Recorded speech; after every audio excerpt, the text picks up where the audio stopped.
It's nerd hours.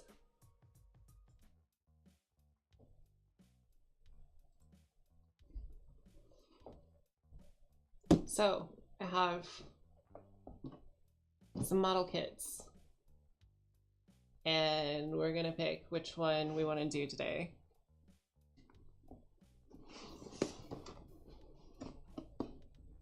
So there's Wing Gundam. This one's an RG, and then we've also got...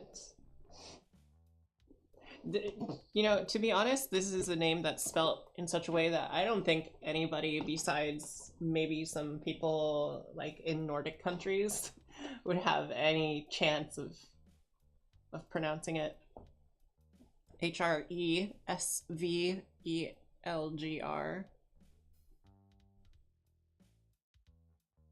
I'm gonna give it a shot though. If I'm mispronouncing it, please do tell me. Like if you actually know how it's pronounced. It's the Hresvelgr is Hresvelgr. Honestly, I don't know what language this comes from. I think it sounds like it would be something that's like Eastern European or Northern European or something. No clue. I have no clue.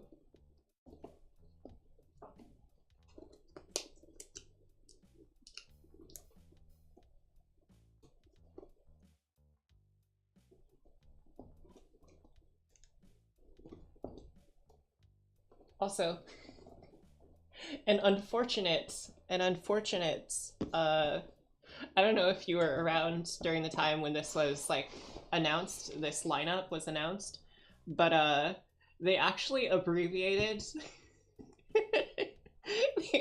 they had such an unfortunate abbreviation of this lineup. They called it it's Frame Arms Girl, right? And then they abbreviated it FAG.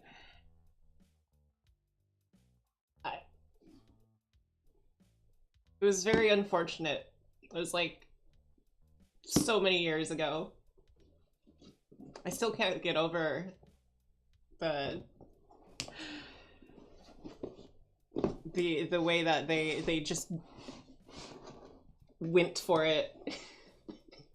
They just went straight for it, and they didn't look left, they didn't look right, they just went, nope, I'm going straight there.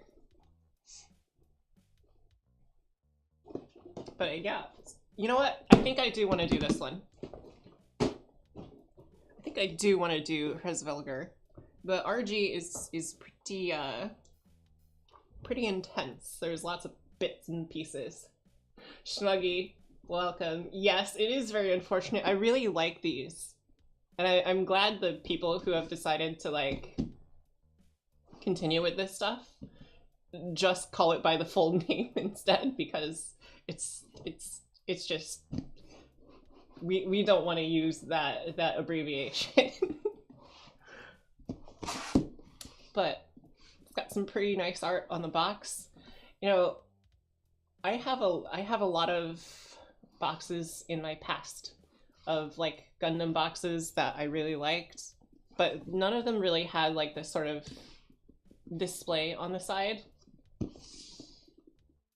So I might actually be keeping this box. Oh, look at the decals. Look at the decals. There's a very confident face. And then another pretty confident face looking in the other direction, and then whatever this is. I think you can tell what they intended for that to be. Let's just man,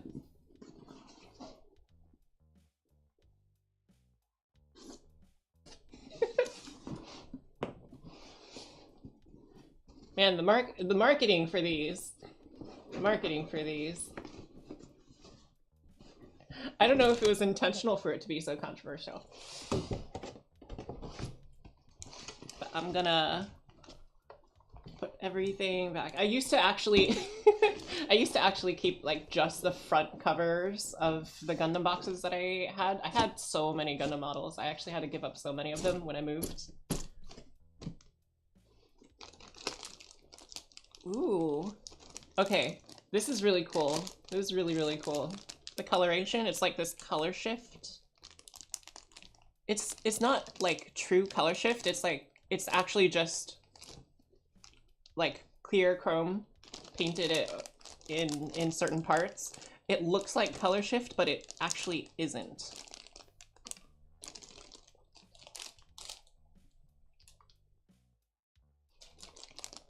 Probably because it's also like a clear part.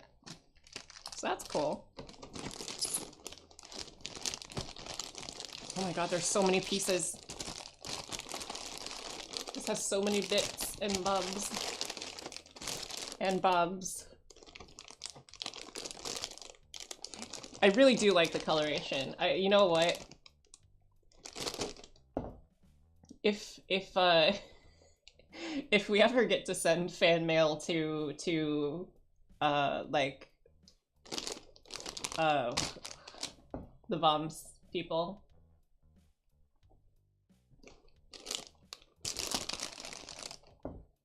so I'm sure you all know that I am a big fan of Pikami because she's just great.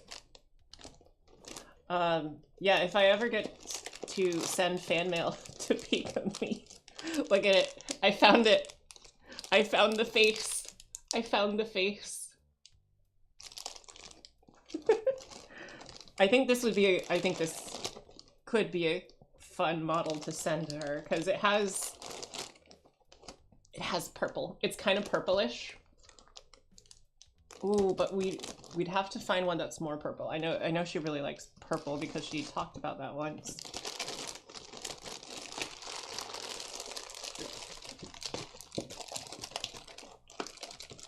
About it being her favorite color.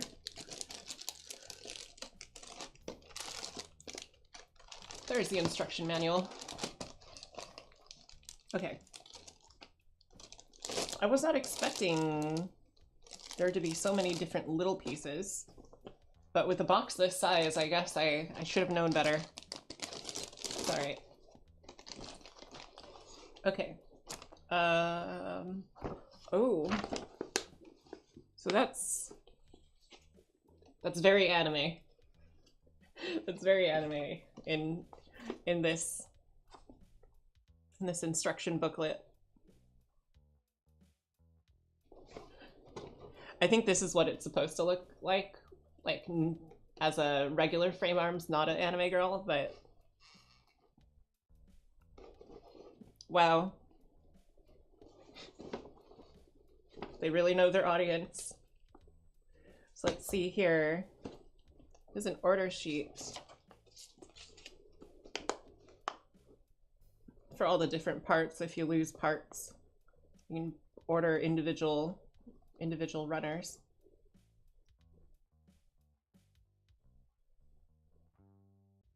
That's cool. That's cool. I think it only works in Japan though. So if you're not in Japan, I don't think you can actually order parts like this. Unfortunately. That's just gonna go right back into the box. Let's see here. Let's get started. I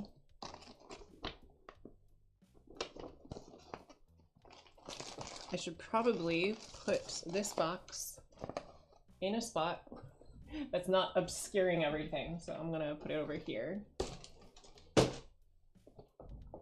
I also got a new cutting mat, actually.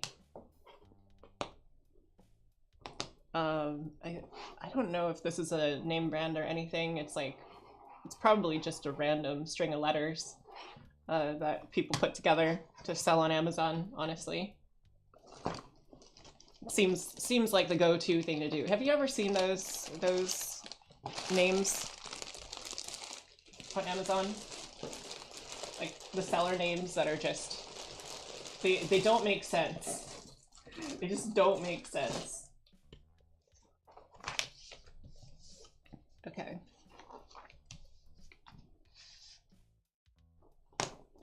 Right.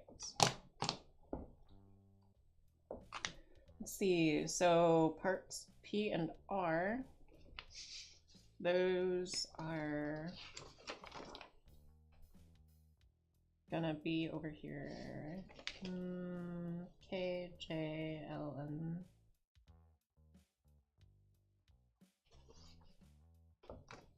Okay, so that one's part P, and then this one is part R. Part R is tiny.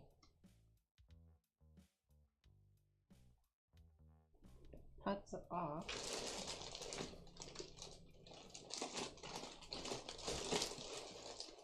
Okay, where is it? That's not it. Is this?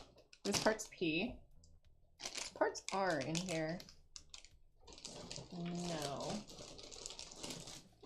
My guess is parts R is in another bag. Tiny bag. Let's see. Oh, I think I found it. I think I found it.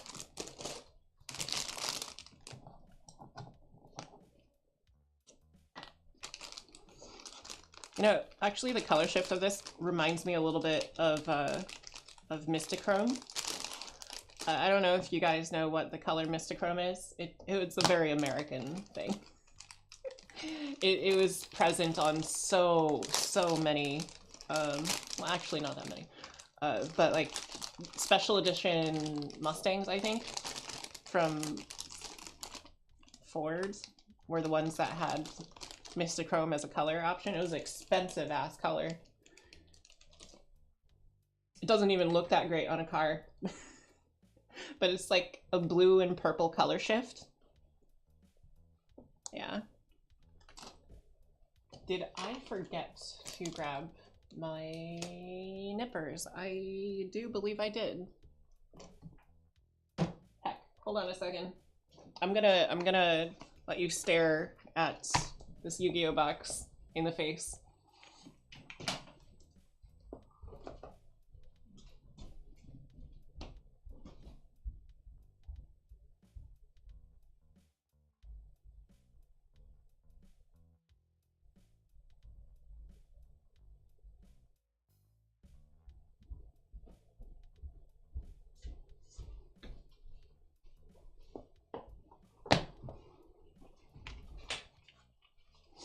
Okay, found it.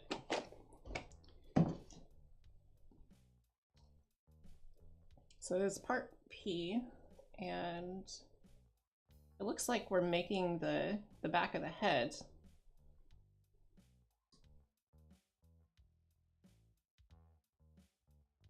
I think I'm eventually gonna need to paint this, because I painted another one already once before. It turned out pretty good. Actually, I can get it from the display case.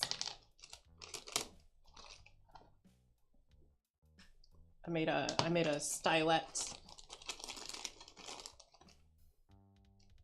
Also from the same series of model kits, I guess.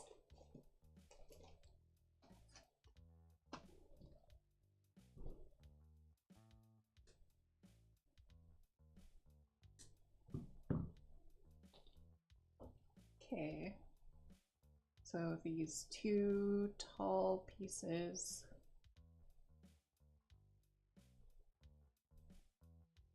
go in here, and then we take the sides, hair sides.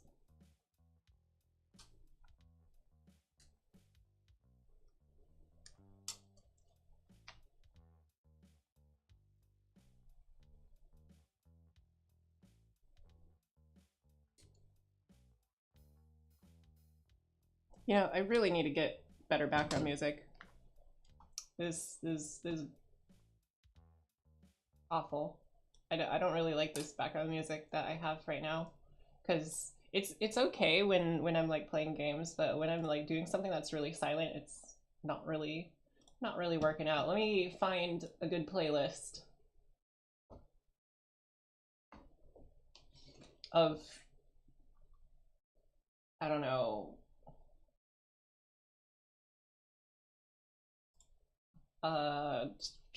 royalty free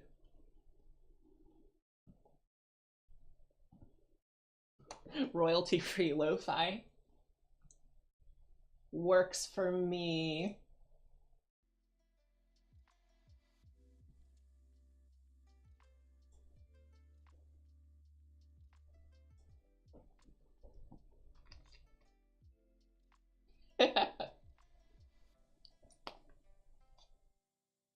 Okay, so let's see. Yeah, Mystichrome is really expensive. It was so expensive that someone had a hard time getting it on a on a Ford GT, like the new Ford GT, the supercar.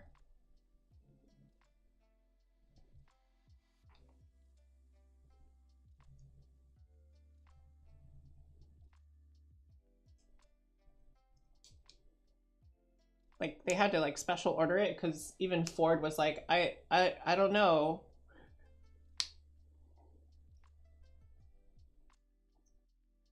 Well, that fits together pretty nice. Yeah, so this probably needs some like airbrush shading down the center here and around here.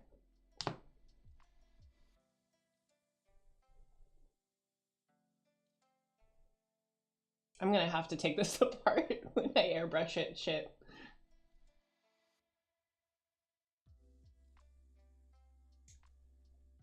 Damn. All right. So let's see. Parts G. Oh, I gotta find more parts.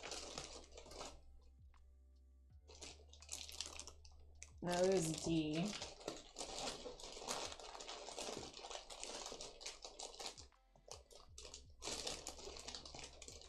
What do parts G look like?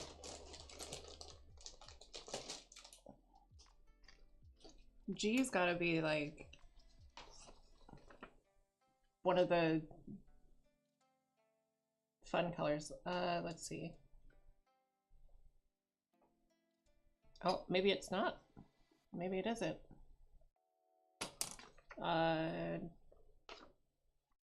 It's like this tiny little runner.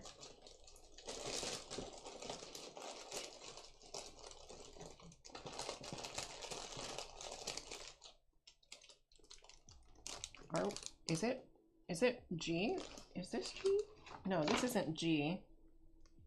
This is really small though, so it kind of looks like it could be, but isn't. I think I found G.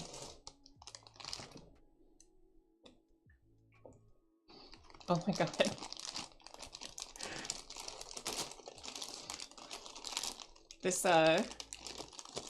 This royalty-free lo-fi stream that I have set as background music. Hey, Faust. No. No. So the old G. No. There's like bots just popping up in the lo-fi stream. I don't know why. Like nobody watches those things to watch. They watch like they open up the stream in order to listen to it. So it's not like the bots that say hot girls whatever.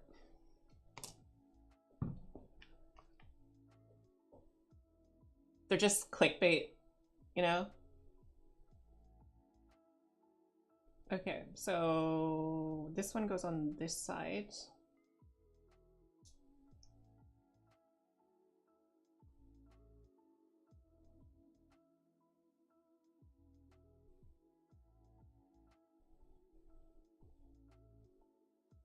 I hope I'm gonna be able to take this apart so that I can airbrush it. Oh my god.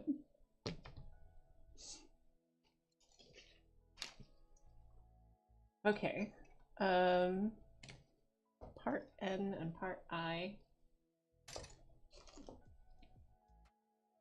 What colors are those? There's N. Part I looks like this. Okay.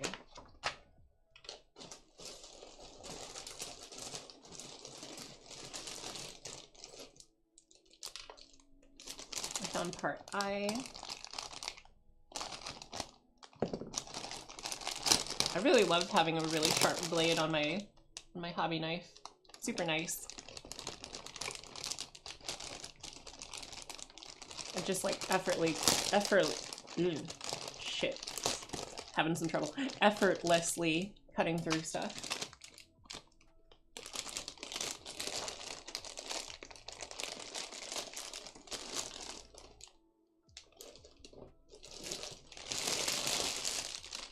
You know, I need one of those like little stand things where you can put your parts trees into them.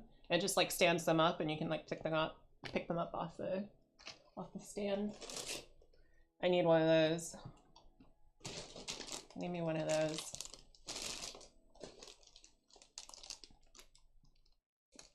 There's end parts.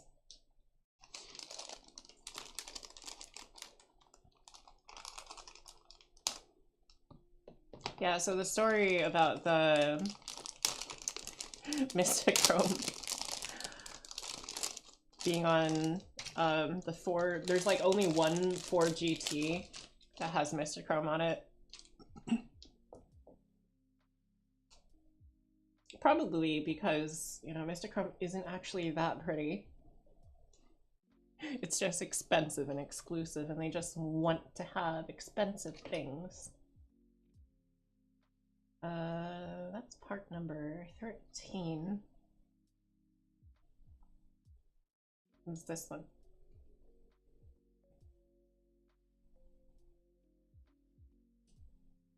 And I know whoever's watching is probably gonna cringe at the idea that I'm cutting these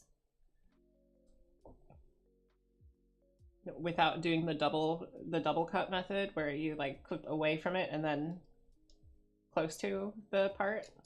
I'm just kind of like, I'm gonna paint these. Doesn't matter.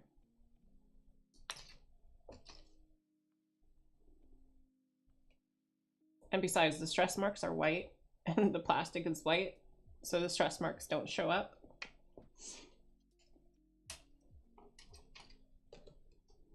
Yeah, so let's see, 8 and 9.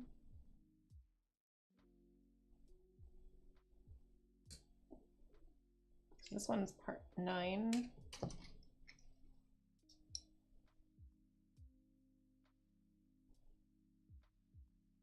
Oh, these are tiny. Holy crap, they're tiny.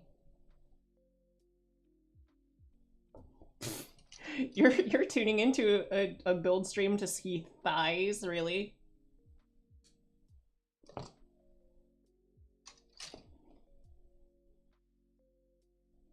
Just kidding. I know that's like it seems to be a very expected thing these days. I don't know, maybe it's streamer culture.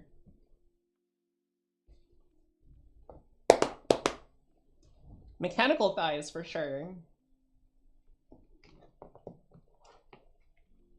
This model's probably got some nice thighs. Let's see. Part P and part D. I really need to make these alphabetical. I'm just gonna get so lost.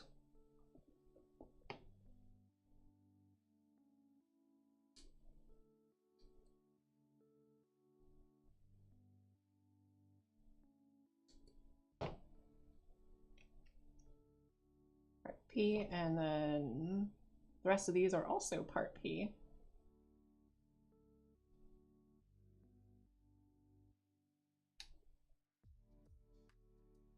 You know, I kind of wish I had splurged a little bit and gotten the nippers called the God Hands. The SP-130 God Hand nippers. They're like extra sharp. They're like almost X-Acto blade sharp.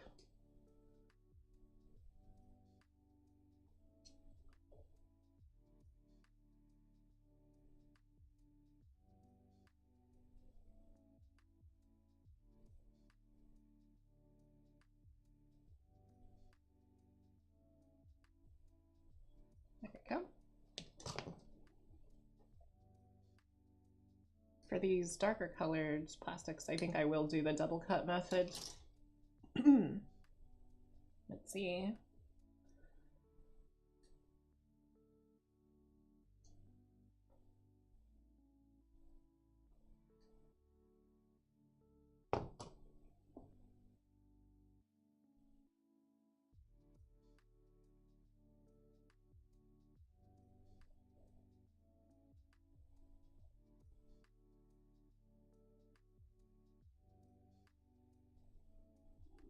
Oh yeah, by the way, I just realized that this webcam that I got has a light. I can like turn the light on and off.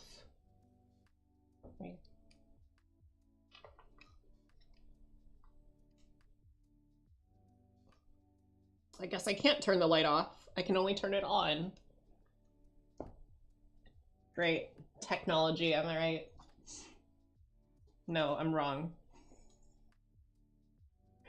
I just don't know how to use it. It didn't come with a user manual though, so it just came with a link to a website that would have the user manual. Can't believe they allow that with regulators these days. Because like,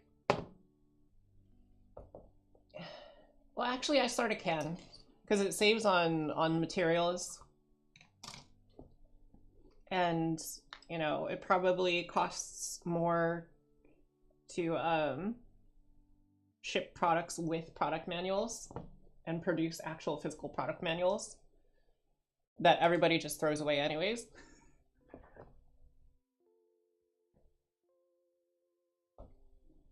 That's probably environmentally not very good for you, or good for the earth.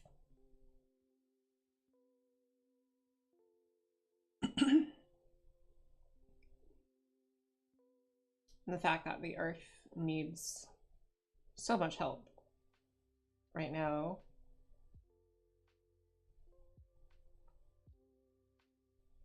In order for humans to make sure that it doesn't get to a point where Earth decides to evict all of us.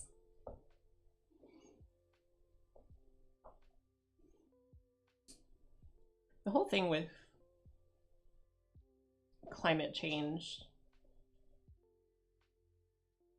some people are just kind of like, they just don't really understand that the whole point of it is self-preservation. We want to fix it, not because we want to save the earth, but we don't want the earth to come for us. That's the real reason. Because the earth will be fine if it heats up. A whole bunch of species will die off, but there's enough species that will live on that Earth doesn't care if we disappear as a species. If Earth could feel, it would not give two shits that it was heating up and we were gonna die off.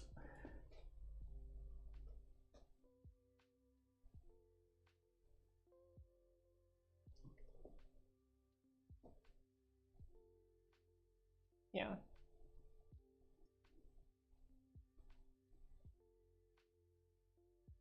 I don't know. It seems a lot of people just don't get it.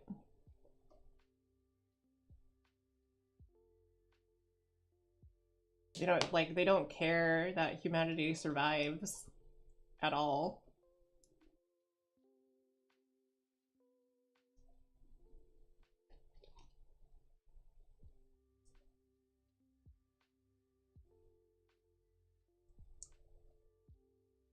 Is this the right side?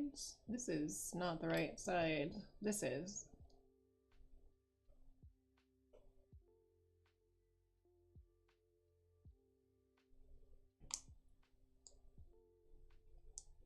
Okay, I have to question why these were molded in two separate bits like this. They could have done the whole thing as one piece.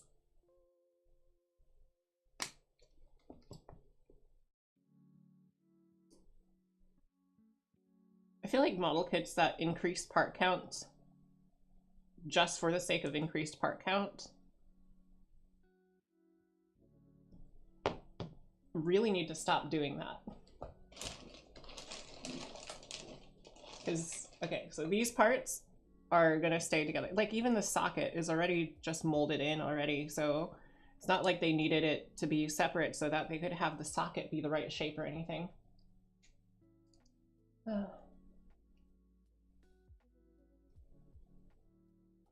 I know, and it's like some sort of like marketing thing. It's like, oh yeah, it's got so many pieces.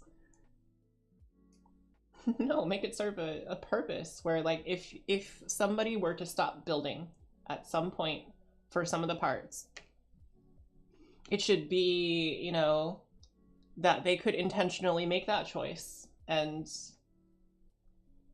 that choice would lead to actual, you know, actual creative stuff. Oh shit.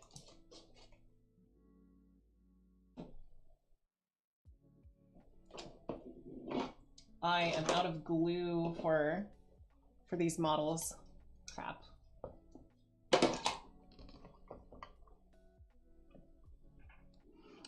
I was thinking of gluing these together, but my my regular Tamiya glue is all dried up.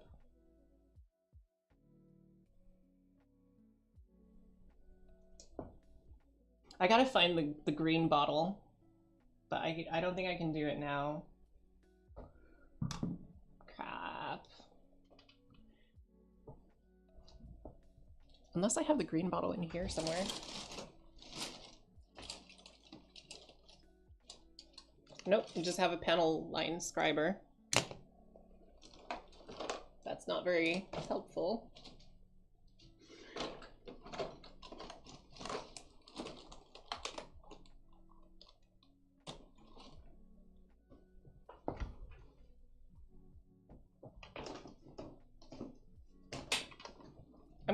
I'm gonna have to get another bottle of that glue. Okay.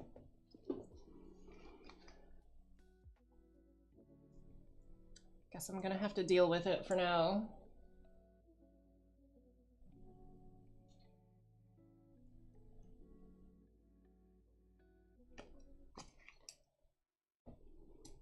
All right, so let's see here.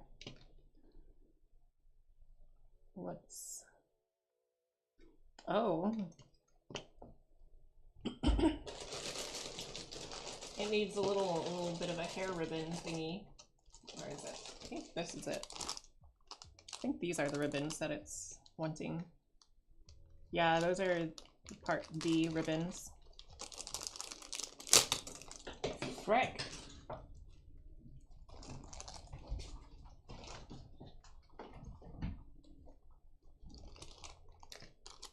I dropped the part. I dropped the part.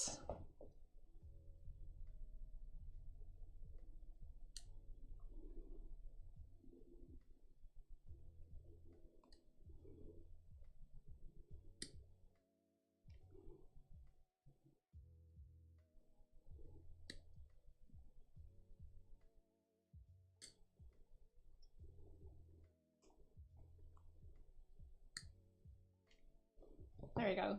There's our ribbons. Zero says, Kotobukiya do be like that. Fun kit's not beginner friendly.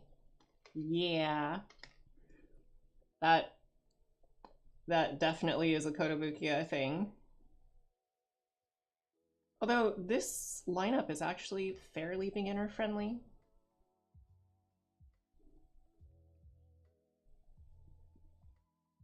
Like, I don't feel like it's too hard, but maybe that's just me.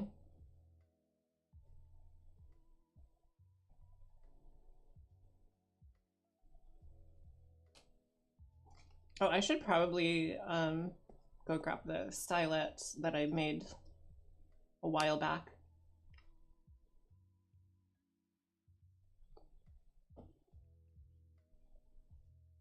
Okay, so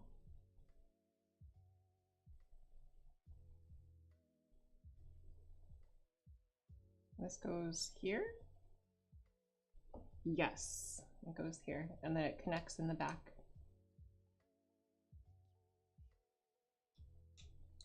There you go. I mean, at least it looks good, even without paint. I feel like models that require paint are just kind of like a little bit bad for the hobby, because then you don't have, you know, as much interest. Because like someone who's not comfortable with painting, they see, oh, requires paint, and then they're just like, nope, never gonna do this again. And that's where you get like your traditional models, the ones that aren't like snap fit, like your car models. They've all required glue. I've actually got an entire stack of these. I need to build them at some point. I have such a big backlog.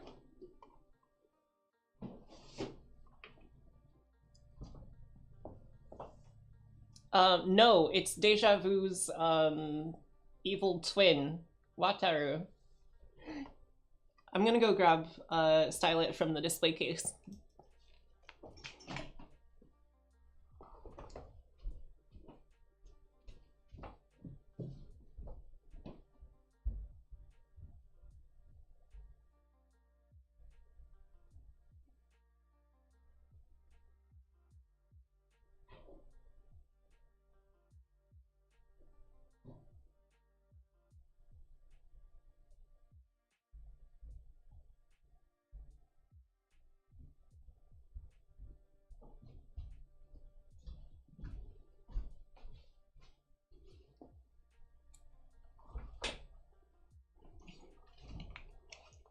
So this is one that I actually airbrushed. Isn't she cute? This is like the first version, I think, of stylet. So it doesn't have as much of like the nice detail as the newer versions, but this was painted with like the same kind of paint I would use for Gundam. I really like the fades that I put into the hair.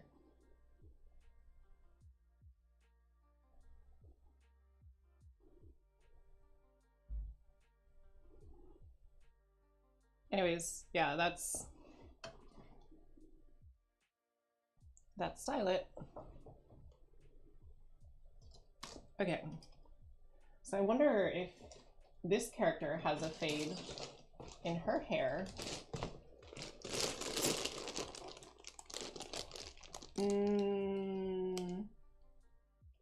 Looking at the box, not really.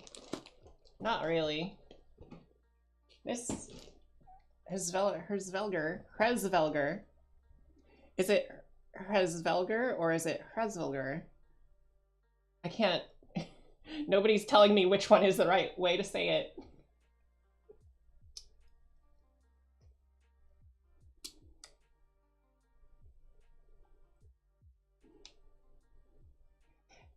You know, that's something that I really wish there was more of. People who know how to say the words so that I can ask them, hey, how do you pronounce this?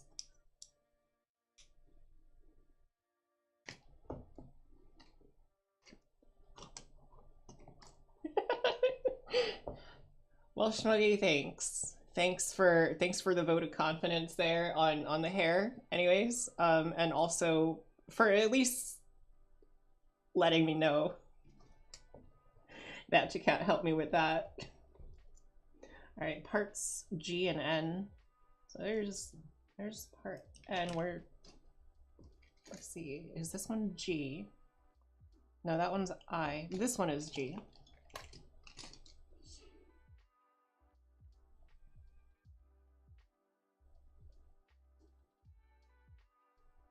Yeah, this one is G, so wait a second. Is this G? Is that really G? That doesn't look right.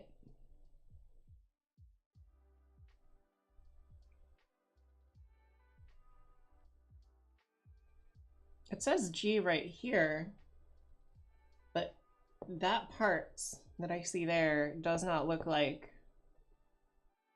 the part I actually need. What in the absolute shit?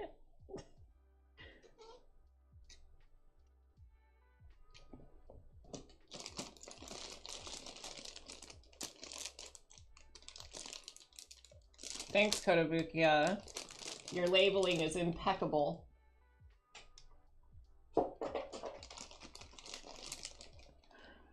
This one's B. This one G. Oh, okay, great. There's two runners labeled G. Look. G and G.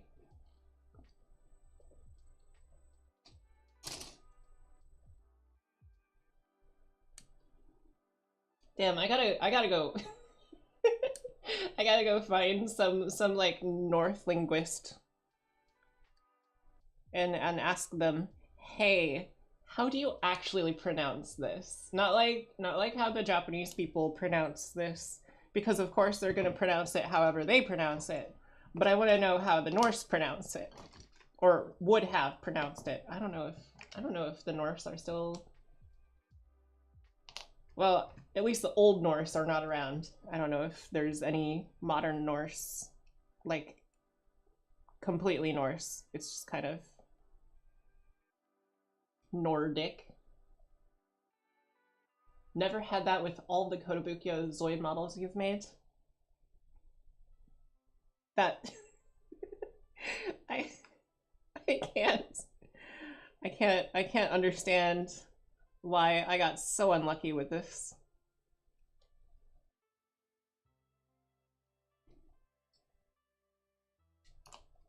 At least the plastic is okay.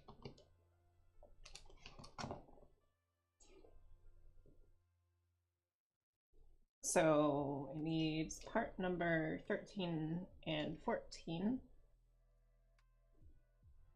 This clear plastic is always so quick to stress. And that's probably part of why I wish I had the freaking Godhand nipper. That thing is insane. It also comes with a leather like nipper case to like put over the front of the nipper like that, so it keeps it protected and sharp. All I have is this thin blades Mineshima.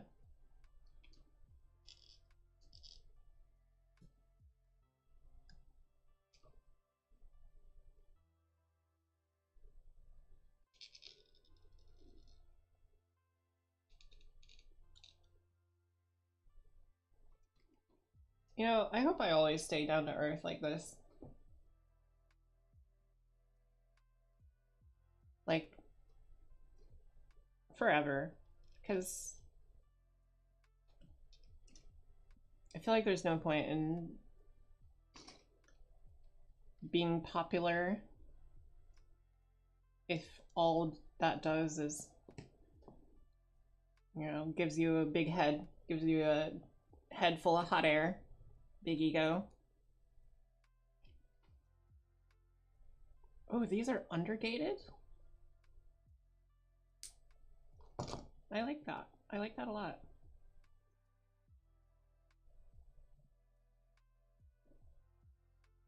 Because I recently had a run-in with a a run-in with disillusionment.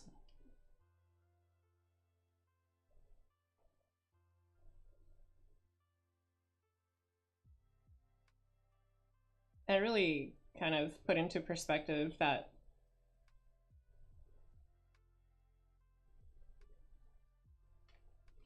oftentimes when you have high expectations, they're met with disappointment.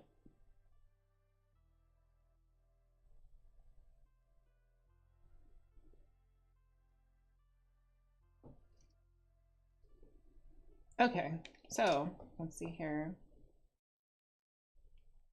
These parts go onto, I guess, this bit here, which is part C.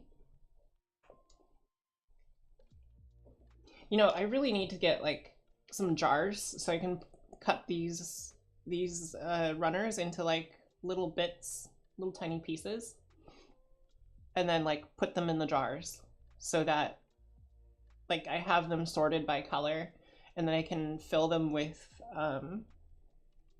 you know, model cement, and it'll melt all of the pieces together.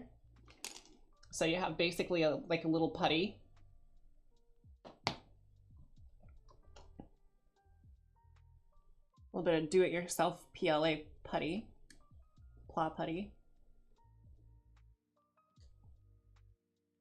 And you can use it to close up seams and all that stuff.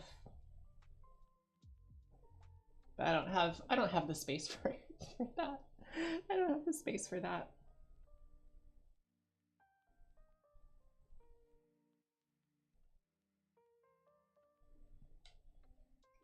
Nor do I have the jars for it either.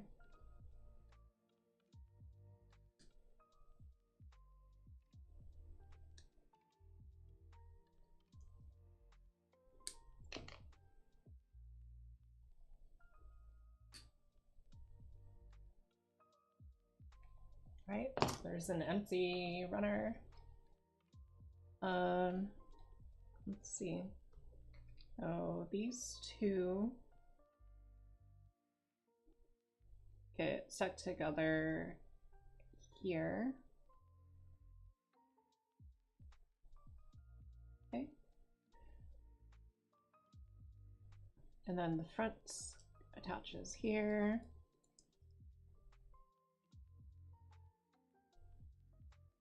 I attach the side bits.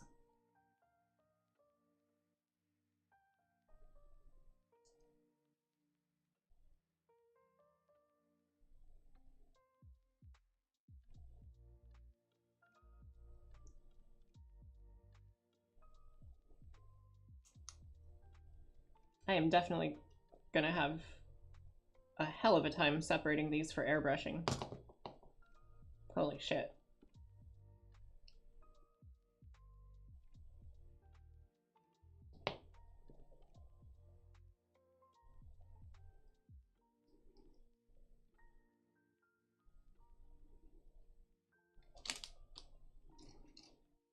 Right, Velgar, where's your front helmet thingy? N? Part N? Okay, it's probably this.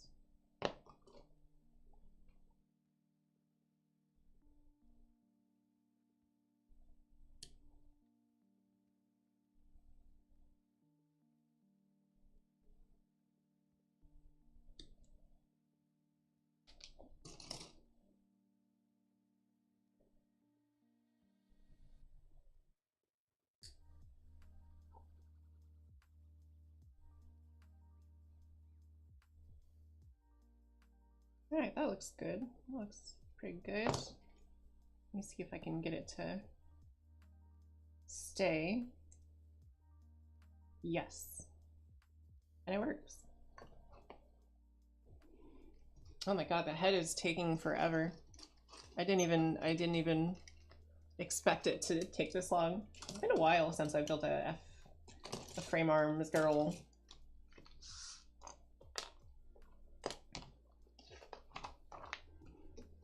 Now it just wants me to put a face in.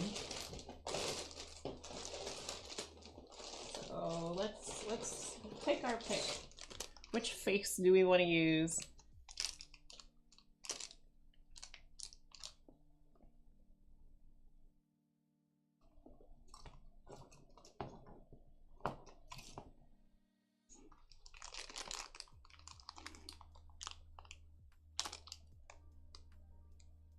I feel like I should probably use a regular face, not the particularly yabai one.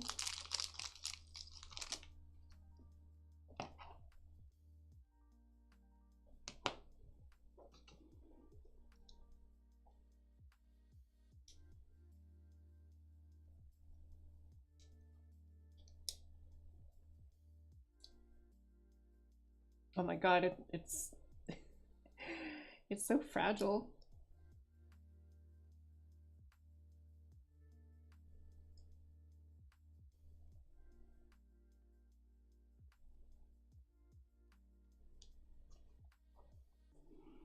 Okay.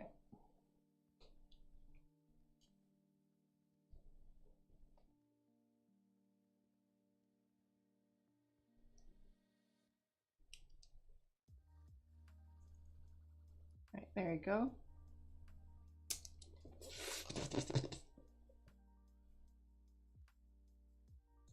One of these days I'm gonna break this. I'm gonna break this so bad.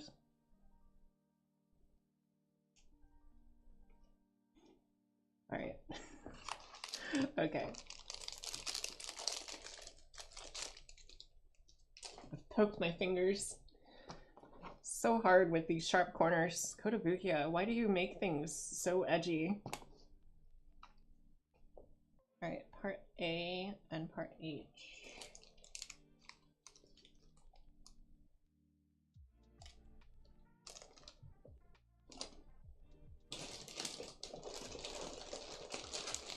So I found part A.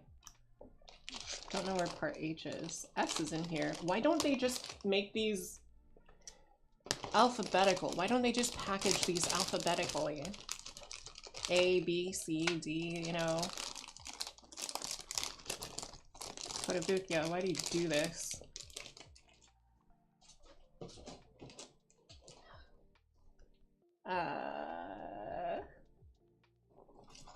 A. Part 2? 2. There's 2.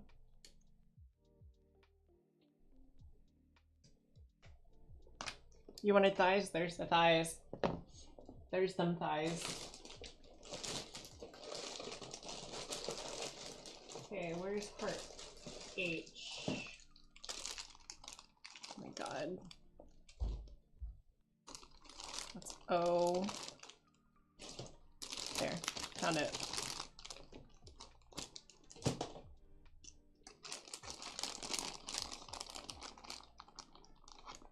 Reminds me of how the Hexagear kits. One had a cool head, but it was so pointy, almost bled to make it. Yeah.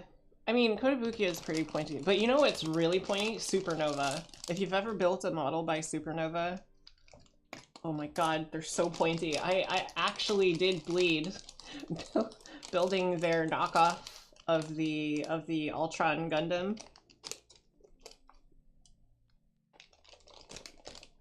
So many pointy spots. Everything was pointy.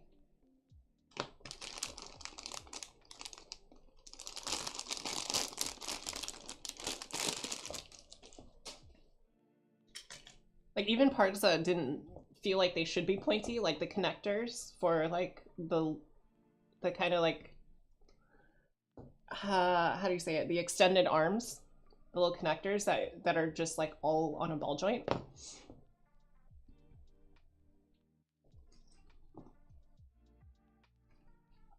Those were also pointy. They had like little barbs on them. I'm just like, why do you do this?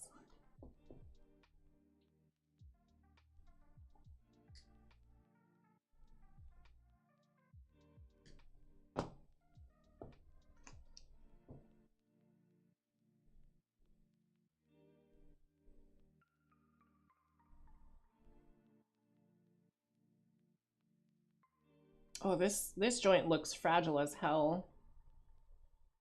So thin. Look at it.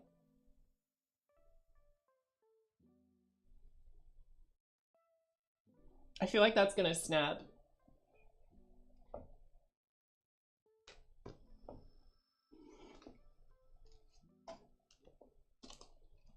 Okay, what else does it want? It wants me to use these bits. Okay.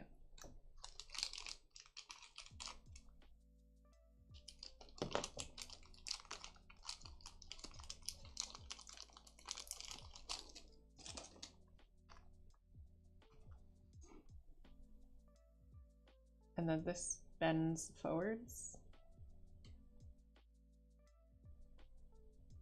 And that's as far forward as it goes.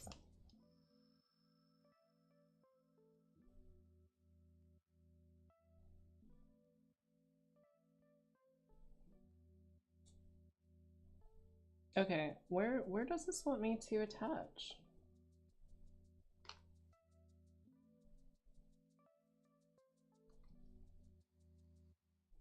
It wants me to attach here?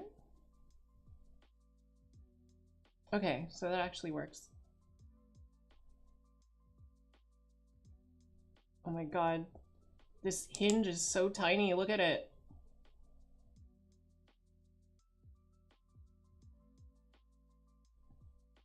Yeah, that's totally gonna fucking break. Okay, part B.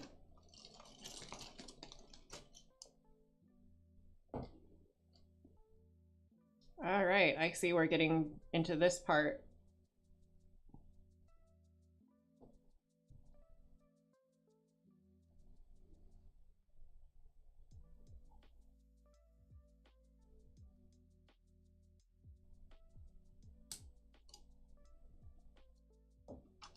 So shiny.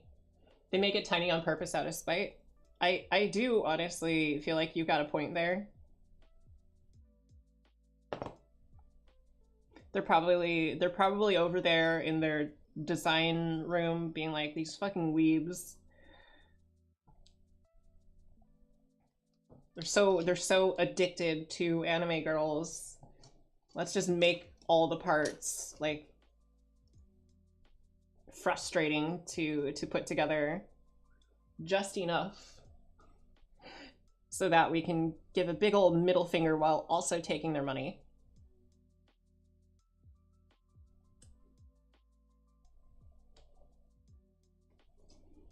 But no, that's not how they think in reality, I'm pretty sure.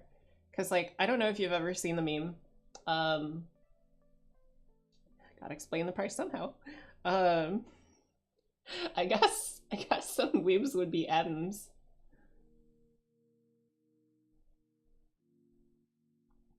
You only like anime because it financially dominates you.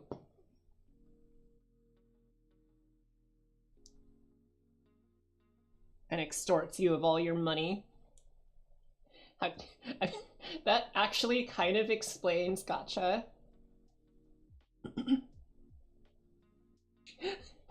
I did 4 years of art college in product design and development, dreaming of working for Coke or something. I'm stuck here, designing these fictional fucking girls for those weeaboos. And they scream and as they scream as they slide the boob slider bigger.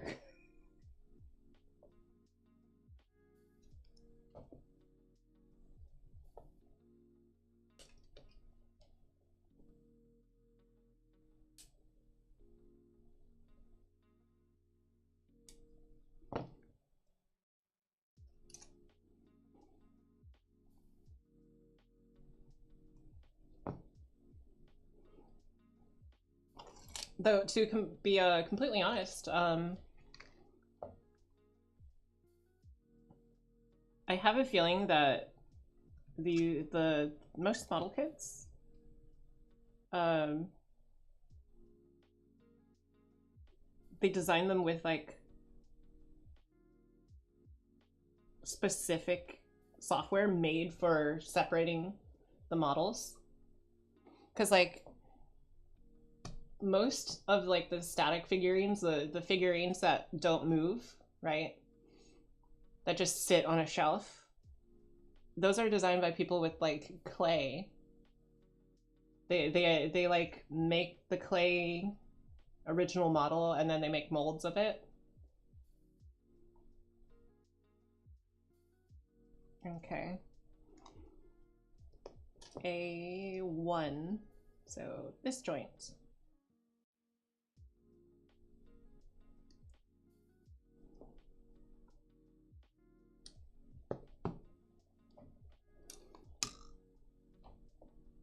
ZBrush. Yeah, people who know how to use ZBrush are a different breed.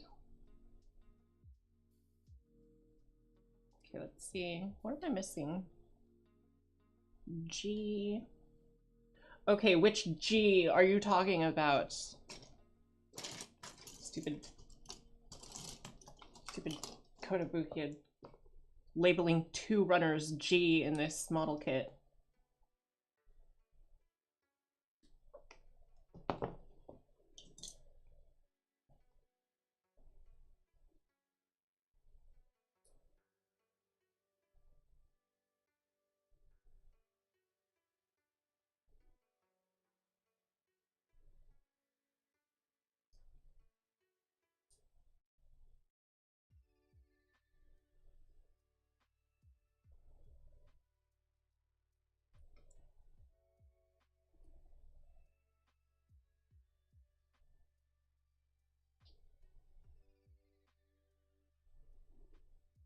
This neck looks kind of funny, doesn't it? Like,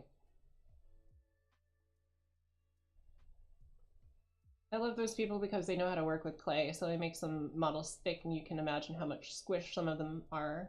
Yeah, I've seen the videos where they're like making custom models. Yes, I am having a hard time finding G. Well, not anymore, because the only one that's left is the one that's in white plastic. Okay. These are all parts from the B runner. These days you can't just have the B runner. Is it the white B runner? Is it the blue B runner? Is it the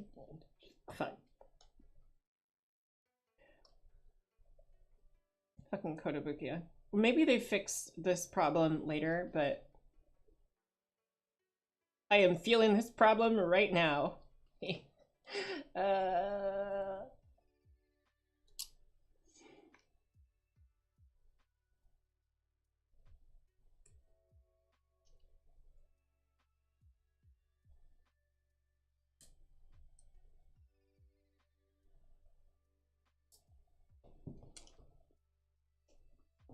So the other day I was watching some stuff about how Japan decided to try to fix different problems. Hey Yui, how's it going? Yeah, I was watching a thing about how Japan decided to try to fix some problems going on, and you know, like half of their answers were like, let's make a robot do it. I'm just kind of at like, you know, robot isn't the answer for everything. Come on, Japan. I know you really love robots, but like, come on, Japan. Robots aren't gonna fix the falling birth rate.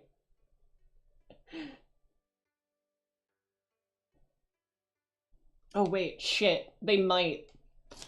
They might, but they have to go all the way Rick and Morty. They have to go 100% Rick and Morty, the Gazorp route.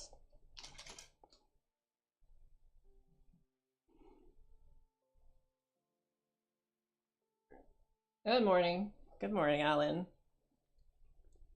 Waiting for the robot waifu? Don't hold your breath. Don't hold your breath. I'm sure those, if they make it, it's gonna be like some sort of like rental thing that you rent. You rent a robot waifu for a night. And then it deposits whatever you emptied into it into like a vial to put in a bank.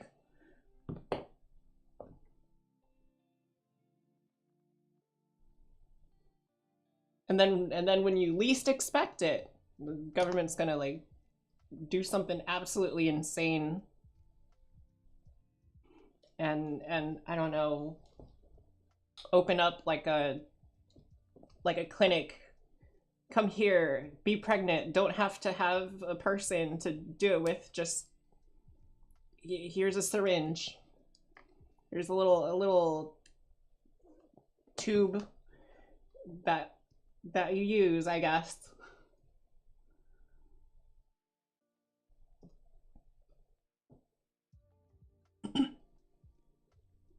I'm just over here doing my best doing my best slander of the Japanese government.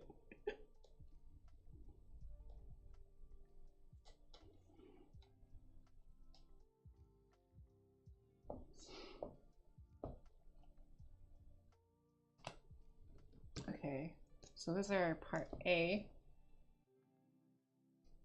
This is H, so it's this one.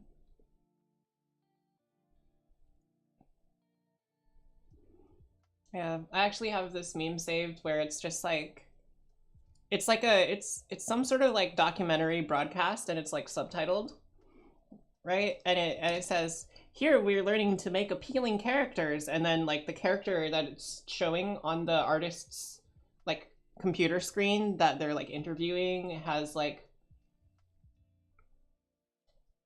school music, and I'm just like, oh god.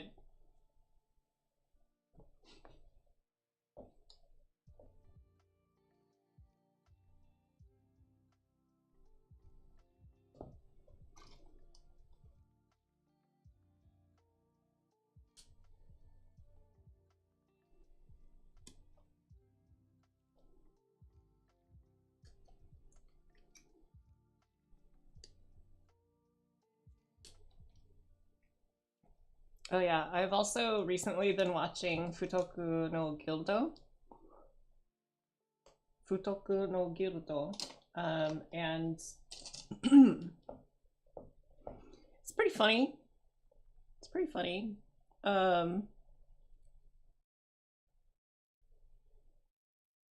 If you know what that translates to, I probably don't have to explain to you what sort of anime it is.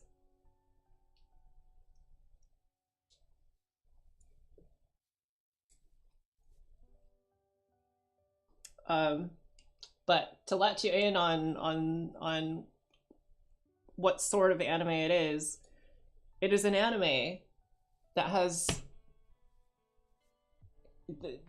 the spiritual successor to Ishizoku reviewers, in my opinion.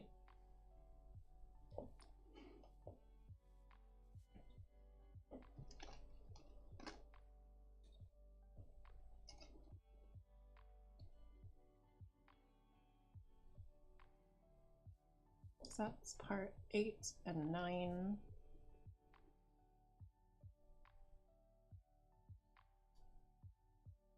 I don't know if any of you have watched Ishizoku reviewers.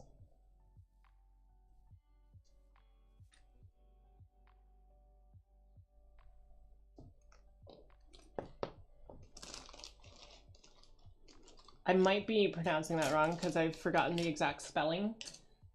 I'm just trying to remember it best I can.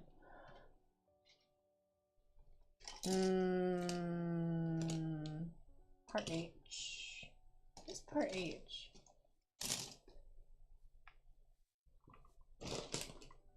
Is this it? No, that's part K.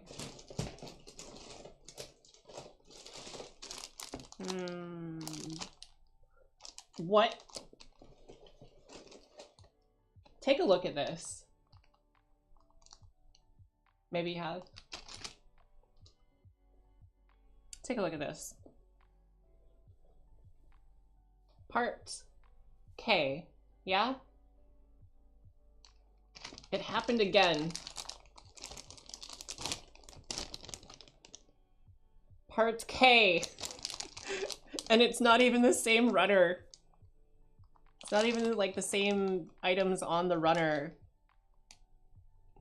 There's 3 parts. There's 3 K runners. Why?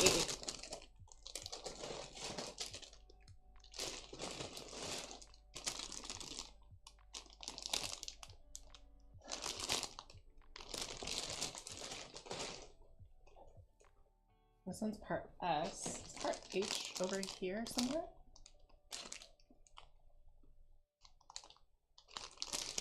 TTE IGD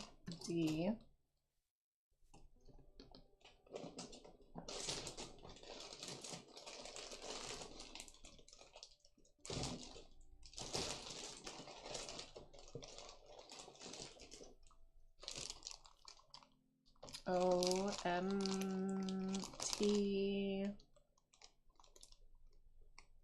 Well, at least the two O's are exactly the same, so I can't get those mixed up.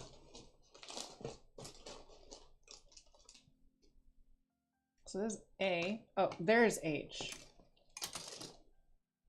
I'm just blind.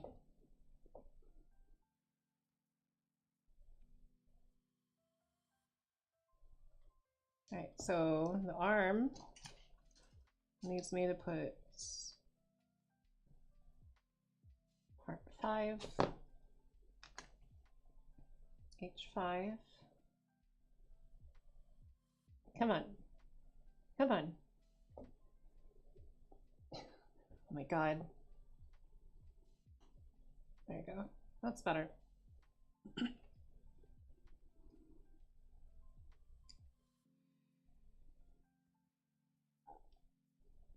There's so many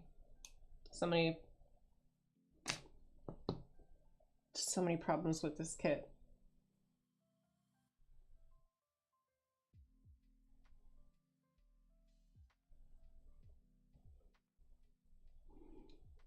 I think this kit has actually been in my backlog for about like 2 years, maybe more. No, like 3 years.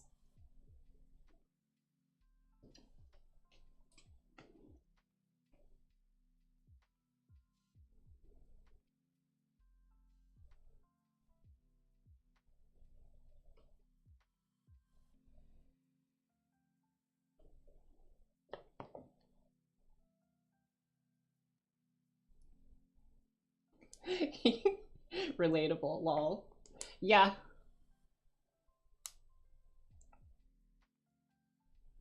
That's a feel right there for sure. So I'm just gonna make 2 of these. Yeah, so anyways, Ishizoku Reviewers was canceled on many networks, including Crunchyroll, for its content. Like the very same day it aired or whatever, or the second day it aired, and then they realized what they had actually bought. Not all anime is family friendly. Watching the stream made me start building one of my Frame Room Girls kits I've had for a few years myself. Cool. Which one is it?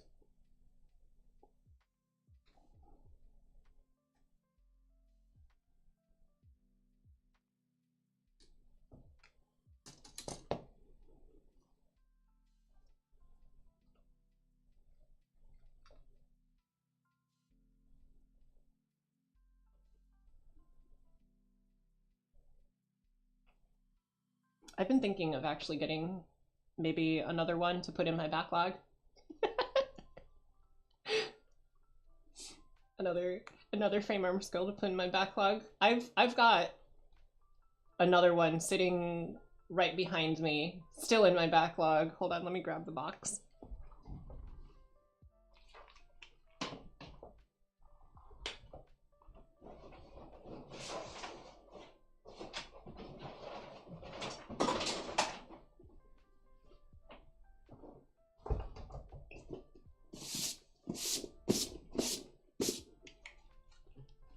Oh, it's actually a powered Guardian.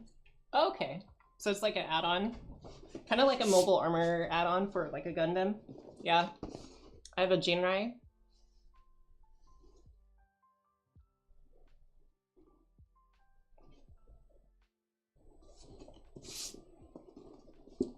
I do say, though, I do notice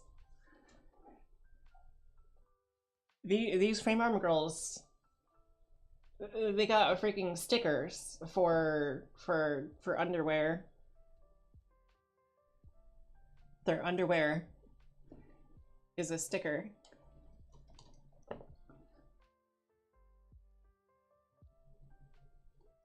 Like I said earlier, they really know their audience.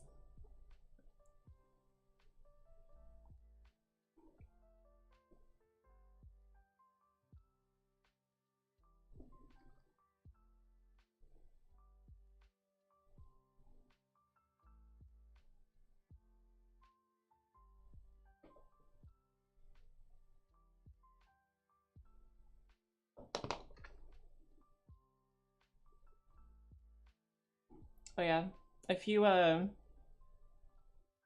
don't already do this with your hobby knives,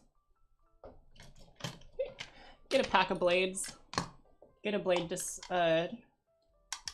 disposal box. Swap out your blade for a sharp one whenever you run low on sharpness. Oh yeah, the water decals, you really have to use what was it? Decal set softener. The Micromark brand makes a pretty good decal setting solution. Try the Megami device line if you haven't. Similar but slightly better. I will take a look at those because,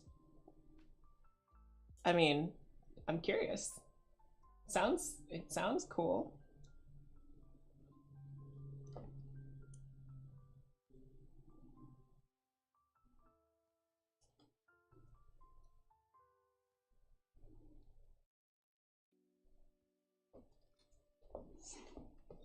All right. Part F. I think I had part F out here already. Yeah, this one.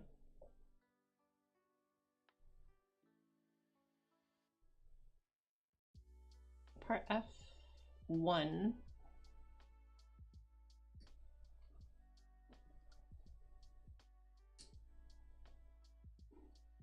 Yeah, I like to kind of like hop around with different styles of kits. So yeah, I'll take a look and I'll see if I can afford to get one and put it in my backlog.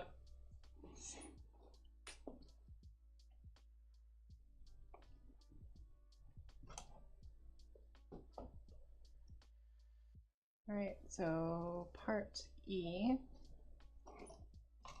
I also need parts from the white plastic, part G, and part E. Where's E? No, that's not E. These are the poly caps. Here's part E.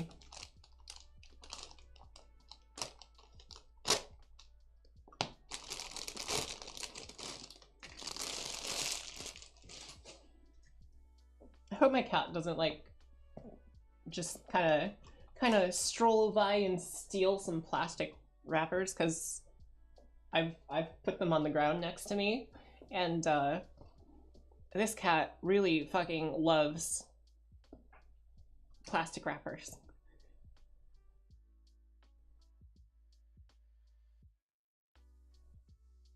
He's like truly addicted to them.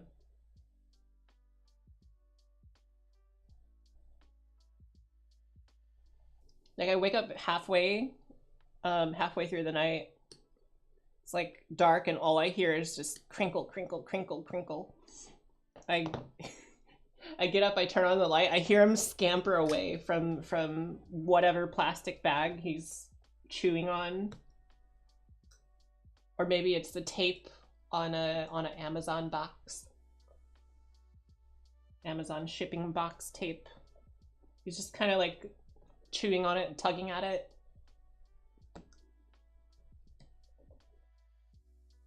Little plastic bag that I bring my lunch to work in has a bunch of his teeth marks in it. I'm just like, you know what? I'm gonna bring this bag. Because I guess my cat loves the bag. So I'll bring it so that he has no choice but to love the bringer of the bag.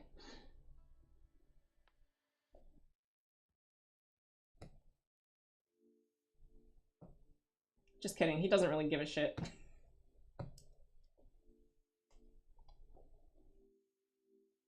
I can like be laying down and he'll like lay down on top of me, and then I shift a little bit to like stand up or whatever, and he just like runs away because he's afraid that I'm gonna hug him. He just hates all affection. Wants food, not affection.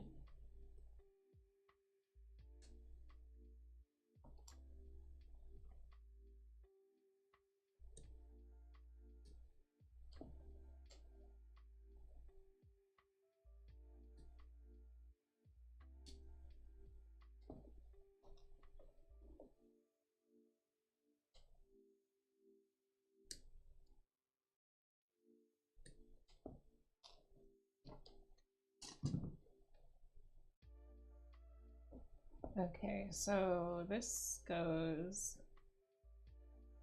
here.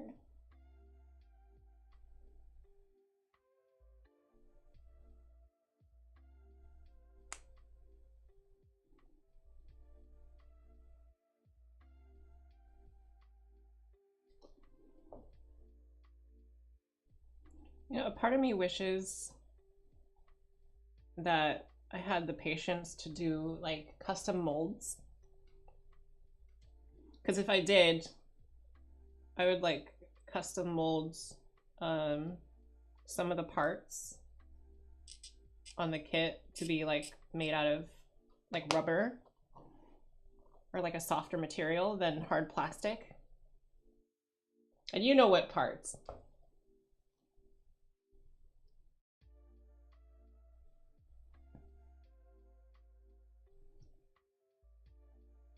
And then I would start selling the little parts kits to quote unquote upgrade your model kit.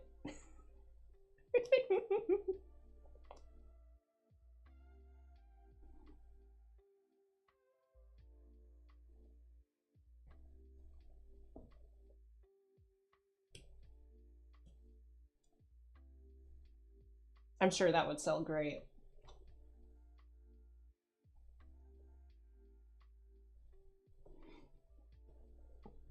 Now watch a product like that come out in like 3 or 4 months time out of like AliExpress or whatever, and it's just what I just said.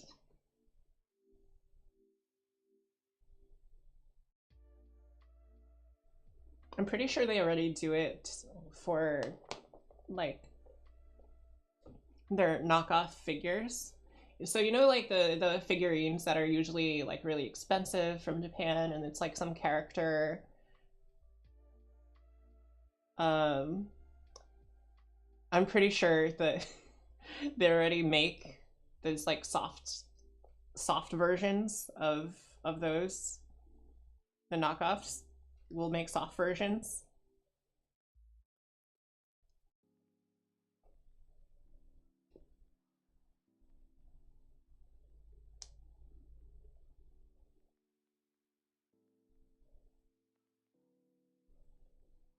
Right, there's the arm.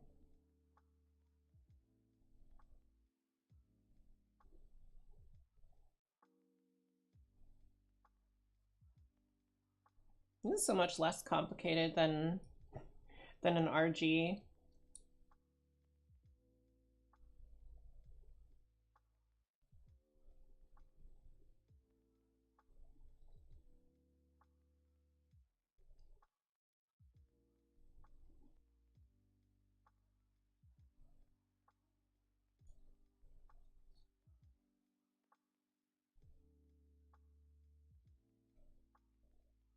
And then it wants a piece from Q and E.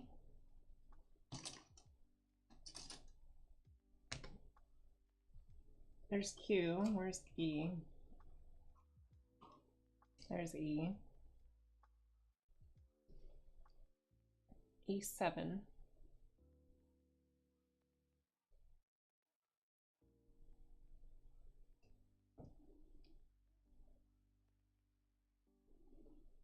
There's a knockoff transformer who comes with squishy assets. Yeah, that's definitely possible. because both you and I have seen it. Actually, I don't know if you've ever read TSF Monogatari. I really enjoyed that manga. It's another one of the Shindle classics.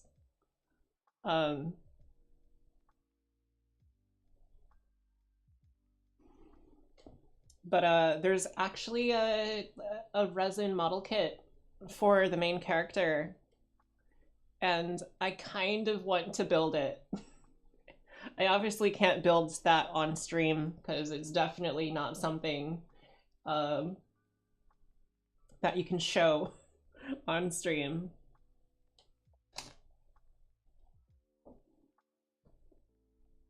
But I want to build it. I want to paint it, make it pretty. Make a pretty little statue figurine thingy and put it in my display case that I always have covered.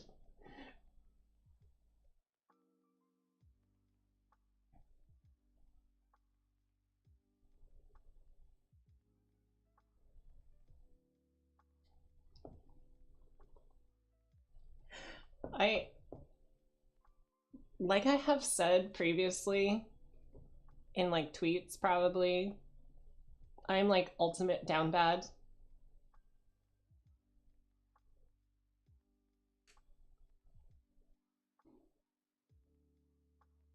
Maya has criticized my down badness. It's that bad.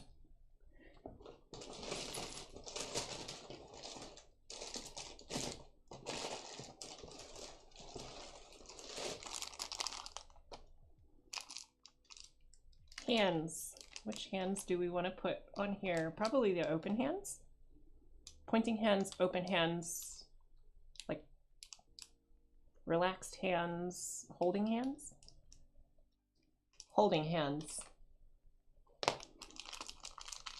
Let's go for the holding hands, because we're gonna put some weapons in them hands.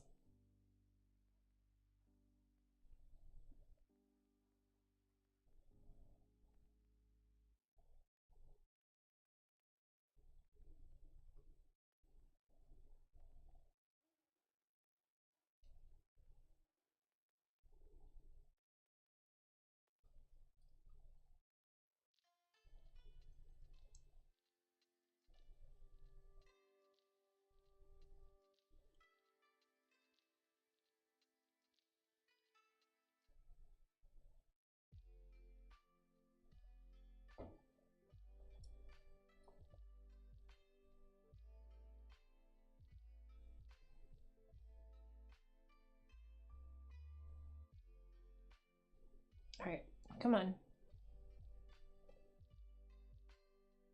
Something about these joints, they're really stiff to attach. I mean,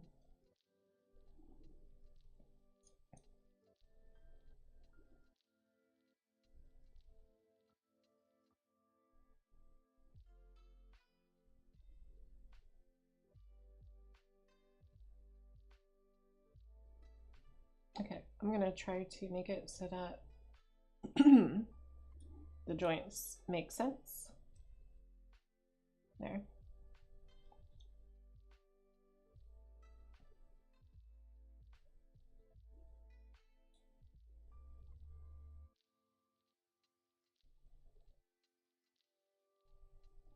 That's better.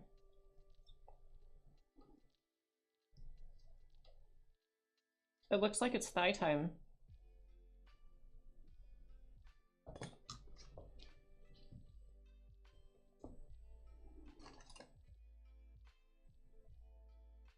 Yep, it's thigh time.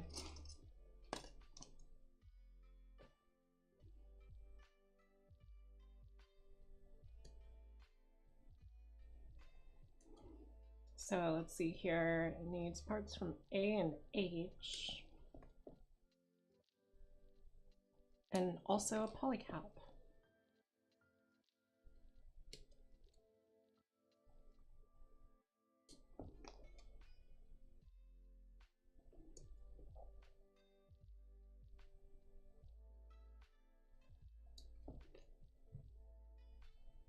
Oh, it comes with an extra face, so I can make my own face for it. That's cool.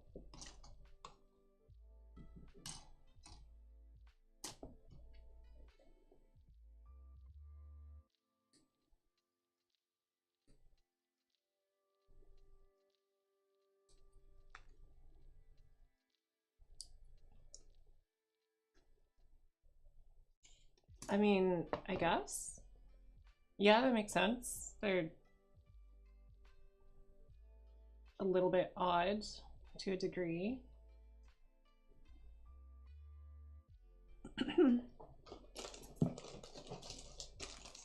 Are these the polycaps? These are the polycaps. I think it's those.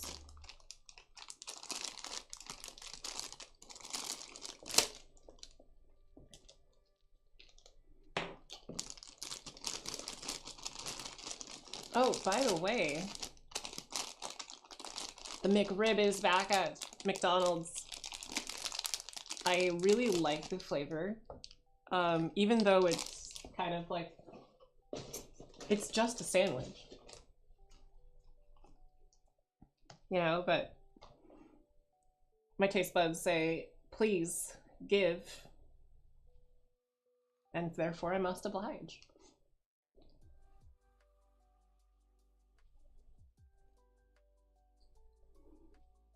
I think that's what I'm gonna do, because I actually, so me and Maya had made some dumplings.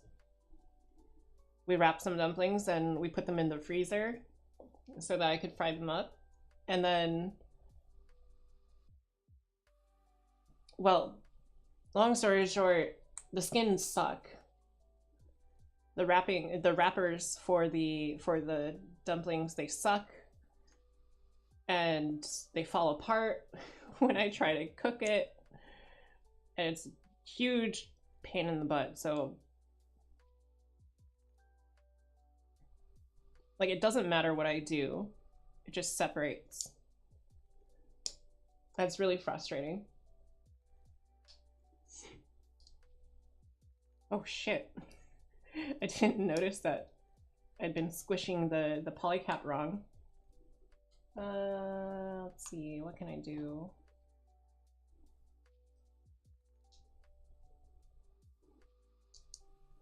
I mean, I guess I could probably also just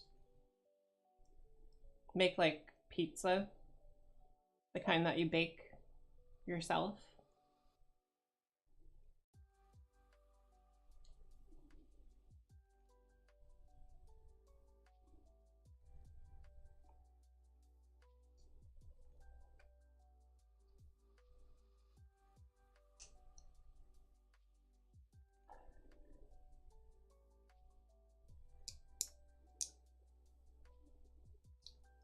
There we are. I'm surprised how much effort that this thigh took.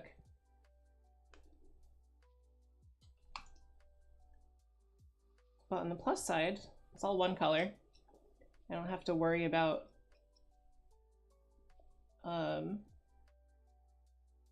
separating it again if I am gonna paint this. So I'm gonna I can glue the seam with some of the green Tamiya glue. Once I find my little bottle of it, I should be able to get a good matching color.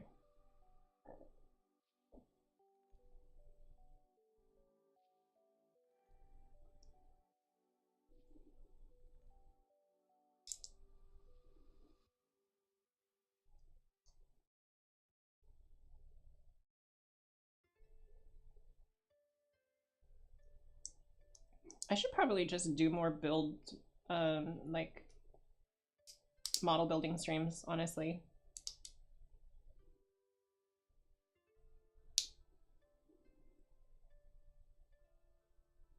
It seems a whole lot more relaxing, I guess. More my speed.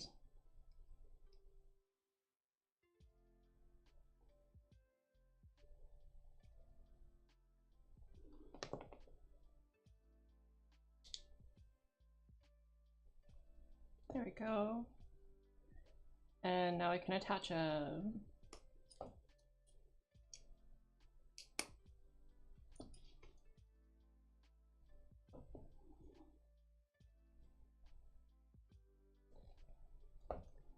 Now that I think of it, these model kits, when they're partially built, they kind of look like something that you'd see, you know, strewn about in a serial killer's room. Doesn't it look like that sometimes?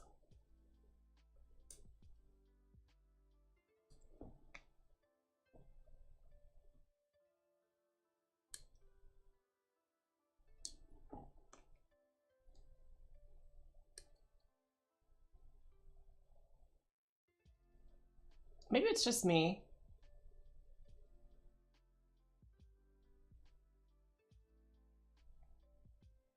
I love watching model building streams. They're relaxing. Well, I'm glad that you enjoy this. Are there any other streamers that you recommend who do model building?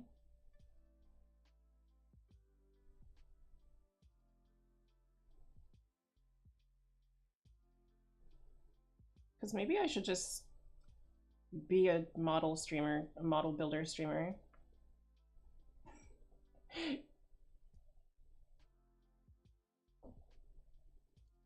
I believe doll makers have it worse. Doll makers? Like the kind that are like, you know, this big and they have like frilly dresses and stuff, or are you talking about something else?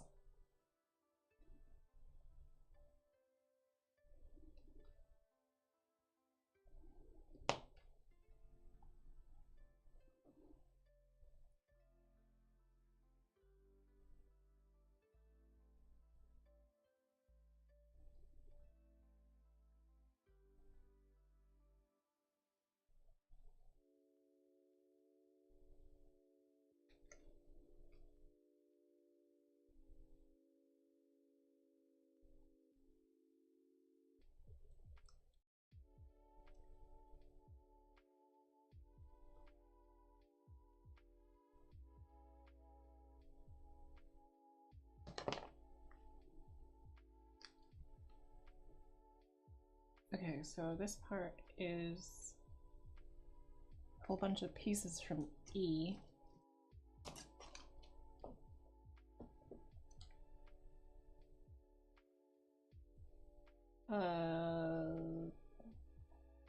16, 15, and 1.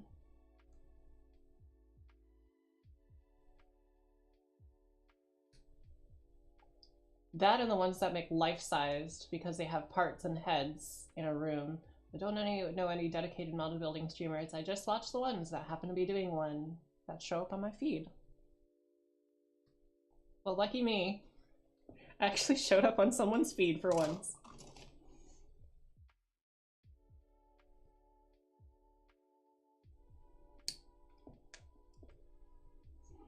Yeah, actually I've been watching some model building videos where people are like just custom making models,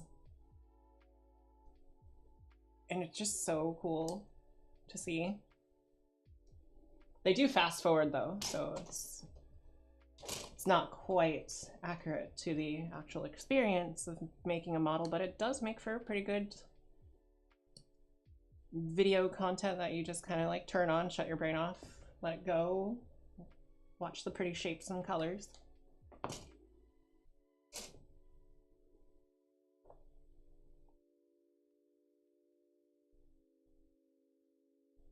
I started recently getting also recommendations for Gunpla Melee, and I don't know how to feel about that.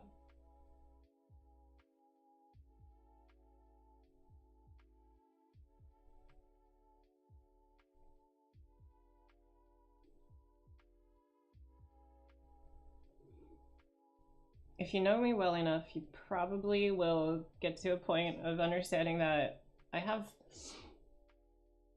Oh, Faust shared a link and decided to check you out. Oh, okay, cool. Well, thank you, Faust.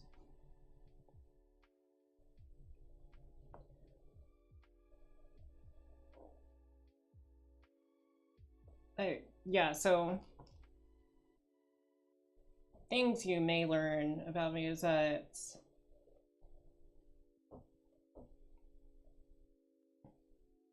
I have an internal bias that's kind of been ingrained in me ever since I was a kid. I do my best not to let it control me.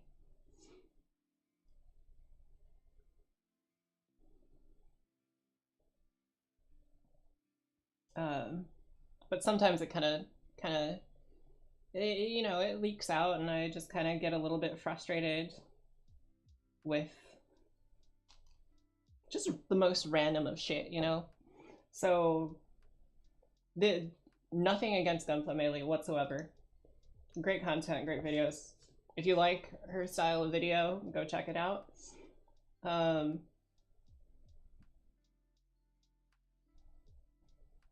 I just get all weirded out by the name of the channel.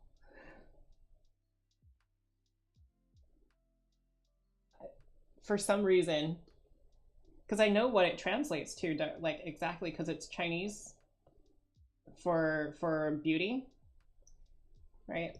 And I'm just like, you named yourself Gunpla Beauty? Why would you do that?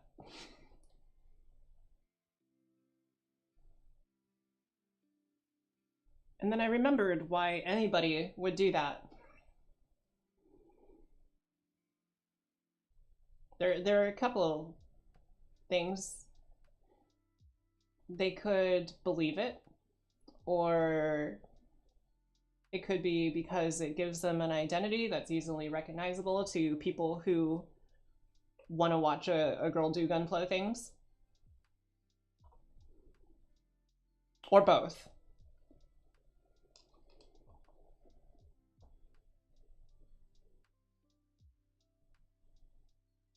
There's not really much else in the name, because like having it be gunpla melee is like, oh, you're limiting yourself to gunpla in your name, at least, even if you don't actually limit yourself in your actual content.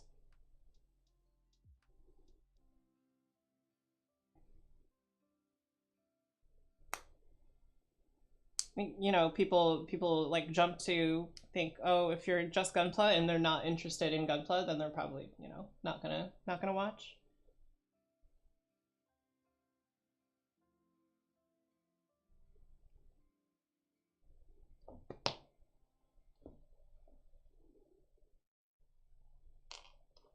But I guess some channels do like the specialization stuff. Like when you specialize in something, you can get really good at it. And maybe that's fine. Maybe that's what she wants to do.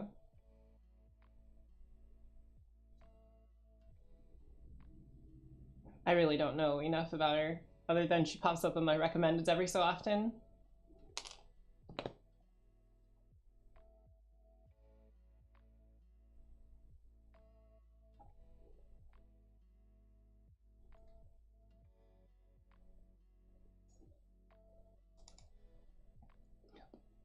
Well, Zero, if you ever remember the name of the VTuber that builds model kits regularly, I would like to know.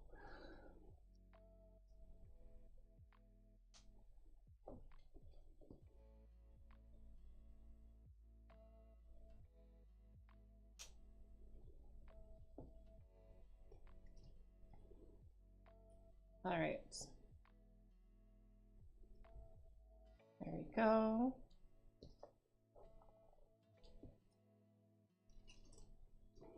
Is there supposed to be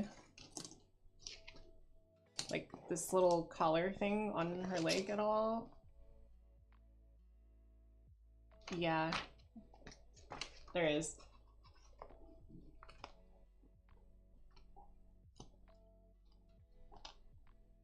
So I'm gonna just go ahead and make the stuff according to the instructions. It wants me to use this part from E.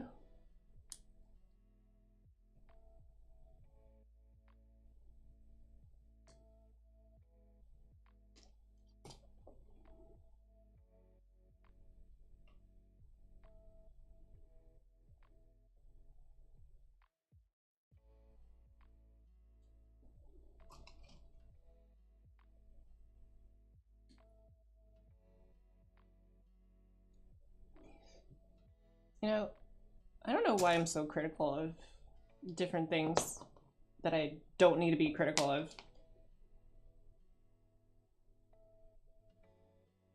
I think it's like some sort of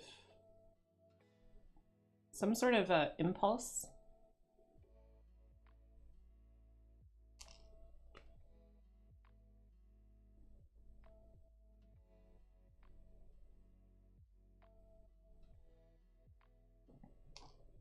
I don't know. It might be part of my personality. Might not be. It might be a bad habit I picked up somewhere. Let's see. Part J. Where's part J? Is this? These are L. There it is. Found it.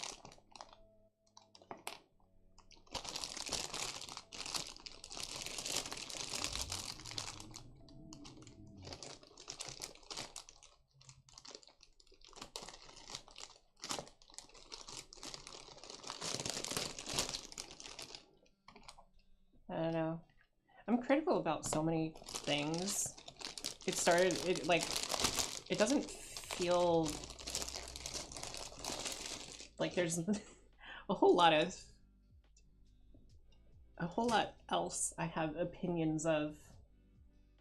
Like, it's like if I have an opinion, it's almost never something that someone wants to hear.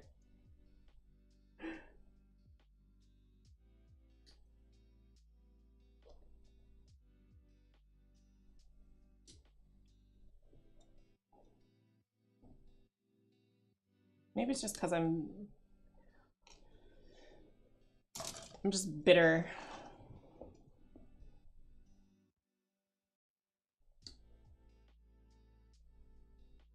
You know, life does that to you some days.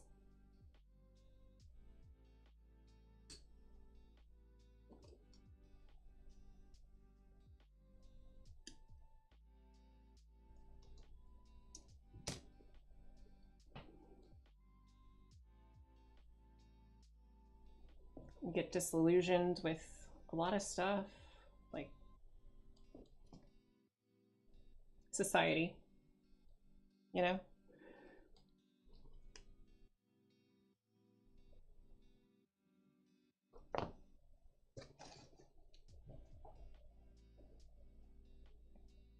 Despite what people say, it's always better to voice what you think, sometimes.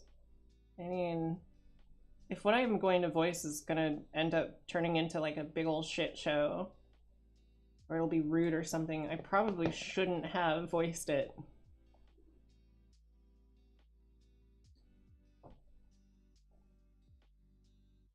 Maybe that's just me.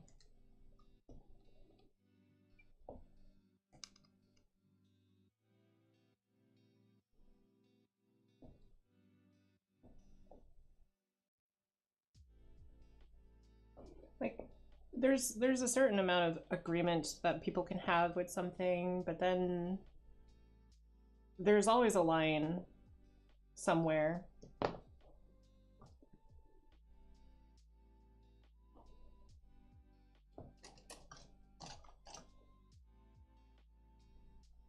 E10 is this one. And once I go over that line, it's just kind of like, well, now you're just spouting bullshit.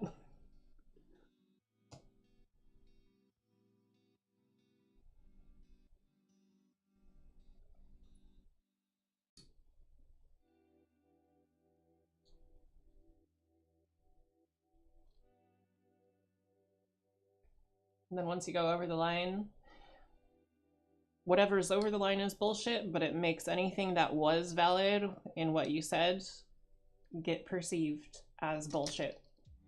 So that's kind of hard to find a balance for that.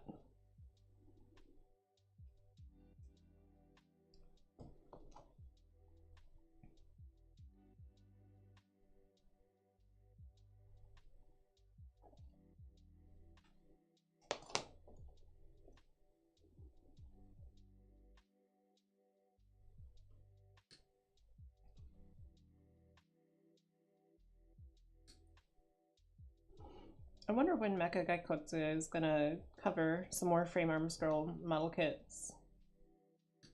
They seem to just be into the Gundam stuff.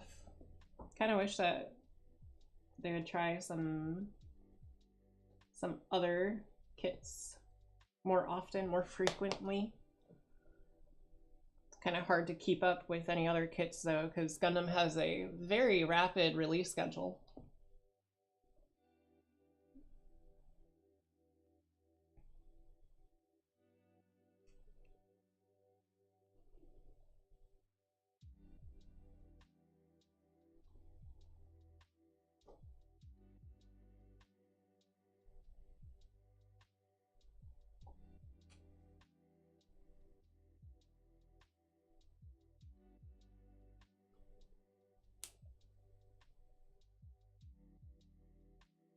There we go, that's one. And then I gotta cut out the other one.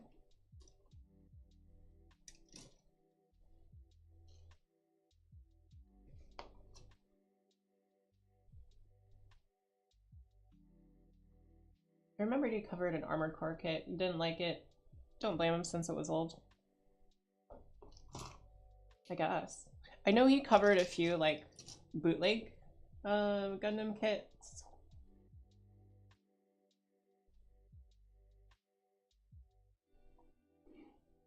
I feel like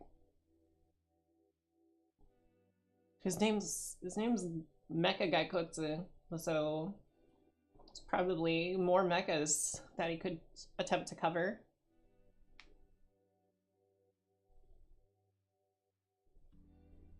Also, I don't know whether like what to really use for Mecha's pronouns, because like every time I see the hands in the videos, you know, they're like pointy and like stylish and stuff, and I don't know if that's just a thing they do, or if it has any, or if it's saying anything about their expression of their gender or whatever. I don't know. Maybe I'm reading too far into it. Maybe they just like having pointy, sharp nails.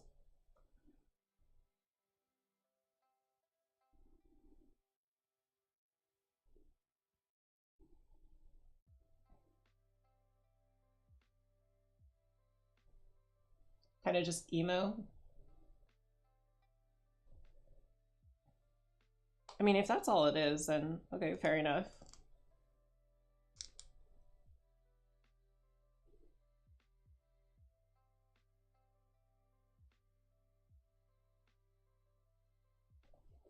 You know, a lot of people will, you know, will take a less extreme interpretation of who they are and dilute it down for the world to see. I hope it's not a case of that with Gaikutsu, because I don't think there's anything for him to be, you know, embarrassed about or scared about.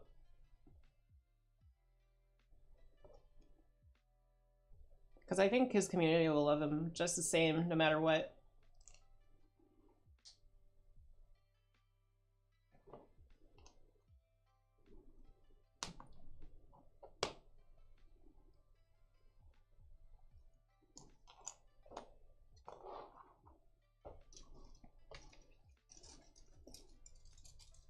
Because, like, I remember recently I also followed this content creator, cosplayer by the name of, well, she uses the tag Rin Senpai or Rin Taicho or whatever. And for the longest time, you know, just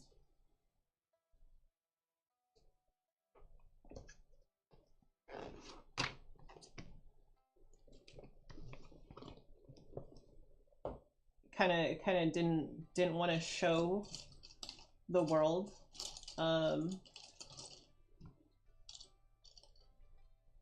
you know, all of herself, all of her, you know, sense of self identity, and only recently, you know, came out about it. And it kind of saddens me a little bit that people make it feel like it's hard to express yourself completely.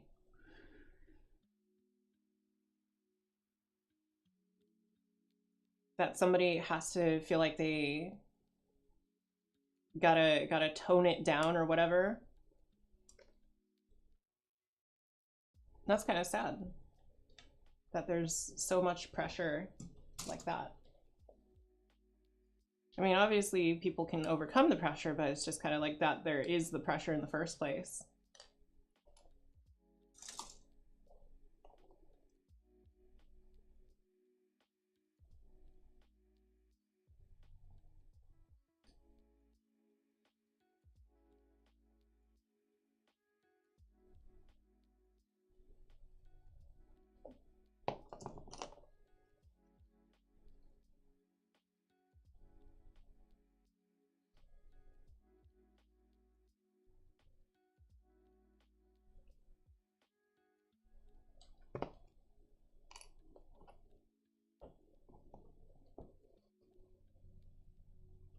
I guess there has to be a line somewhere, and society has drawn it where it's drawn it.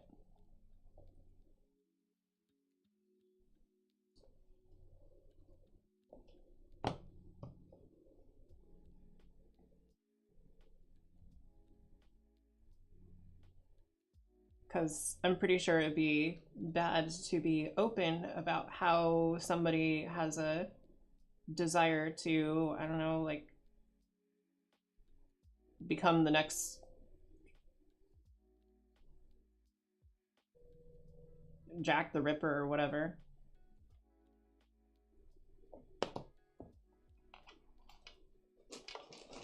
Pretty sure that would be bad. It doesn't matter if it's like a self-expression or whatever. That's just not good.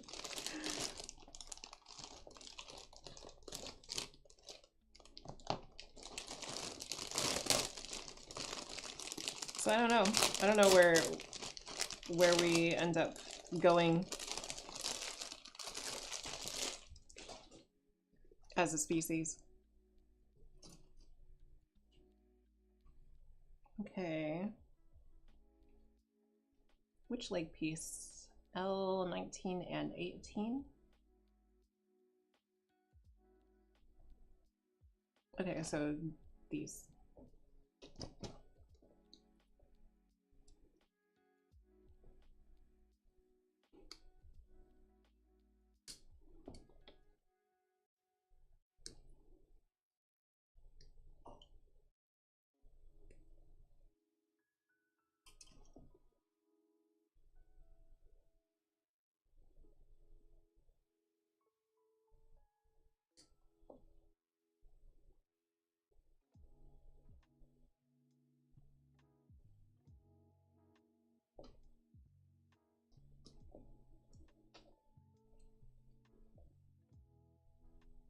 I've been thinking for the past couple of minutes.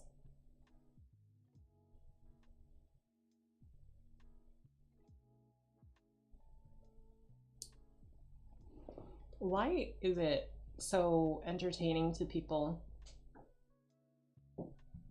to watch someone be toxic?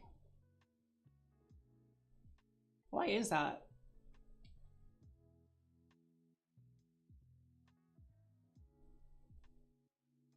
Why is it fun to people to listen or read someone just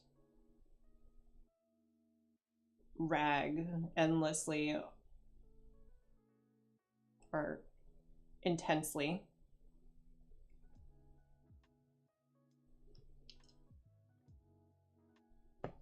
Why is that? Why do we find entertainment in that?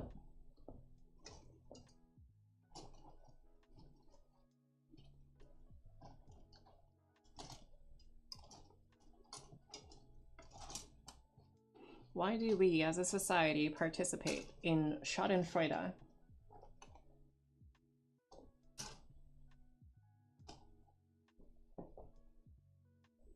Is it something that's ingrained in us? Tend to avoid that content?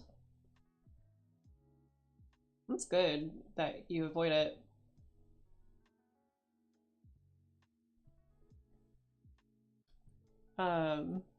Probably helps a lot with mental health to avoid that sort of stuff.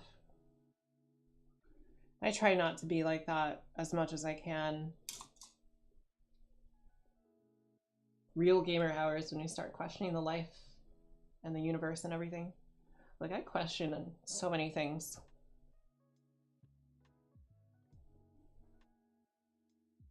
That's kind of what keeps me up at night. Like, these sorts of thoughts, this random shit that it keeps me up at night. Why do humans have to do, you know, this or that? You know, have to feel some way or another? It keeps me up at night. It makes me wonder.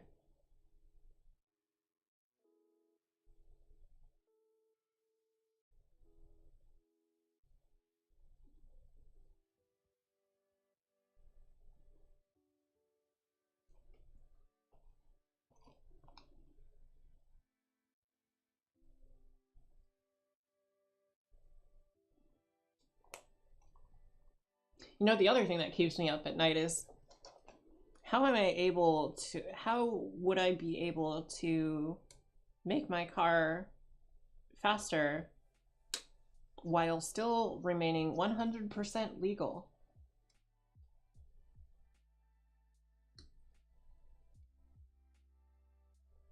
And what have people not thought of to do that could be done? Pepero Nakajima speaks Japanese. I'm probably going to look her up, or him, her, yeah. I wasn't looking at the screen for a moment. Let's look this one up. Pepero Nakajima.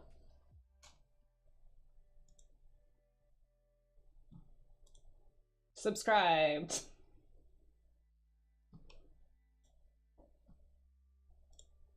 All right.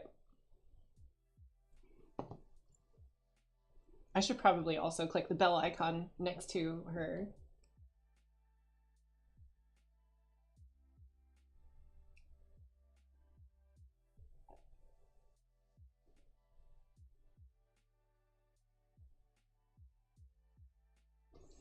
The other night I was in a call with Yui, just like randomly venting about shit, like VTuber design being just stale in the independent, like English speaking independent bunch. Like there's plenty of creative designs, don't get me wrong, but like I see so many designs that are just kind of like same-ish, same kind of theme, Like, I know it's not plagiarized whatsoever. It's not a copy. There's no copying or whatever. It's just inspiration being taken, but the inspiration is always the same inspiration.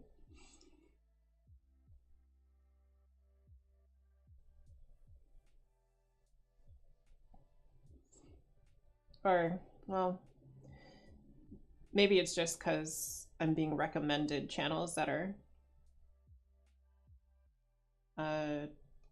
you know, tilted a certain way, so it overrepresents certain styles.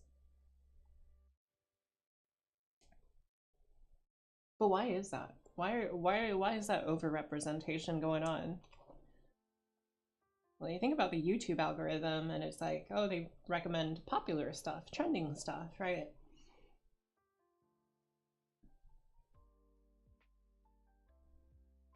And then you think about it, well, these VTubers being recommended to me, they're the popular ones, right? Where they're trending. And you kind of notice after a while that they all kind of share a lot of similar traits for their design.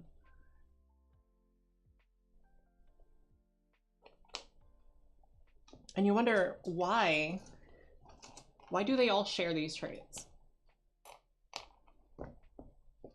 And it's not like these traits are shared with like the agency, you know, officially agency VTubers. They're just shared with the big independent ones. Is it because of the memes?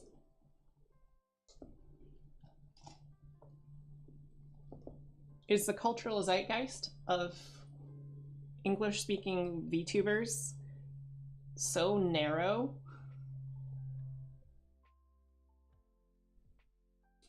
Maybe it isn't. Maybe it is. I can't tell because of how the YouTube algorithm feeds me.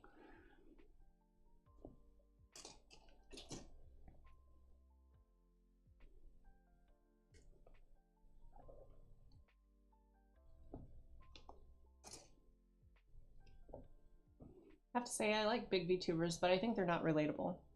Yeah, that is pretty true. And yes, I do think we need more robot themed VTubers, but not just like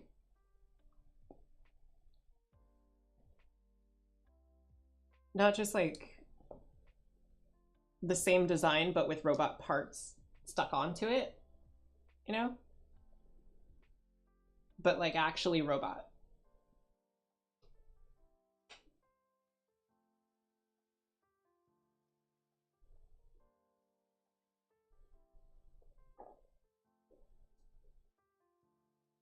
It's like so many designs, right? It's just like, oh yeah, it's a regular human, pretty much regular human, and you glued on some robot bits and bobs. I mean, sure, it's probably more easy to it's just easier to relate to a human looking avatar.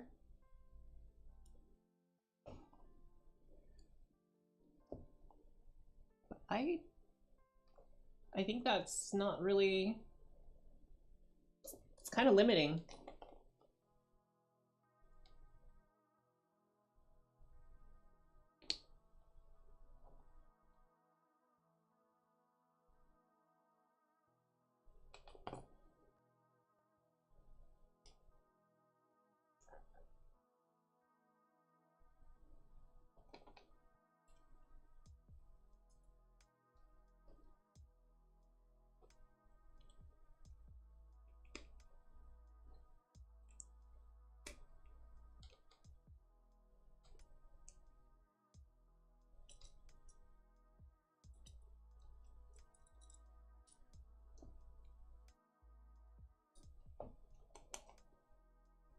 I've seen some robot VTubers, they're adorable, and some represented the Metarot channel.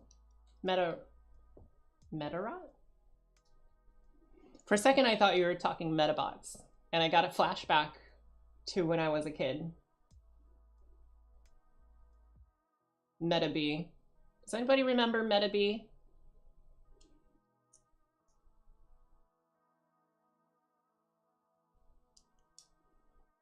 I don't know. Maybe I'm too old.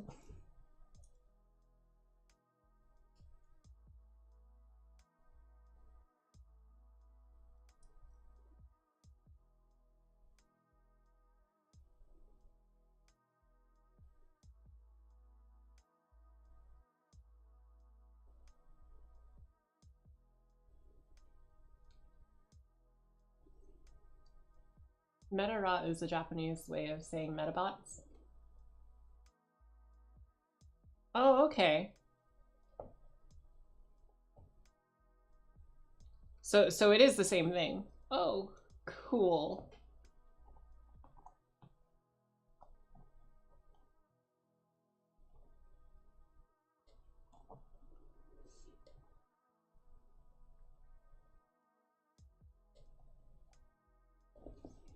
Finally, she stands on her own 2 feet.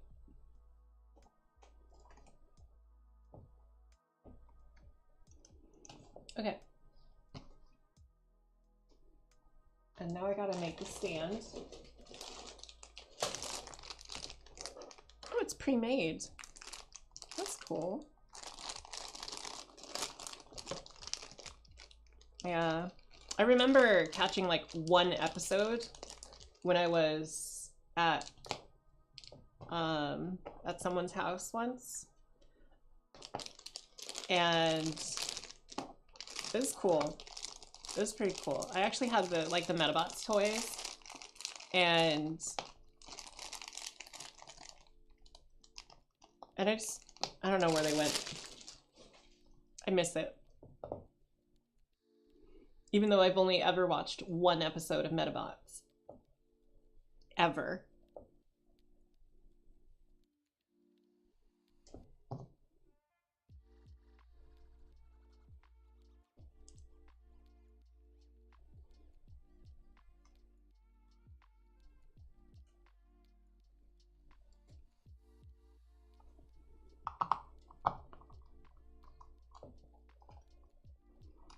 All right, so this goes into her back.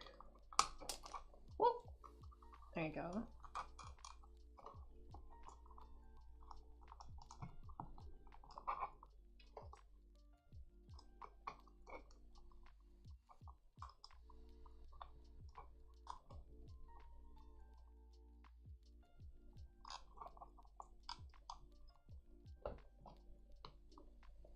Metabeam model from Kotobukiya, one of the kits I have yet to get.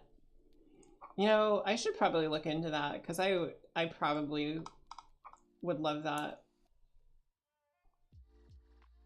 I should probably get one as well. Okay, everything attached.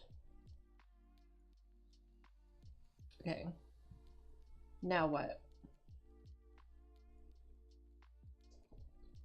I guess it's time to build the armor?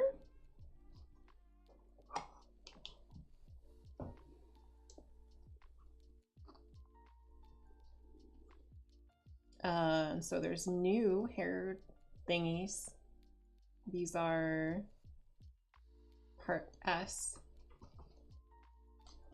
I had Metabee and Rokusho toys back in the day.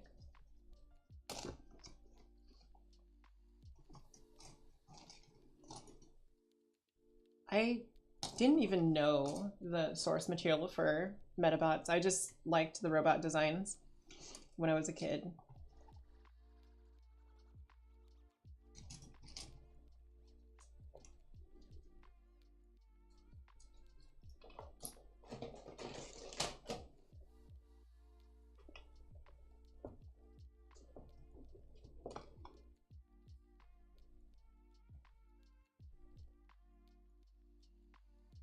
Okay, let's see here. Wants me to put S5, 4, and 6 together.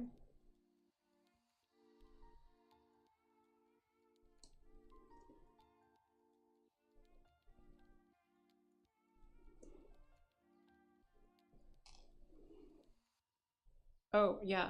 Also, I don't know if anybody knows, I updated my model calibration. But my VTuber model takes up such a small space in the corner of the screen that it probably doesn't matter in the grand scheme of things.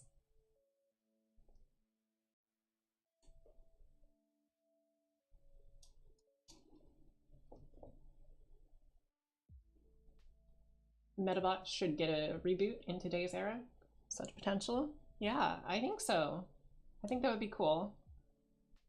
You know what would be really cool? Like, if they rebooted it in like 2 versions, like a more classic kids style version, and then like a gritty, dark, you know, more Cowboy Bebop or whatever, Ghost in the Shell style or Akira style Metabots. That'd be so cool.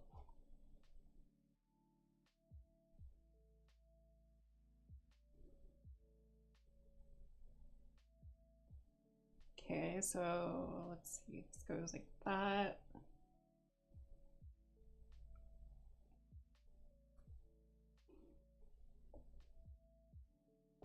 And then it has a little blade, parts D.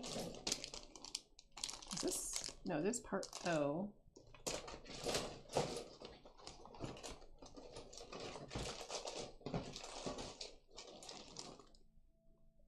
Part O, part M, part T.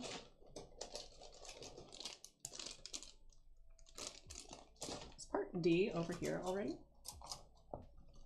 I found it.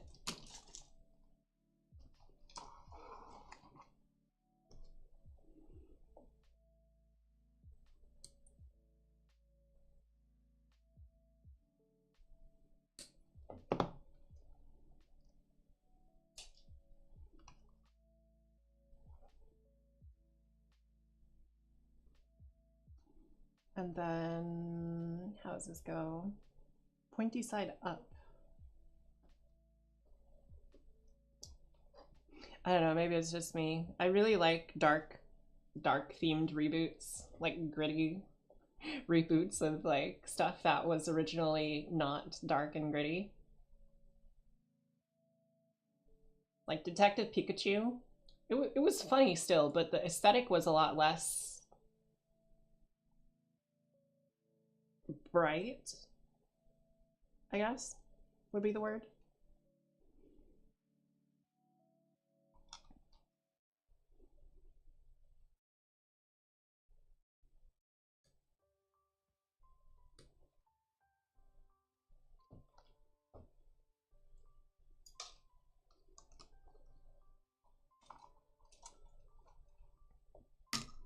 I don't know. Maybe you don't necessarily agree with that idea. That's fair.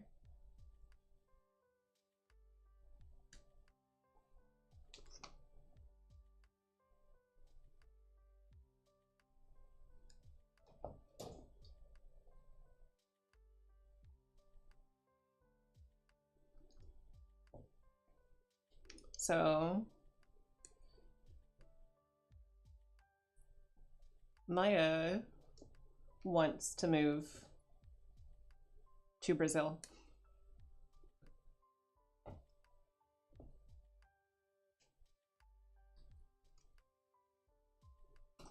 I don't know if you know that, but she wants to move to Brazil.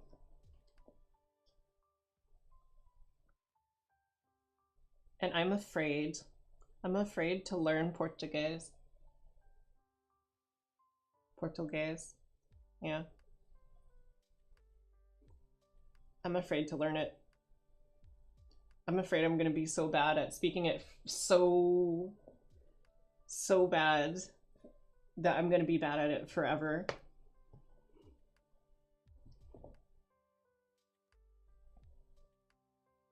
My first thought was Detective Pikachu too. Yeah. Same brain cells. Portuguese. Oh, Faust. Had to rewatch that movie. Probably the best way to do a live action Pokemon movie. It makes sense. Yeah, right? I don't know. Some people probably won't want a gritty reboot or a gritty aesthetic to a reboot. Because, like, they just want the old stuff back, you know? And I understand that. Okay, so those are the new hair ties.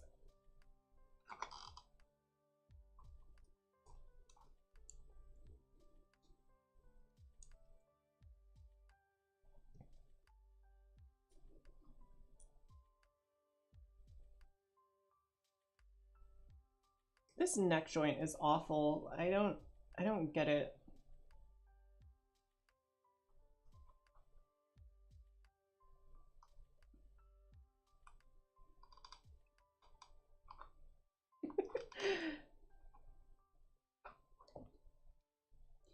Hey Faust, did I say it even remotely close to how it's pronounced? I have a feeling the answer is no, but I'm gonna ask anyways.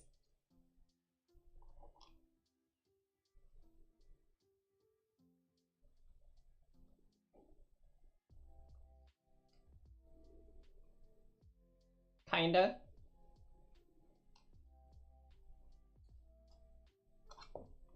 Damn.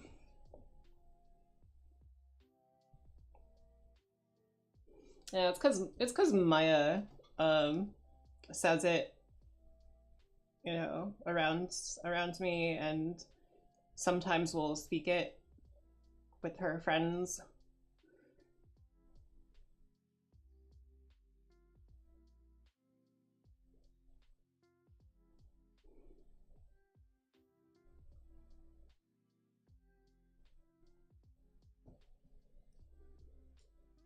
But I know that she has an accent. I know she's got an accent. And I don't know what part of the accent is accent and like actually, you know, how it's pronounced.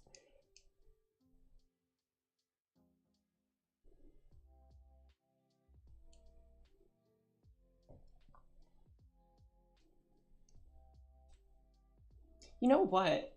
This character's head kind of reminds me of Exiled from, or what was it? I think it is Exiled from Paradise or whatever. I think that is how the anime. Angela Balzac or Balzac. Baruzaku. In Brazil, it doesn't matter your accent because everyone is all over the place, so we have a mix of accents from all regions. Well, Maya isn't from Brazil. She just went there on exchange as an exchange student once. So I'm pretty sure she's got an American accent.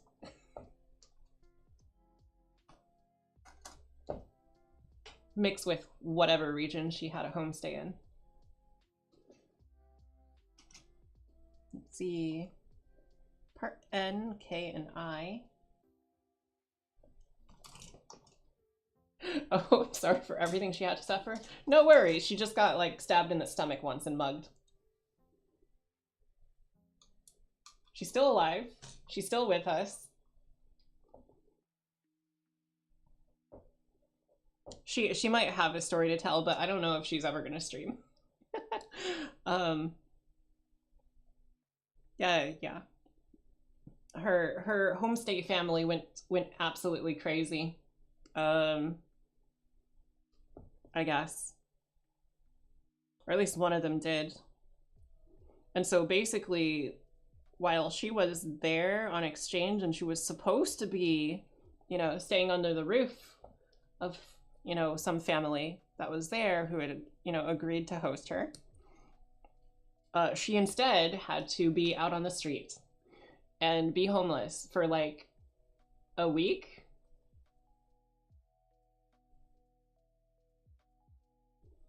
In a foreign land, you know?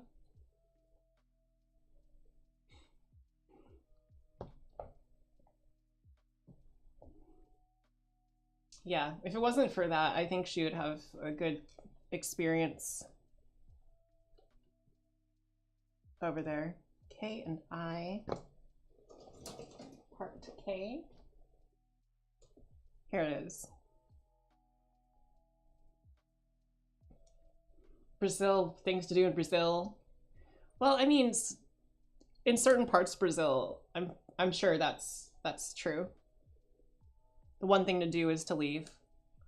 But I wouldn't say it's like that everywhere in Brazil. Like none of the countries that, you know, I've been to really suck that bad. Except for China. I hate that place.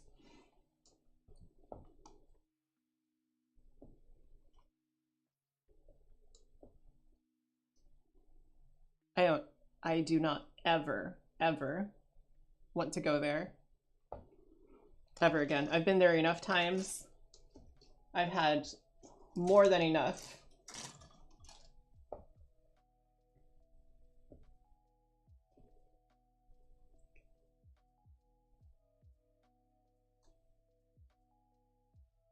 Maya's got a friend in Brazil that actually really likes living where she lives. It's not like in the city, it's kind of further away.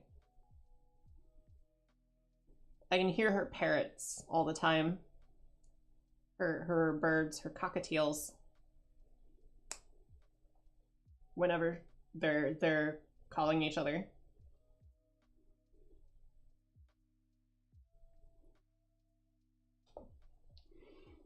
Cities like Backwater City, no one will even remember it exists, but it has all the bad stuff that big capitals have. Same goes for other cities in other states.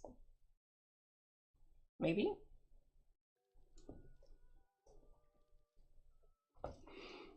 I don't know. I feel like it would be too quick for me to judge without having, you know, been there myself.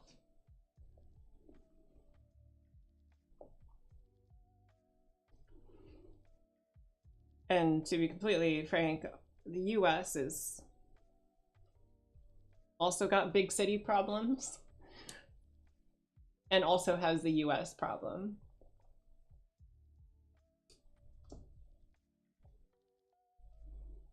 Where if you get sick, you're as good as dead.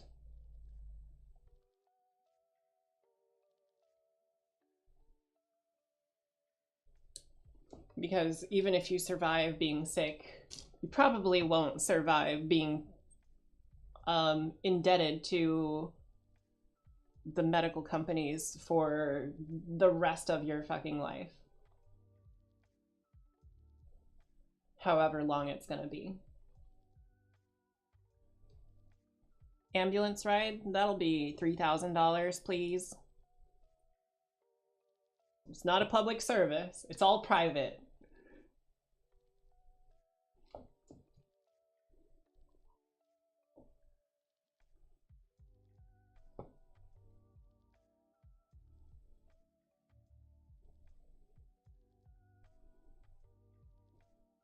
And then the other thing, health insurance, it's not optional. It is not optional. You get charged an extra tax if you don't have health insurance.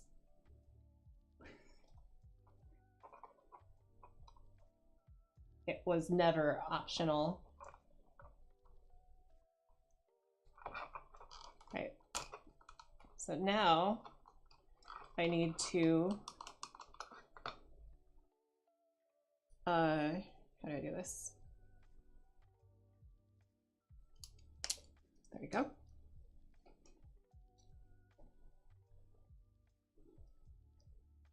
Swap out the chest for the armored one.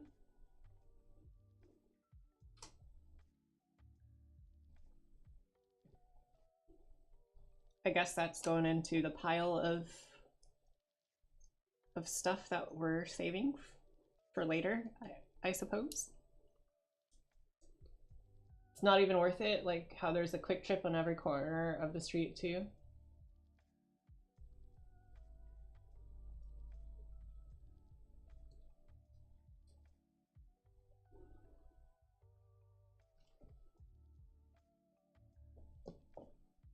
There's a lot of things to dislike about every single country.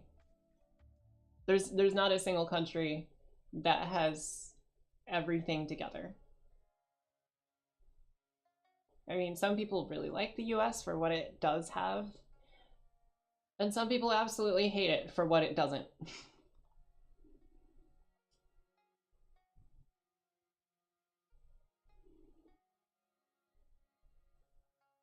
Let's see here. What's parts E?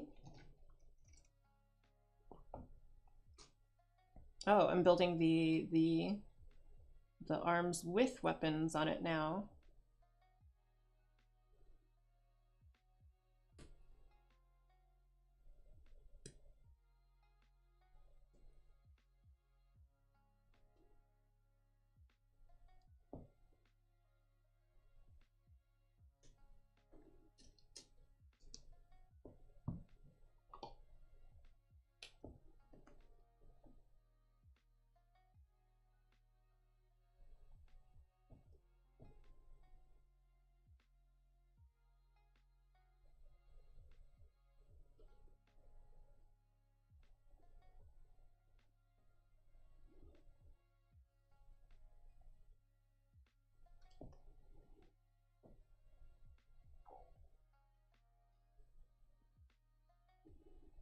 I heard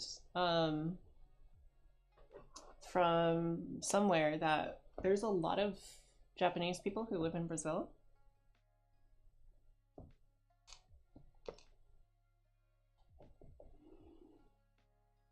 I'm not entirely certain why that is.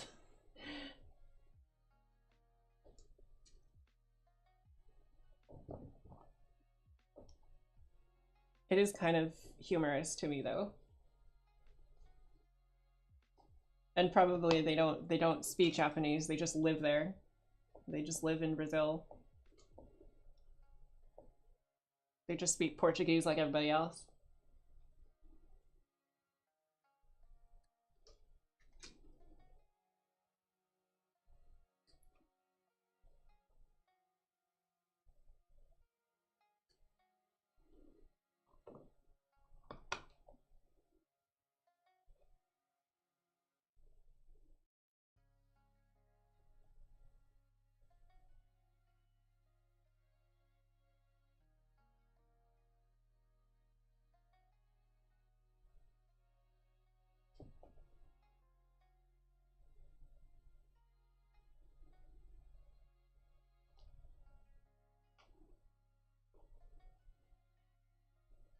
Where's the other one? Here it is.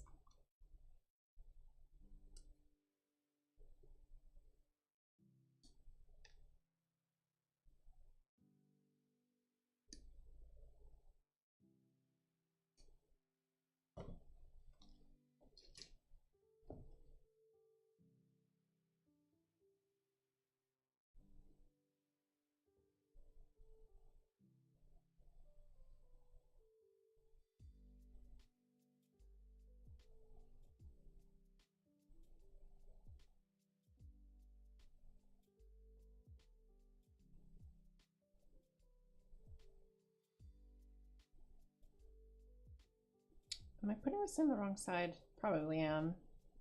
This side?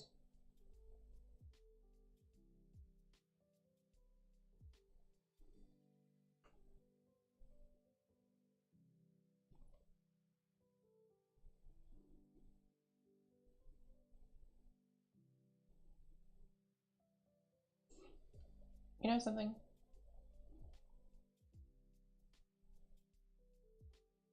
I feel like a lot of people who move to the US from a different country get very, very patriotic about the US.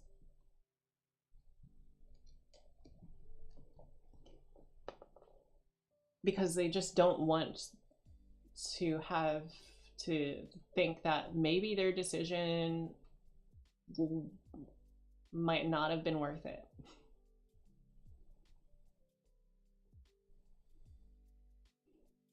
I noticed it a lot with like Asian Americans.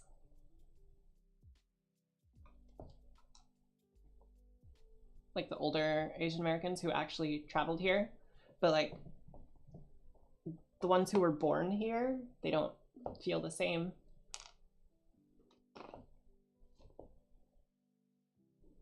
Let's see here, part L. I think it's one of these other ones. Where's part L? Is this part L? Where's part L?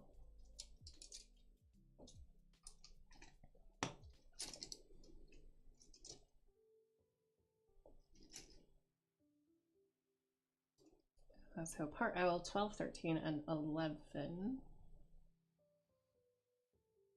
12, 13, which one's, there's 11. Oh, that's J11, okay. I met people who moved from California to Wisconsin, and the only thing I can ask was, why? Well, I'll tell you why they want to move away from California. It's because California is incredibly expensive. The taxes, and like, sure, you're earning more than usual, but the prices, if you live in California, you're never gonna own a home unless you're like actually legitimately, you know, USA rich.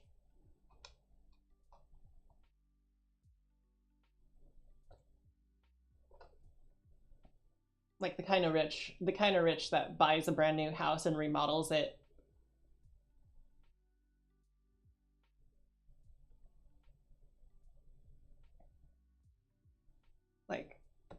Like the seller is selling a brand new house that has just been, you know, everything's been put in here, is brand new, nothing is blemished whatsoever. It's absolutely perfect inside. And these people, they buy the house and they remodel it before they even move in, and have all of the brand new stuff that's in there tossed out. It's like, why'd you buy a house that was brand new in the first place then? Huh? Buy an older house. Jeez.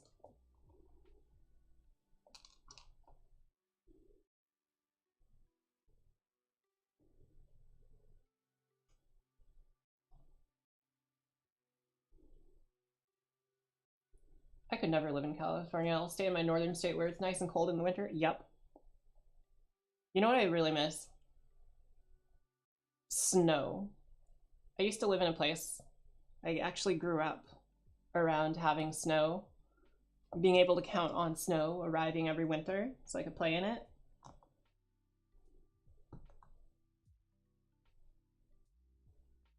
I miss that. I miss that a lot.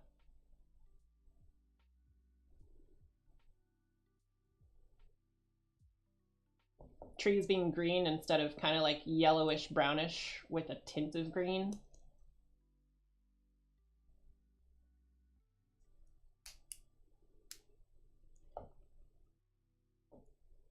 Where there's water and everything. Yeah.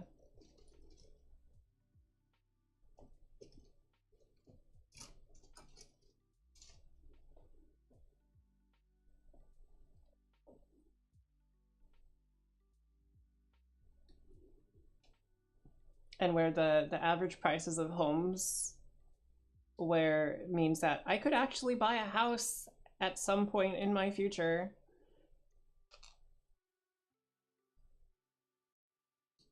and not have to like sell a kidney, donate part of my liver, and sell everything I own just to have a house.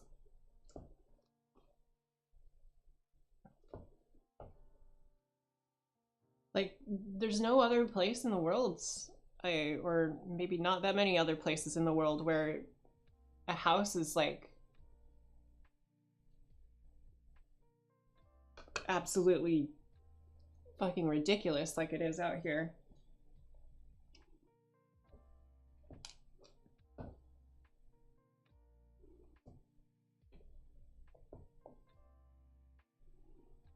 I was too confused at the time because there was nothing here in my city in the north. Yeah. I mean, there's not as much to do because everybody likes living in the big city where there's so much to do, so much to see. And then when you've lived here long enough, it's just like you've seen what you need to see. It's better as a tourist place than somewhere to actually live. But I'm also really tired of moving.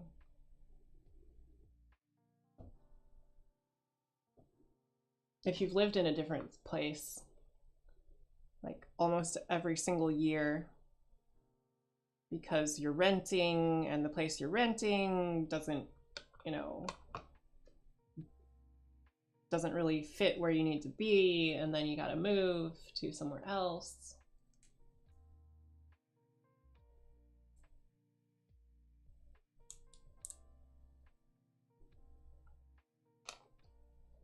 And you've moved like 6 times in the same zip code.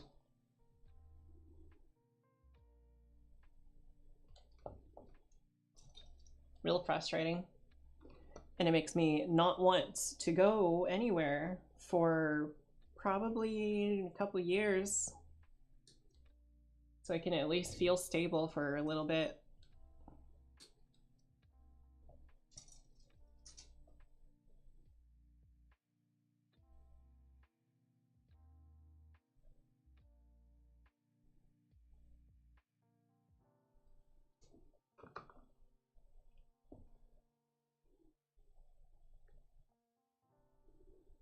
I used to have a house that I actually owned before I started living here, and now I rent.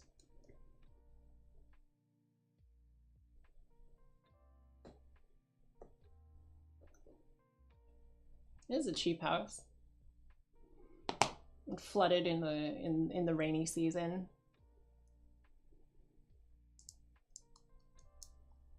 But we could have fixed it.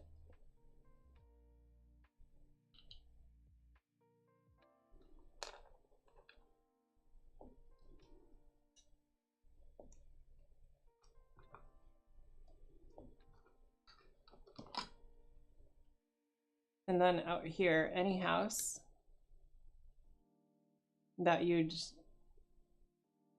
that's potentially on the market, anything, even remotely close to the same size, 10 times the price. It would be 10 times the price.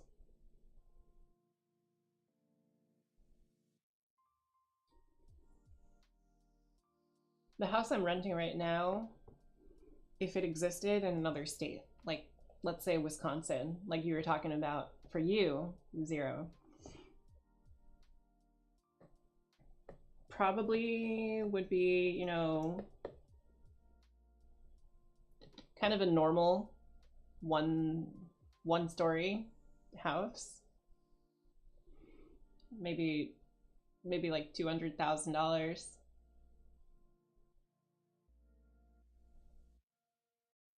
Out here, it's probably closer to about 1.5 million.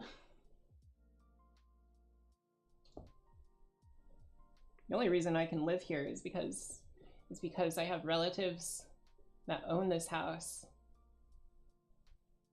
And they're okay with me not meeting the typical income requirements for renting a place.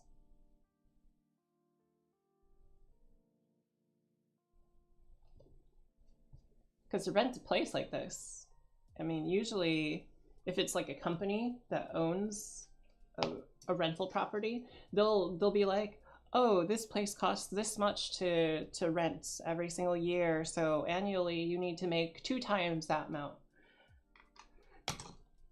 And that's absolutely insane.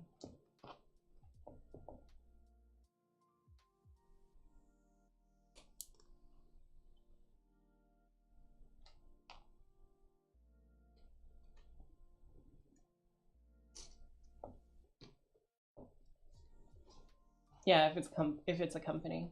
Good thing it's not a company.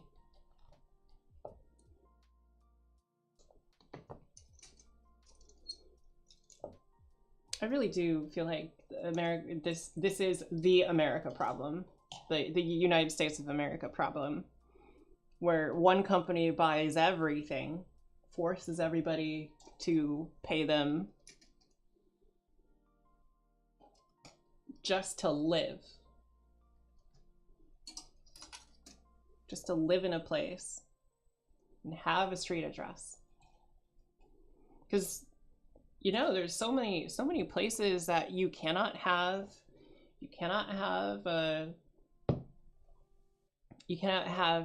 so many different things like government services without having a street address.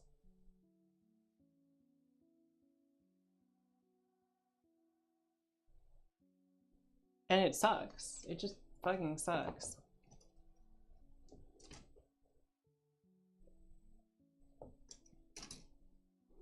That's probably why a lot of people, like, while you ask, yeah, maybe why did you move away from this place? Well, sometimes it doesn't make sense to you, but it definitely makes sense to the person moving. Because they're escaping something.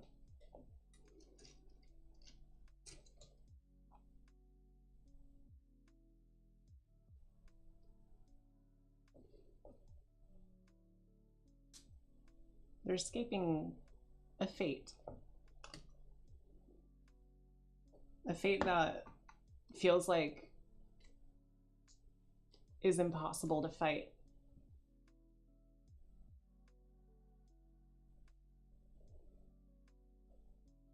And so rather than fight it, they leave. They go somewhere else. They escape it. We all have fight or flight in our veins, in our blood. If you can't fight it, you run from it. And that's just how people react to basically everything.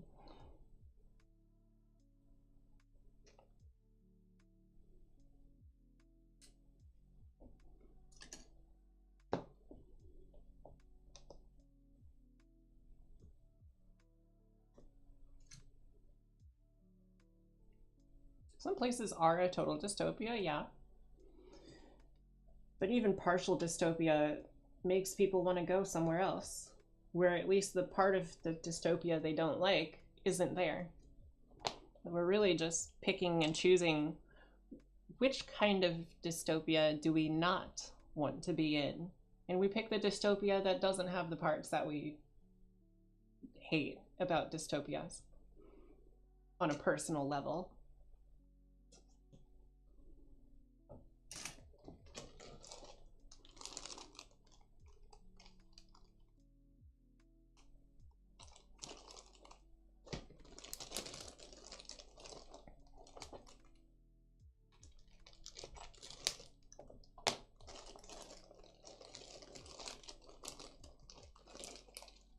And so I think that's why Maya wants to go to Brazil and live there.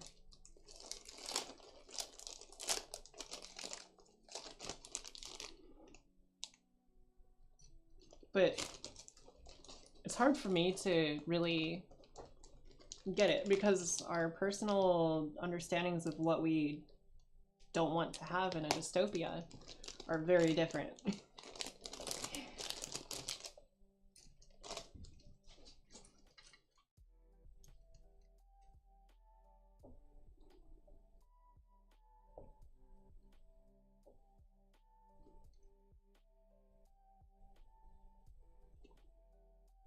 Oh, which one is 8 in this one?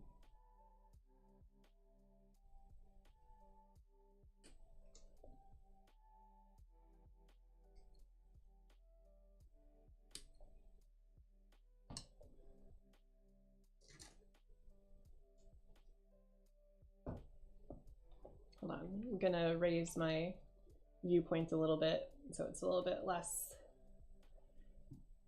out of whack.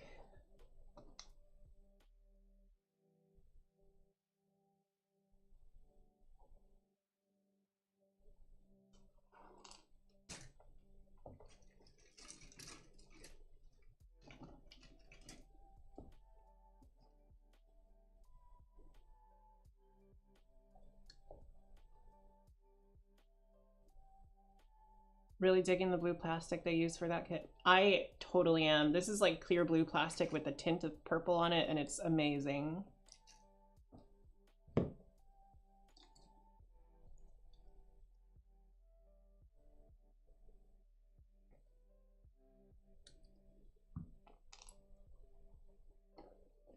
It all, like, it makes me hesitate to even think of doing anything with this plastic, because like as soon as I cut into it, there's going to be some parts that are a little bit stress marked. Hopefully it's not too obvious.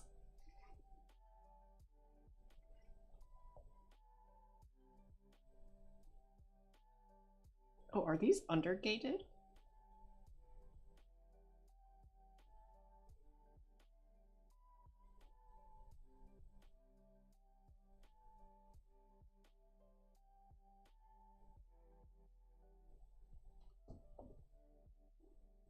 Oh, I think it is undergated. Yeah, it is. And I should take notes. Yeah, for their fluorescent clear parts, they need to add some like tinted stuff to them, I guess.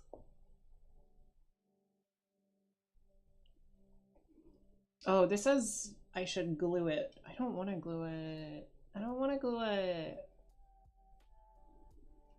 No glue.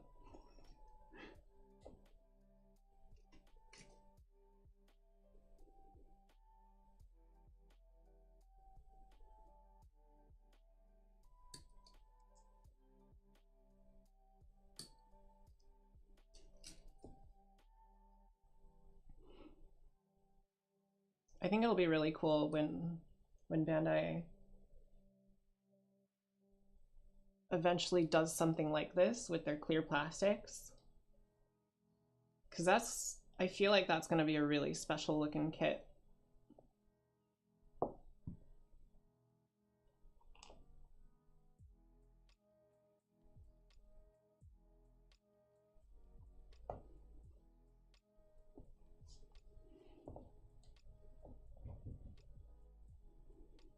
Okay, let's see.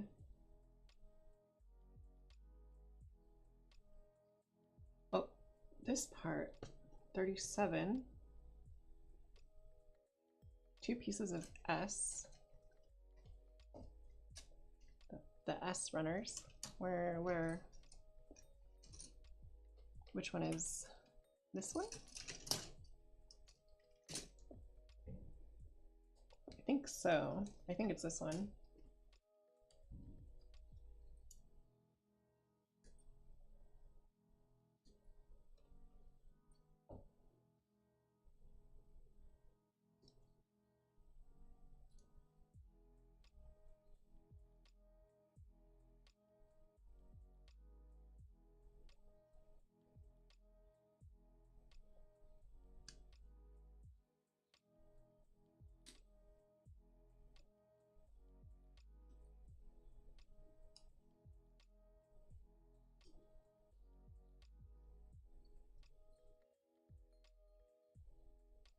I'm actually really digging this lo-fi music.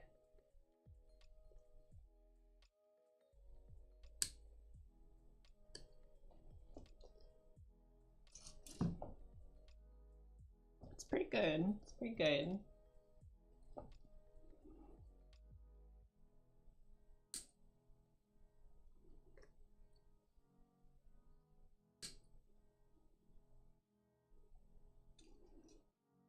And then the other fact is this plastic, this clear plastic, has like such a reflective, shiny, chromy finish on the outside. I don't even know how they got it to be this shiny.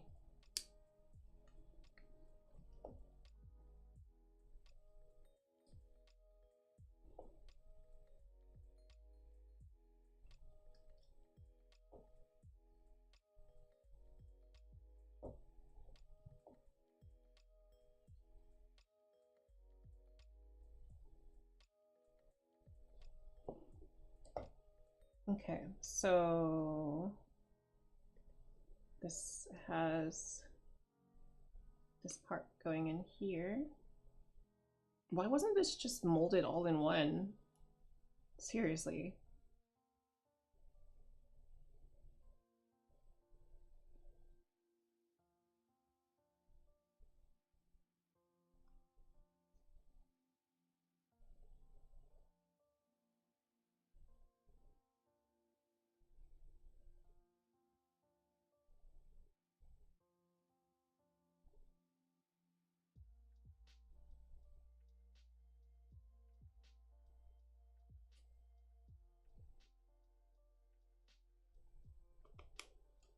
Okay, so that's how that goes.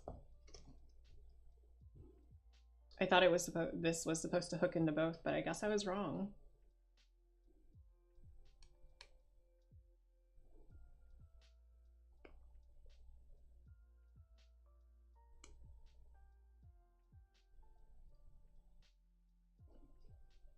Then this connects to the back here.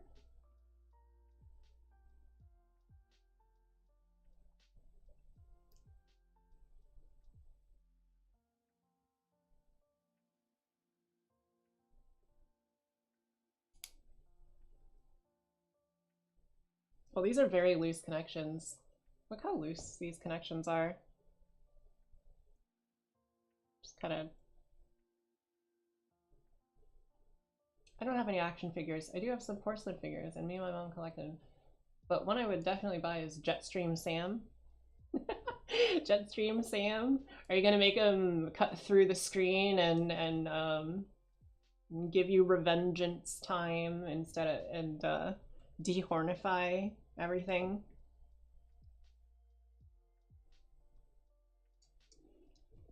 Are you gonna do the storm is approaching, but stop motion? Yeah, actually that would be kind of funny. Stop motion, I am the storm that is approaching. I think that would be pretty funny, personally.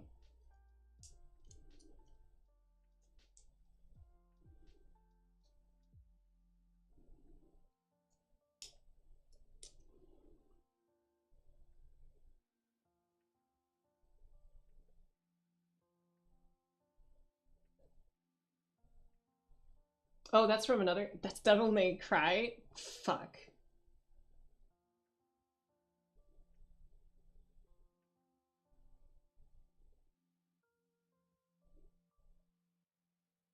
Oh, fuck, that's Virgil.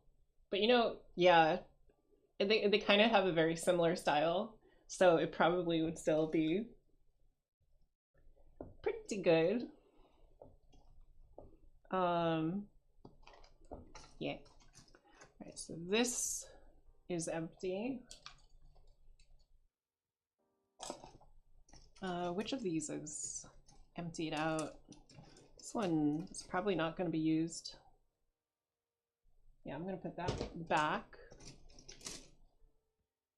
It's probably still got stuff to do. There's so many runners in this kit. Okay.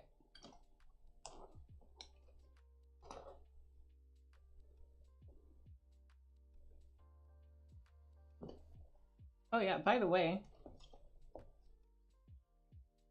this is completely off the topic of the stream, but I just had this laying here and I'm very proud of it. As much as I hate using it because I don't like the shape, I think that was pretty cool. I just wanted to show it to you guys. got like a rechargeable plug here. It's 3D printed. And it's like lightweight and stuff.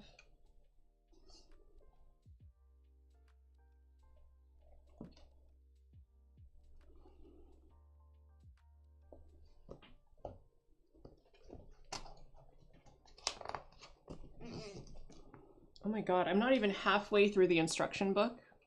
Seriously? Okay. All right, let's see here. Part J and L. It's not these. So I think these other pieces. This is N. So I think it's these. These are part L, and then part J is over here. For something 3D printed, pretty cool. Yeah, I spent a lot of time smoothing out the top to make it like, you know, nice, so that I could paint it nicely on top. It's got a few like non 3D printed parts on it still, but like, I'm very happy how it turned out. Okay, so J7 and 6. I'm gonna take guess that it's these two parts.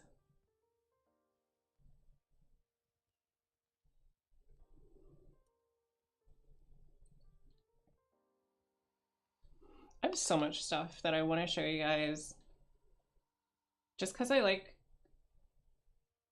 I don't know, I'm like that kind of person who's like, oh, I have this thing, I want to show it to people to let them see this thing that I think is cool, and I hope they think it's cool, because if they don't, then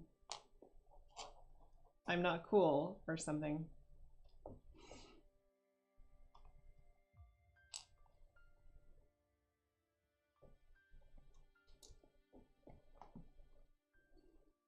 I don't know if you've ever felt like that. Maybe it's just me.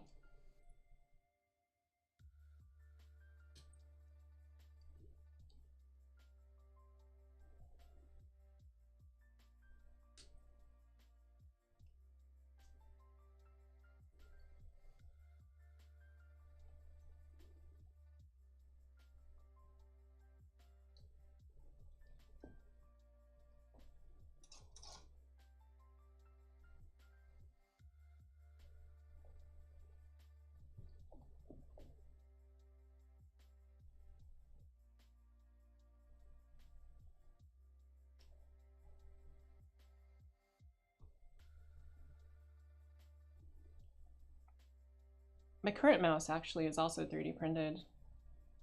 Well, the bottom, the base, bottom plate of it is 3D printed.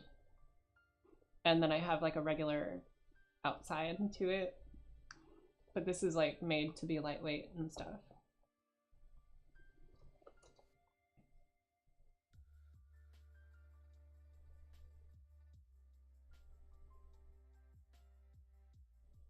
I don't know, maybe I'm always looking for something to improve, something to upgrade.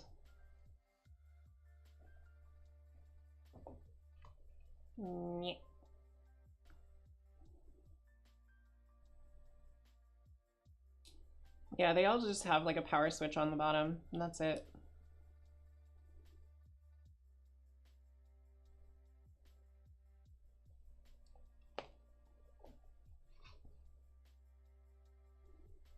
It's a very dim light. I kind of wish this light was a little brighter. Now I need to get a 3D printer. I'm sure you could probably just order it 3D printed somewhere, and it would be like, if it's just the one thing, it's going to be so much more worth it to do that than to build a printer, because printers are, they take forever to really, you know, get built, set up and everything. Because you gotta calibrate it, you gotta really learn a whole lot of shit if you want to get into it cheaply.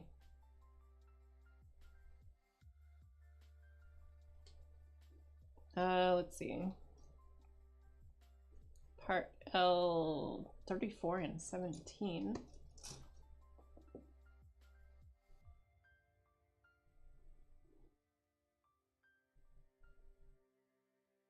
34. It's right here.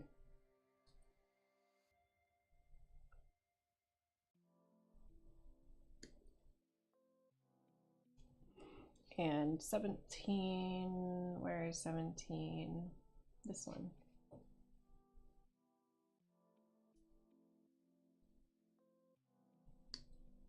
Like, if you make a lot of custom stuff with 3D, that needs like a 3D printer to do, then I think that's an okay thing to buy.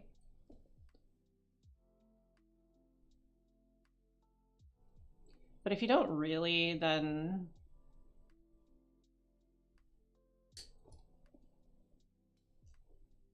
it might not be worth it.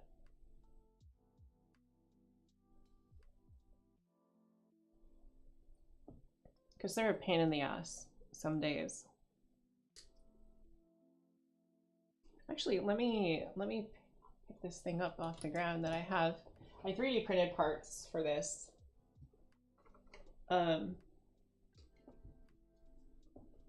So this stuff right here is 3D printed. I think you can tell because it's got like the layer lines and stuff. But like this stuff is 3D printed right here. And it's all like kind of an adapter that I printed to get this to work. It is a RC car. It's not complete. I don't know if I'm ever gonna finish it because these things are so expensive to complete. It might always just stay that way, incomplete, and be a display model.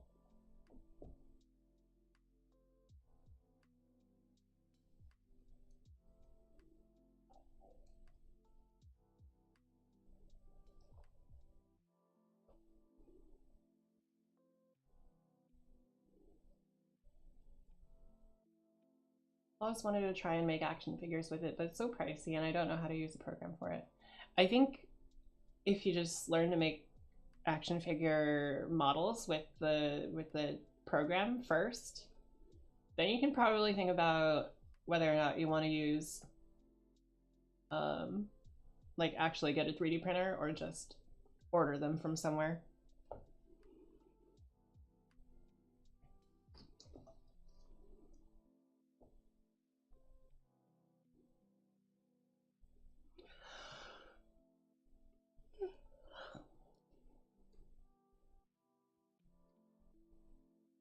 All right, let's see here.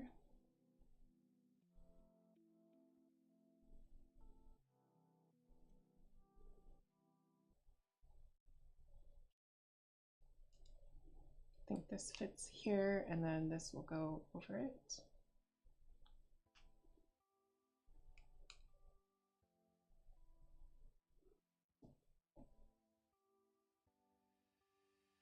Okay.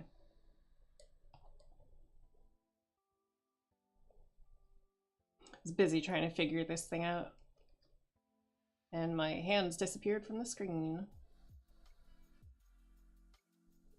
I'm pretty sure it's this way.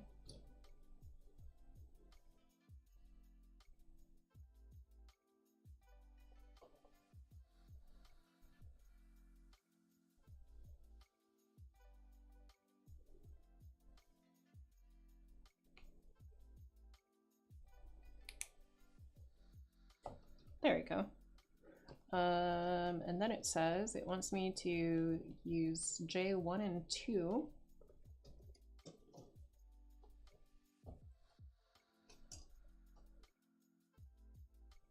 Okay, so it's these parts.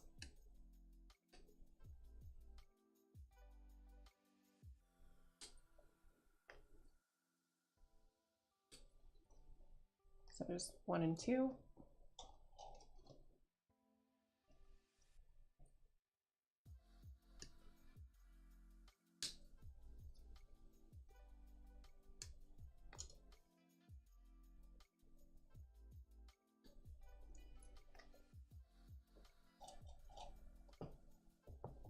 Oh, also I think I'm gonna be starting over with Minecraft if I play it again.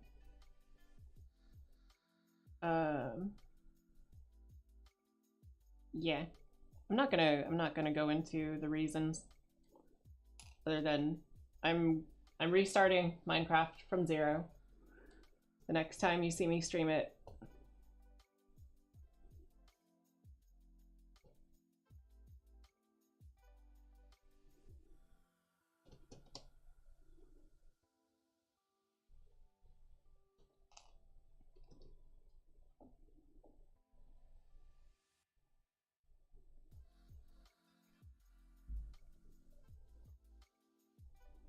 Haha, from zero to still zero because I'm no hero.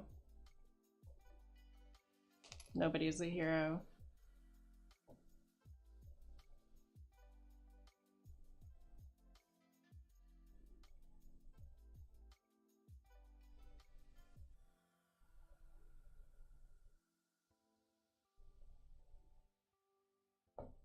Or nobody should aspire to be a hero.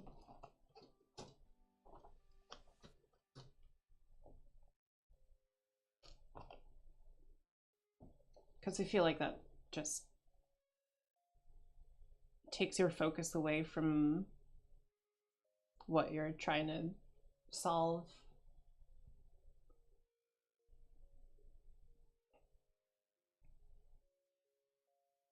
Like if you're trying to like solve a certain problem and you start getting focused on being a hero that solved said problem, you stop focusing on the problem you're trying to solve.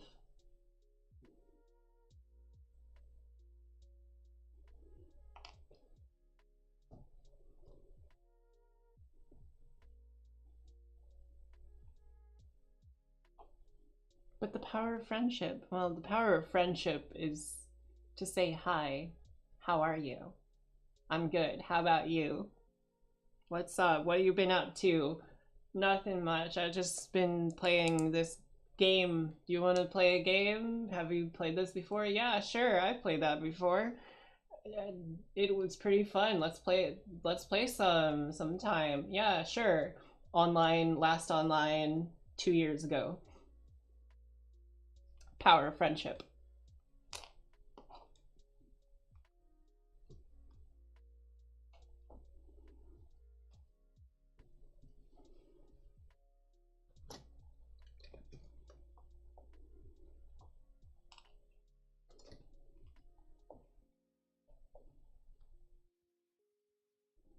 Okay, so L5. Is it this one? This one. 5 and 7. Okay, so those two pieces.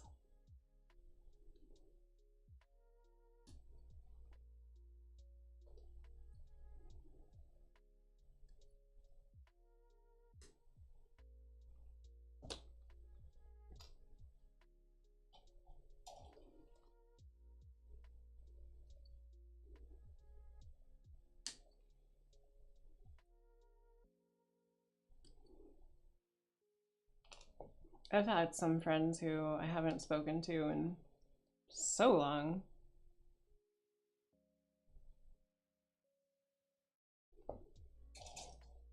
I don't even know if they remember me.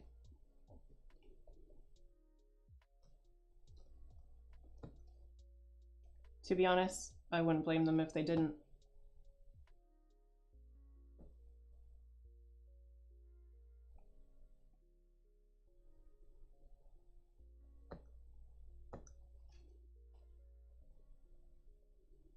I'm just not that memorable.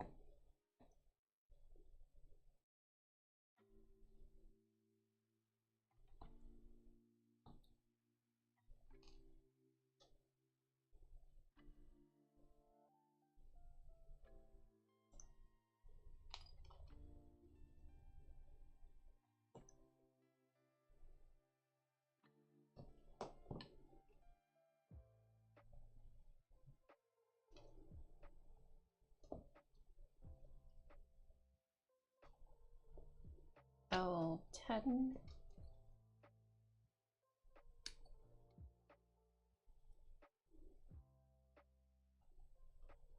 Did I ever talk about how I at one point tried to become decent at beatboxing.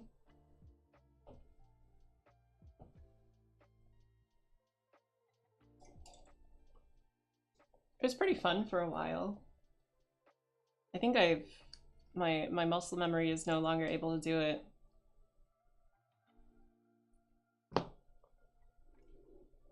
But at the time I thought it was like the coolest thing ever.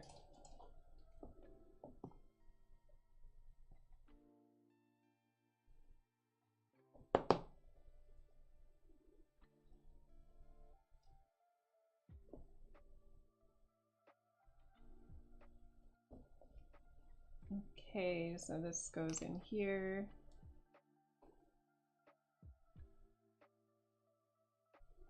Never too late to practice beatboxing? Maybe. VTuber beatbox battle. Do you want to do a new thing? You want to start a new thing? VTubers do a beatbox battle through Twitter or whatever.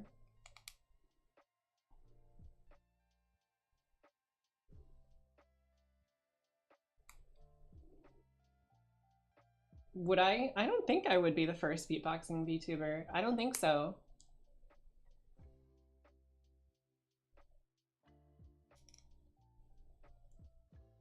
I feel like there's so many people who have been first, you know, for everything, and there's no way that I am the first of whatever. I don't see it.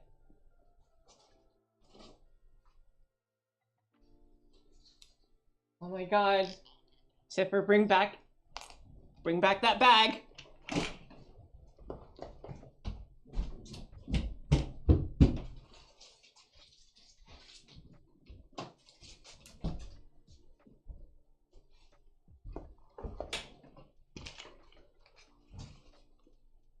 Dumbass cat.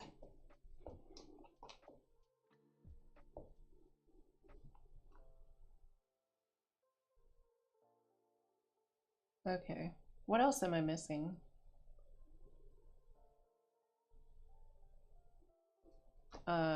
This part here.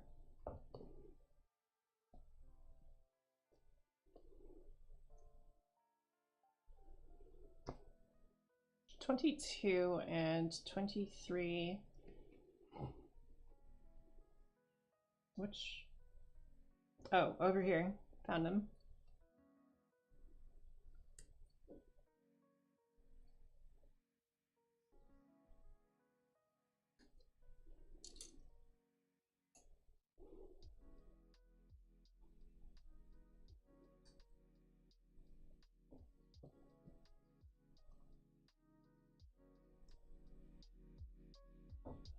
Just gonna turn up the audio a tiny bit.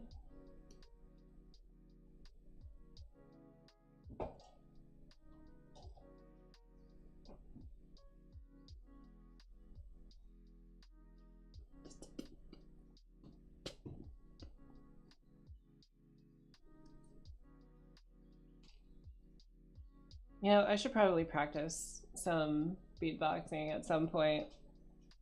Just karaoke, but it's all beatboxing. Karaoke, but it's all really bad beatboxing. No! Stupid cat. You're not allowed.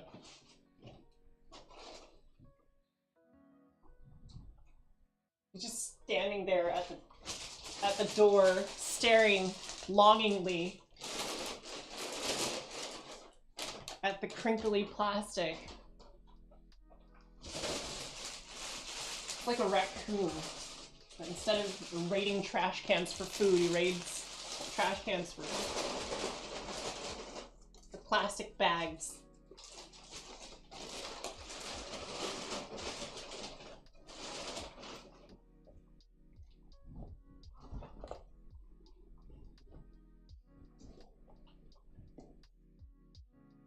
I don't know what the heck is wrong with this kid. For, I think it's this one.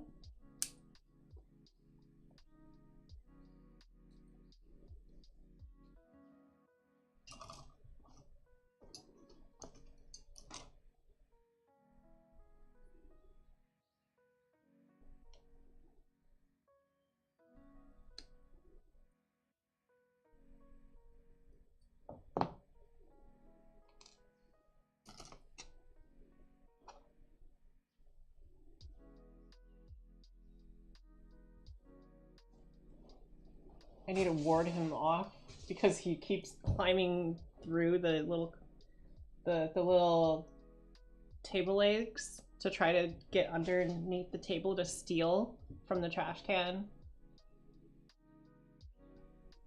Absolute addict.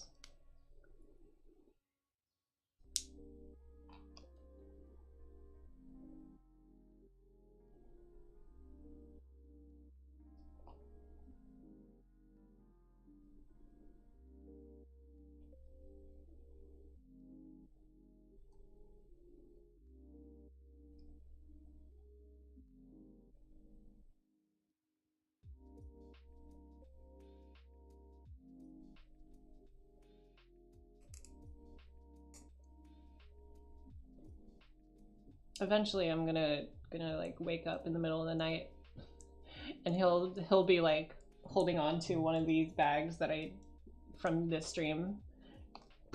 I'm just gonna have to sigh and give up. Okay.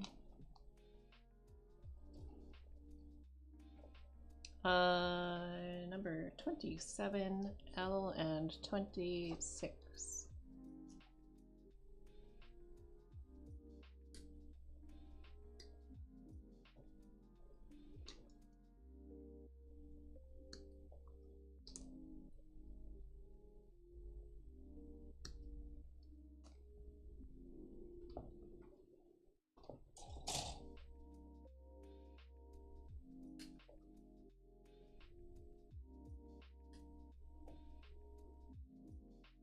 I'm keeping an eye out for him because I feel like he's being beckoned to by the bags.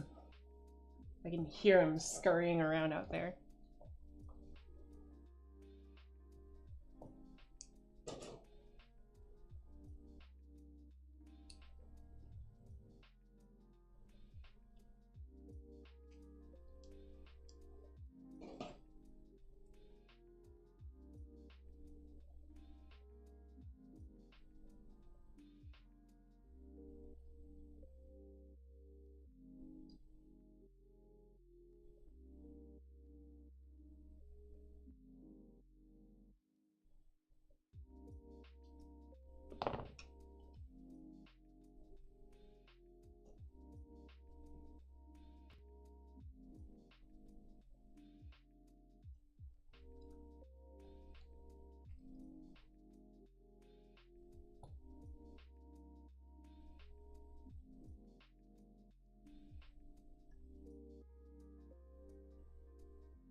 There.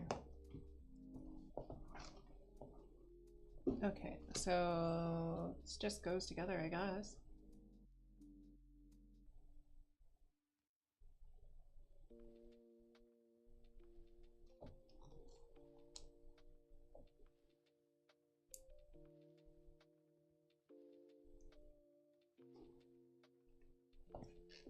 And then, here we go. The big ol' boots. 19 and 15, along with 16 and 31. Yeah, 31.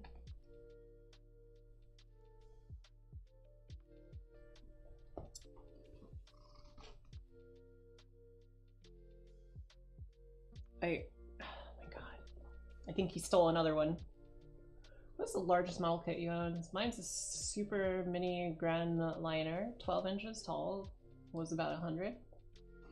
I don't know.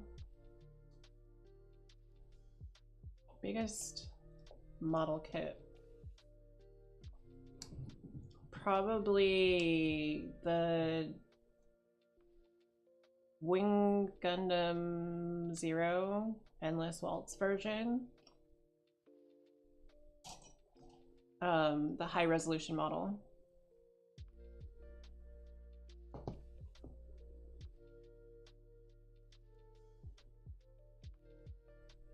It needs some help standing up though. It needs to have some joints like textured or something to get them to stay together better.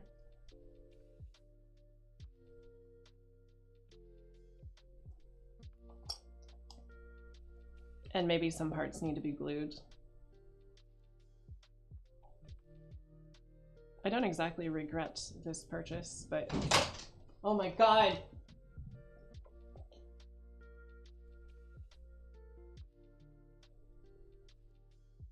This cat driving me crazy.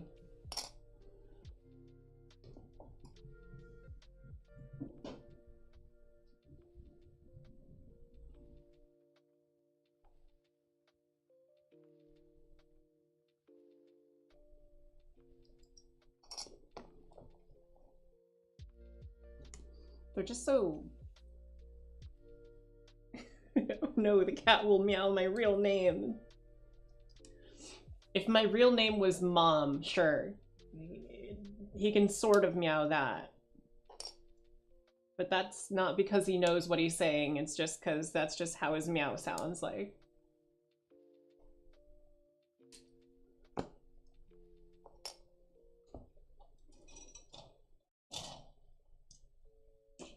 Some days I hear him meow and then I think, is that Maya over there like trying to talk to them and trying to like tease them or whatever and like meowing at them? And no, it's not it's my cats actually meowing, and they just sound like people trying to meow at cats.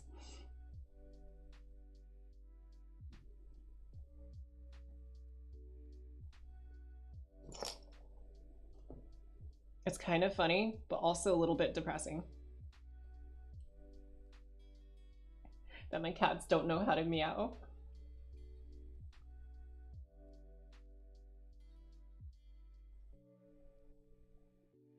At least not a cat-like meow. They just approximate a human meow.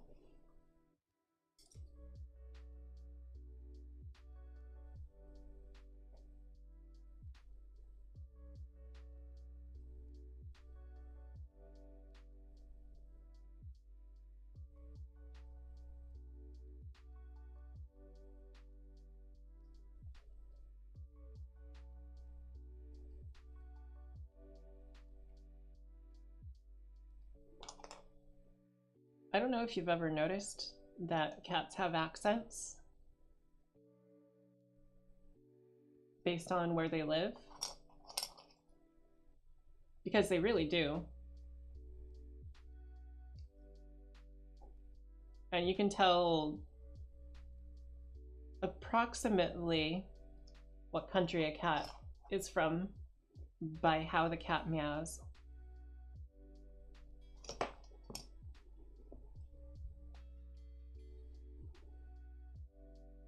16 and 31. And if not the country, at least the cultural background of the household that raised the cat.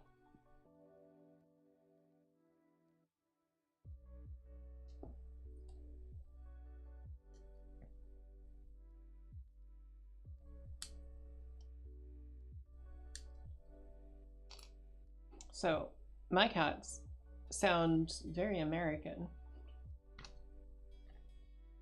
like US American. This is item number 31 here.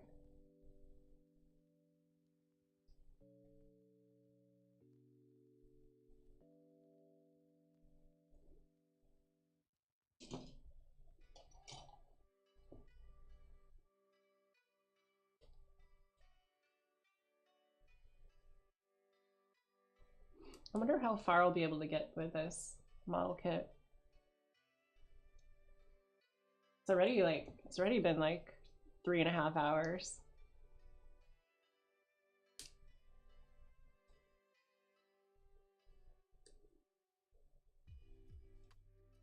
Or maybe it's been longer? No, I think it's been 3.5 hours.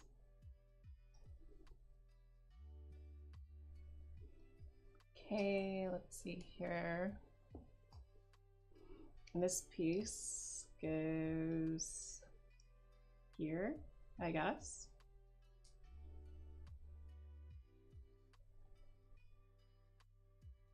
Are we sure about that?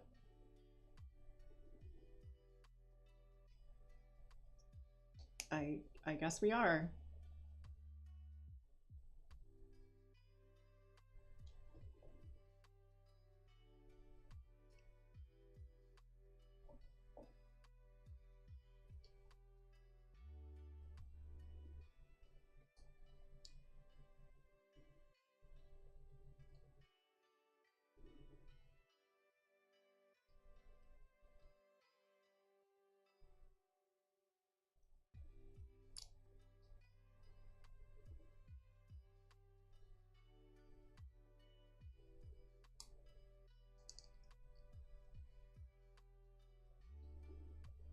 Then this piece goes in the top. I know that Kotobukiya loves small parts, small and pointy, losable if you drop it.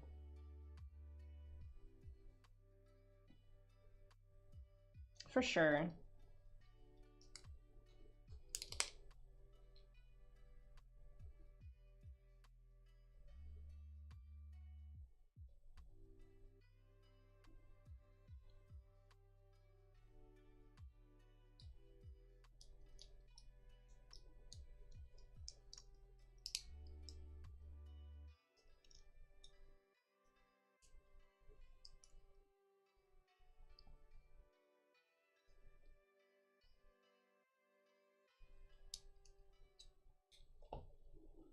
Okay, so it needs me to make 2 of these.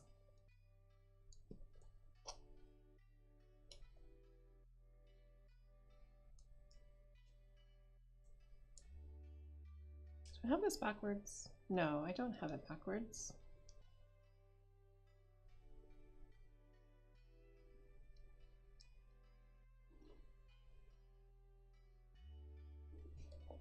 I've almost lost a few small parts in that way because of the design on my carpet. Well, maybe it's a good idea to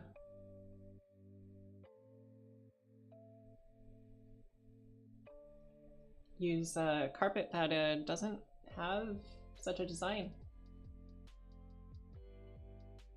I'm just kidding. You probably don't have too much of a choice on the matter because it's just carpet after all.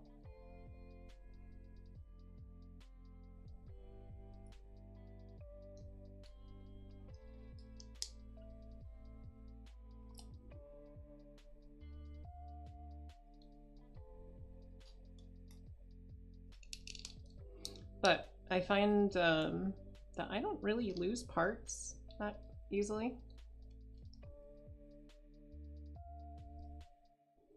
Maybe it's because I just like keep everything on top of a table. Okay, let's see. Next is to add the side plates.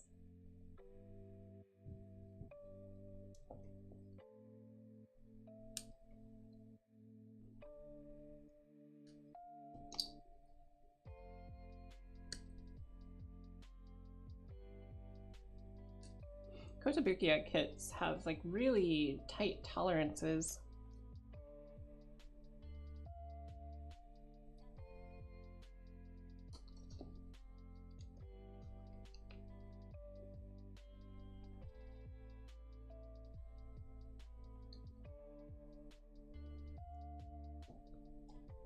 If I don't cut these like quite right, they'll not like fit together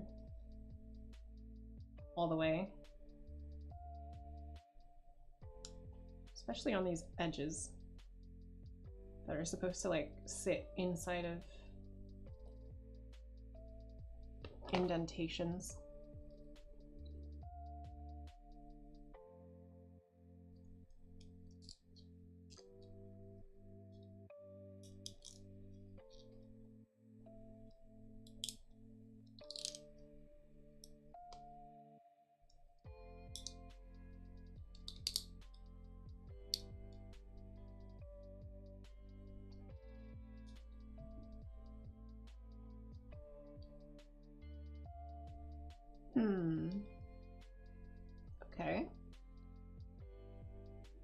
And then I gotta do the same for the other side.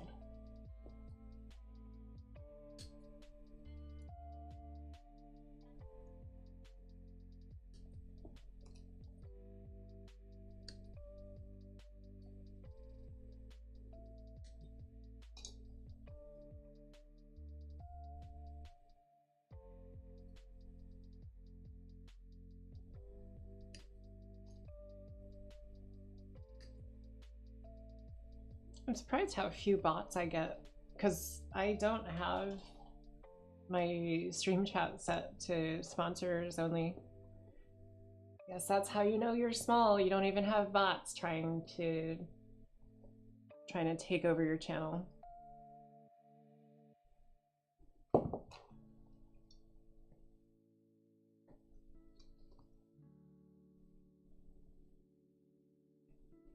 I guess that's convenient for me though. I don't have to fight bots. That's great. At least for the time being.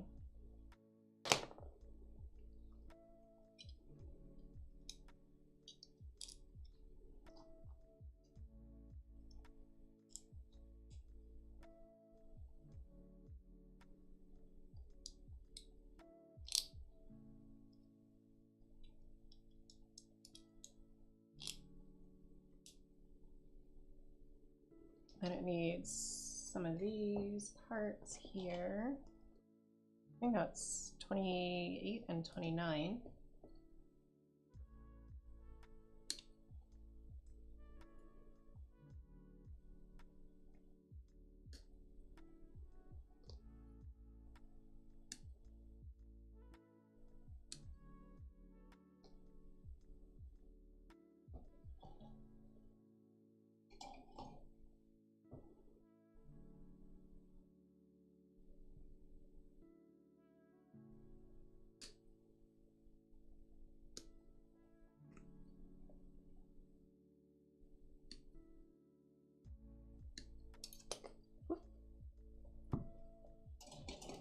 Where's the E parts?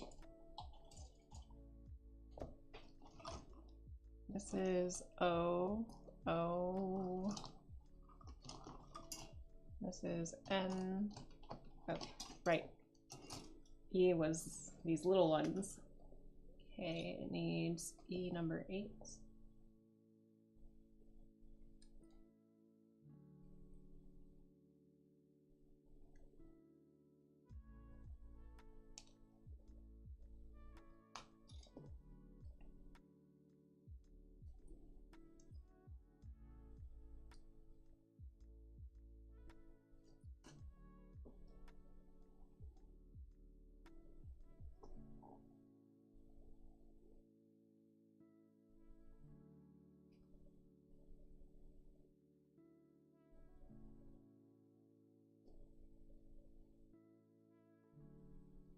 Yeah, sometimes I wonder what gets into people. Like what really happens?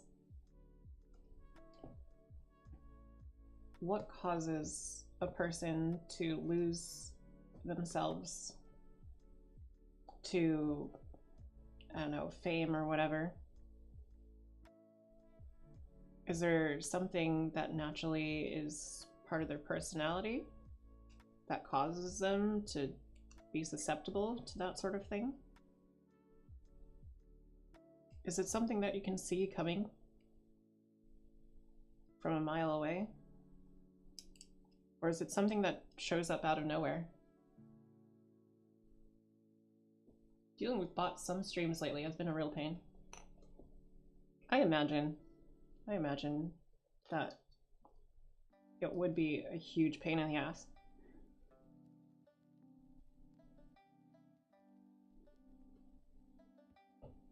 I used to have a few that would pop into my stream, but I mean, I've banned them and there hasn't been replacement, so I guess they don't think it's worth their time and effort to get their ads in front of you guys' eyes because there's not a lot of you.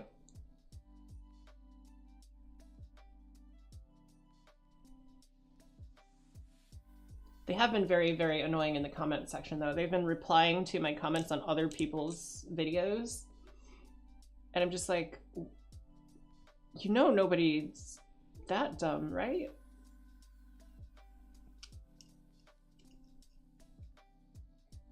And then I think about it, what I just said. And I'm probably wrong. And probably there are people that believe those bots.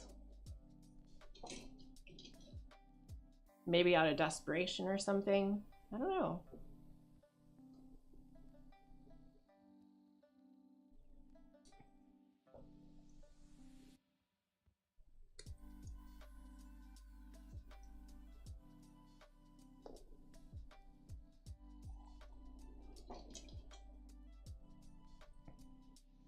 Some days I wonder if I'm more cut out to like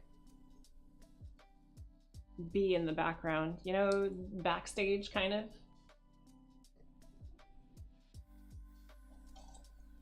And instead of being the person talking, you know, be a producer.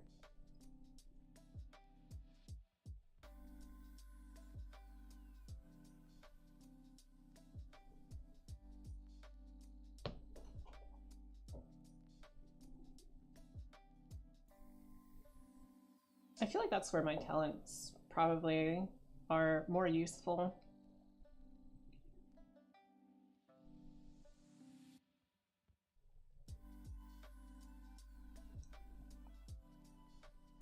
I've been thinking about some of the interactions with agencies, or like pseudo agencies, and I don't know, maybe people who have been there before, they don't really, maybe there's some regrets somewhere.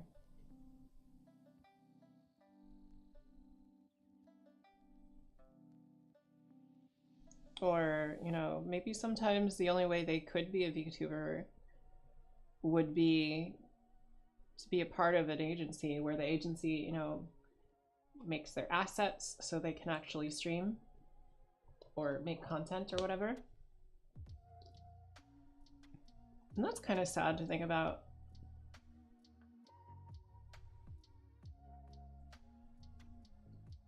That they're kind of stuck where they are. I'm sure plenty of people really love their agency positions. I'm sure that's not all there is. It can't all be sunshine and rainbows over there.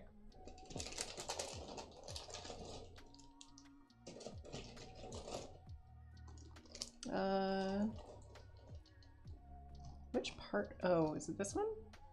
It's this one.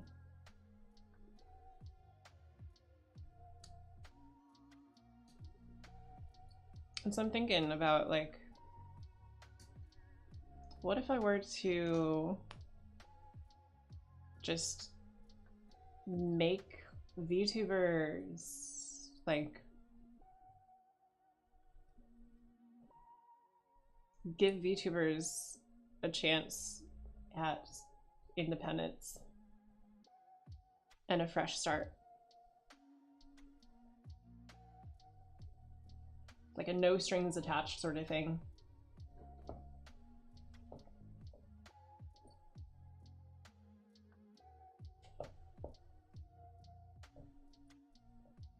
Because I feel like I have the necessary skills to make the stuff, like the assets. Maybe not the necessary skills to run a stream or whatever. I'm just barely making it by now, honestly. I'm just doing it because it's somewhat interesting to me.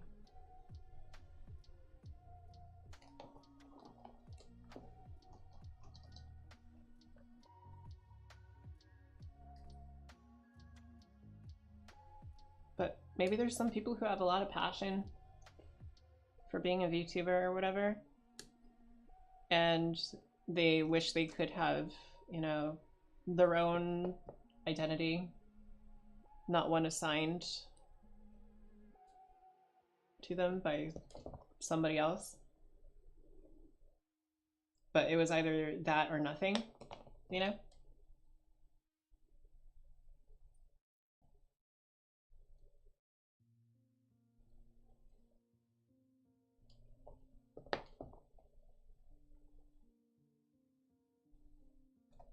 It was something that I was actually thinking about last night. Just randomly, I think you have a lot of, like, just go to, you know, some VTuber and be like,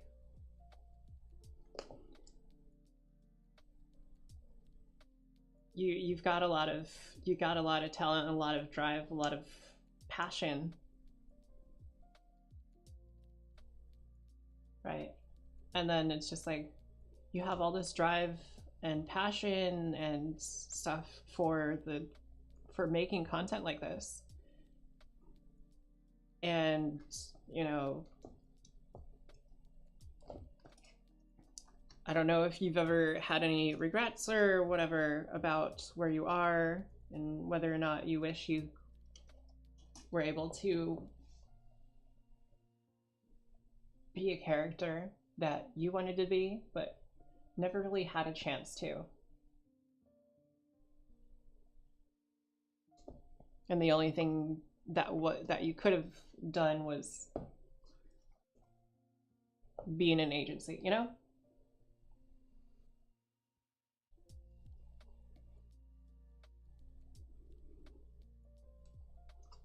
Perhaps maybe there are people who are like that. I don't think it's going to be a lot. I think it's going to be pretty few people who are in that sort of position in their life.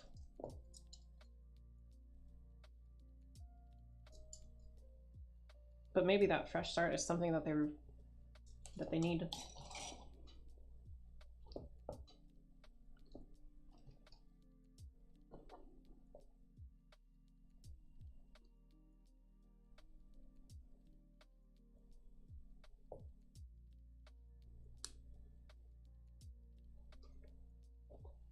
You know, I think it'd also be kind of cool to have like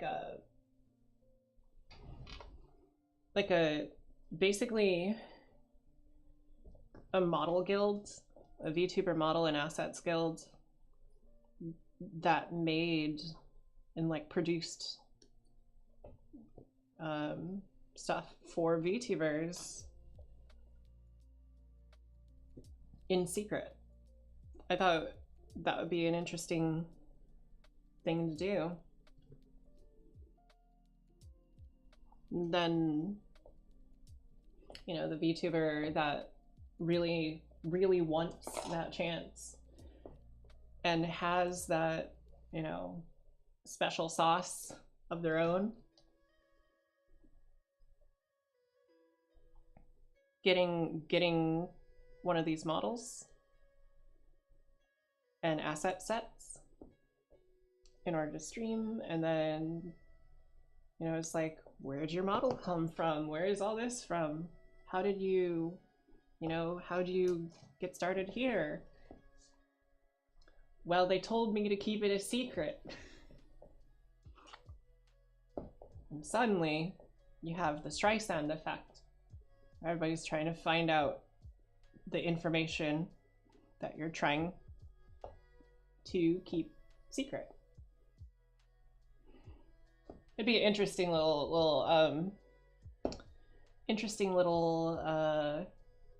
urban legend sort of thing to go around the VTuber scene, I think.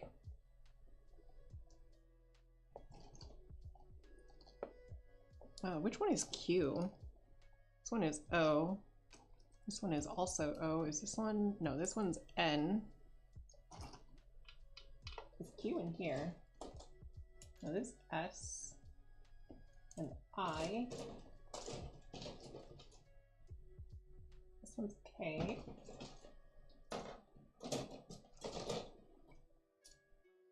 Did I lose? No, I didn't lose it. It's just right here.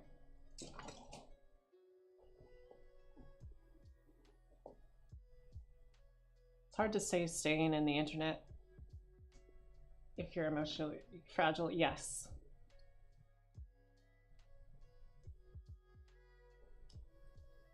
Yeah, definitely.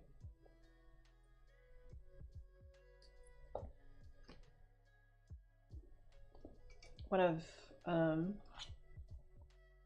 my VTuber acquaintances, I'm sure you've probably seen them around somewhere, Yam. She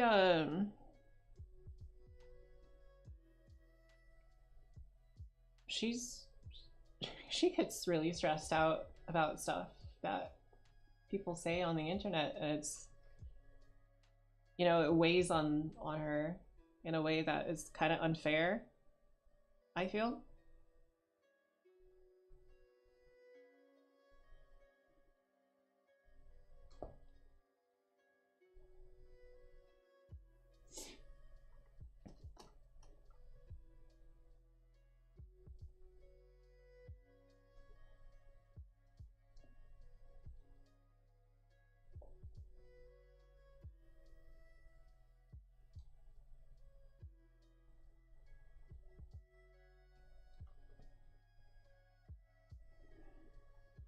Like, we have a friends group,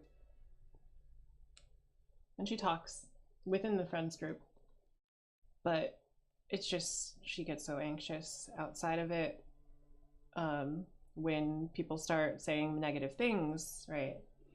And you know the internet's going to say so many negative things for no good reason, honestly.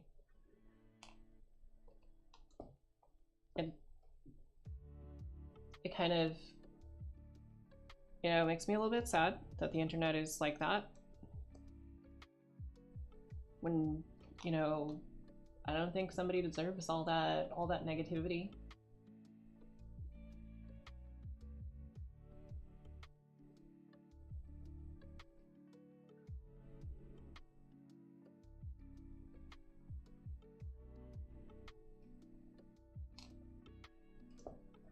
So there's recently, I don't know if you already saw this, but recently there was like a video by Nosagi, Depressed Nosagi,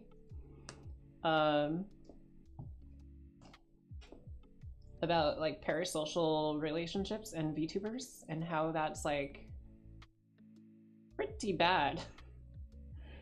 I totally agree with the video. I think it was well spoken. And there's a you know, the usual backlash that you see from people who are really far on the deep end.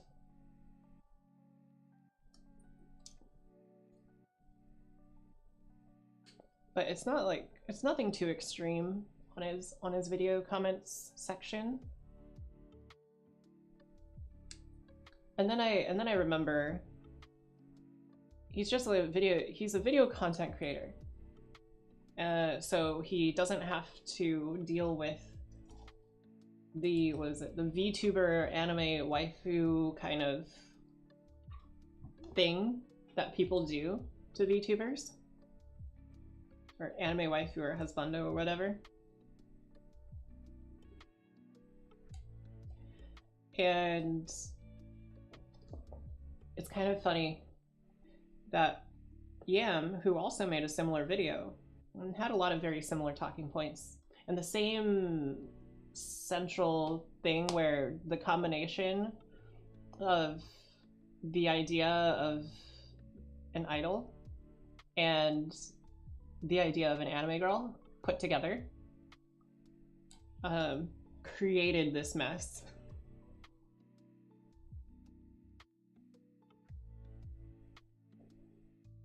I thought it was pretty pertinent. And it made sense in both videos.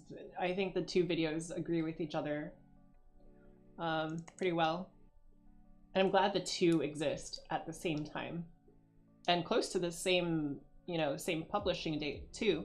So I can actually gauge the live reaction, right, to both. And it's just, yep, they're very thought out. They're very well thought out. Yeah. And so like I definitely saw that Yam as a VTuber is afforded less humanity than Nosagi, because well, Nosagi is not a VTuber. Rather, he's you know, like a essay writer, sort of. I guess. I don't know what you would call that.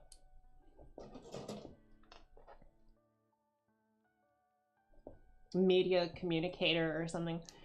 Anyways, like, he's not a VTuber specifically, and he doesn't frame it, you know, as him being a VTuber or anything.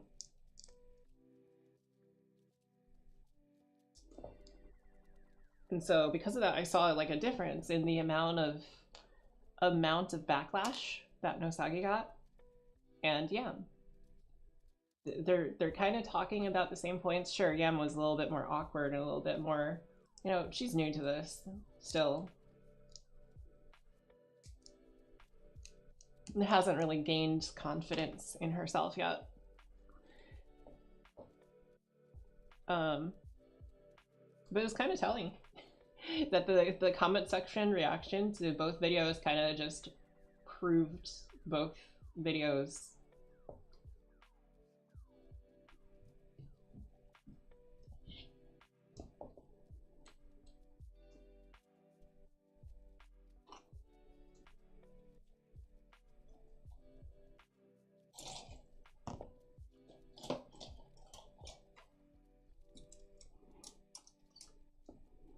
At some point, I was like at one point I was thinking that maybe I want to make video essays, and then I thought, you know, maybe that's not something that I want to do.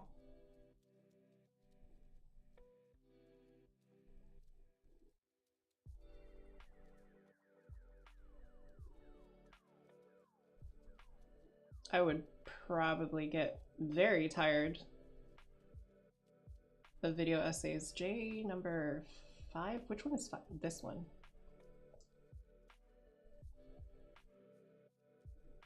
Video editing is definitely not one of my fortes.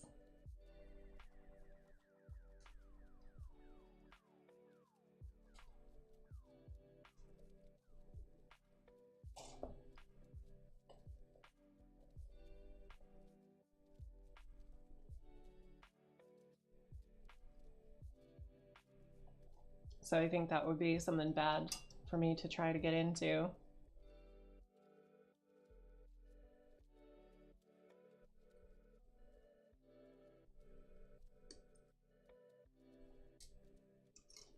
Something I probably would like to get into is like a little bit more animation content.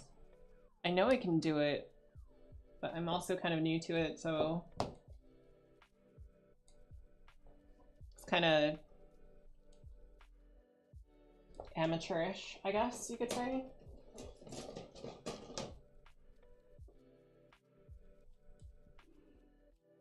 Then again, what do I do that isn't amateurish?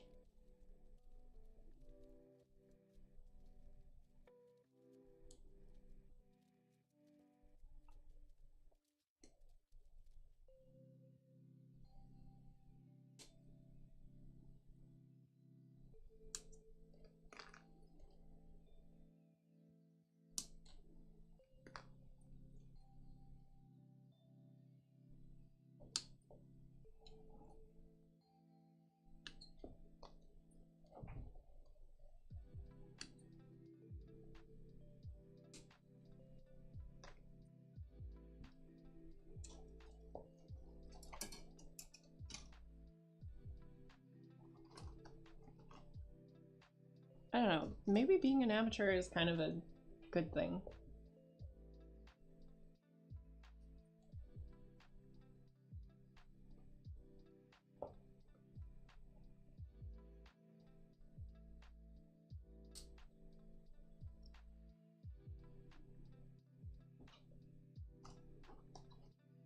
Maybe it's a little bit more unfiltered.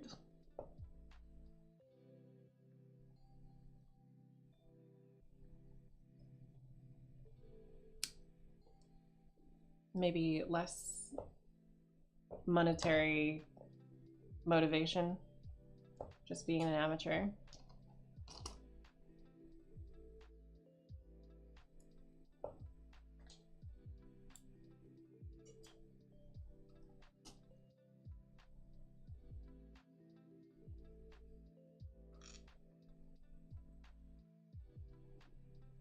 Okay, let's see here. This goes into this one. Oh god, it's so... Ow. It's so pointy.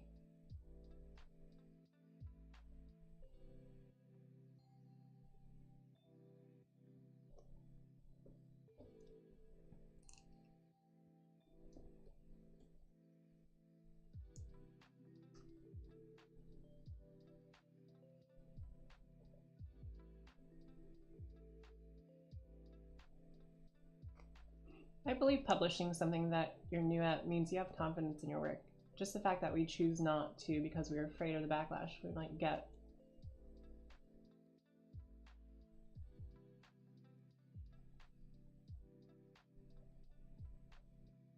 Yeah, I think so. I am the type of person not to publish something that's like a video essay or whatever. Unless I actually feel 1,000,000% sure.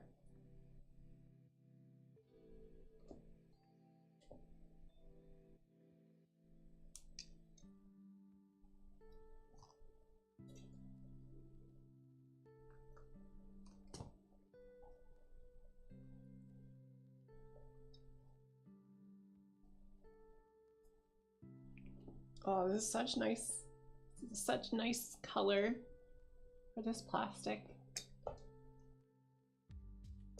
Man, I'm really doing the plastic and oil industry dirty by building model kits.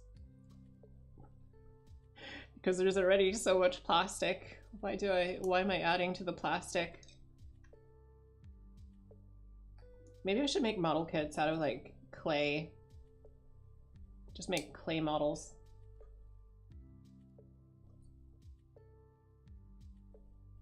Or like wood models.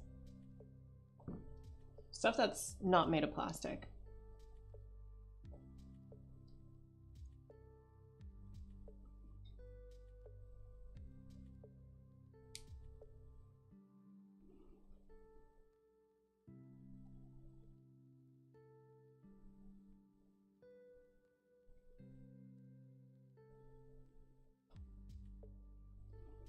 Okay, so I have this all done. Now I gotta attach L4 and O11.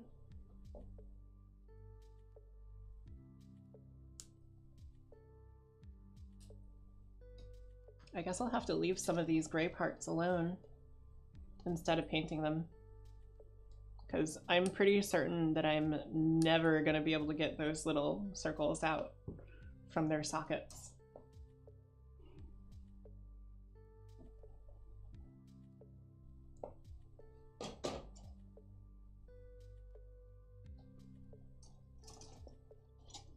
Alright, let's see here. L4 is this one.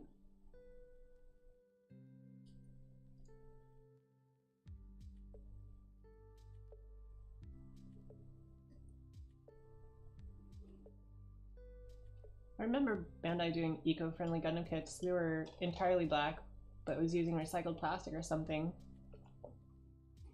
Yeah, but recycled plastic isn't really fixing the problem.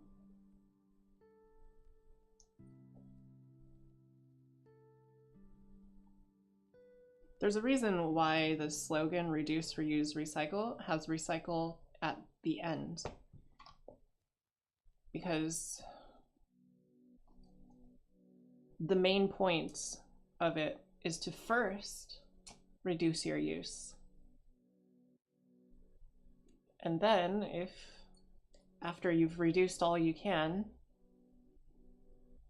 you can also consider reusing something. So like reusable shopping bags. The reusing doesn't help. The reusableness doesn't help unless you reduce use as well, right? And then recycling is when you can't reuse something, you're making it into something that you can reuse.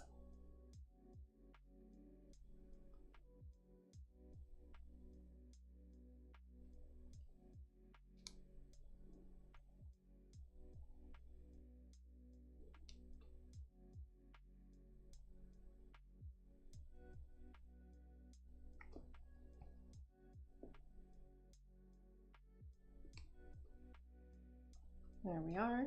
Oh, these are kind of cool.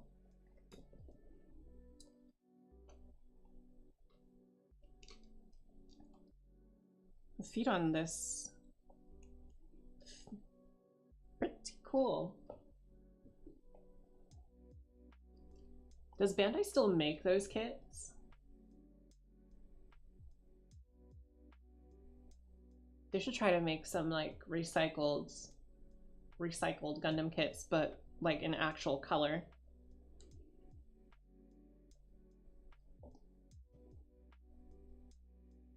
Because like, it's not like you can't make recycled kits using colored plastic, but you do have to sort the plastic out. That's all. Okay. So the front of the foot, I think, is actually this part that comes up. That's so shiny.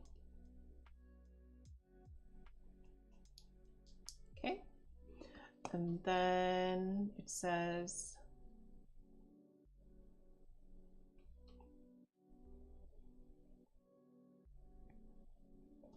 to detach the leg.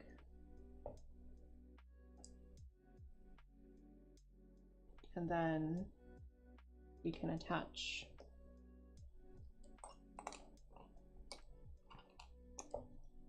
these pieces together.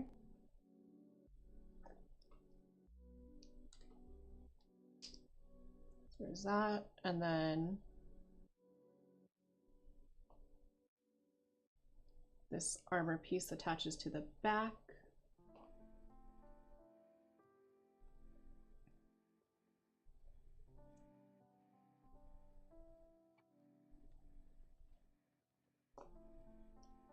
And then the leg itself attaches here.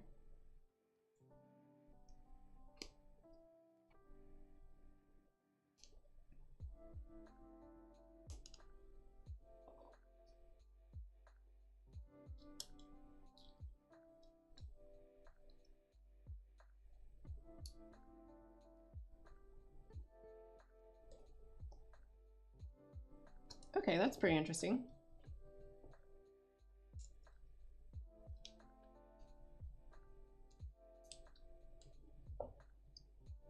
That's a pretty crazy leg.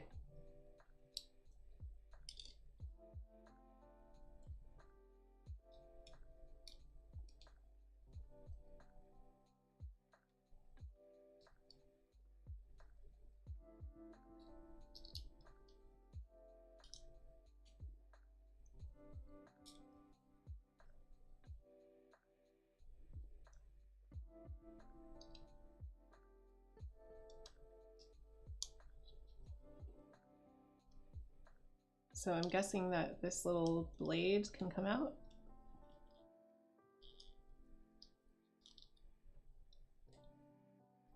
And then this sits nice and tight.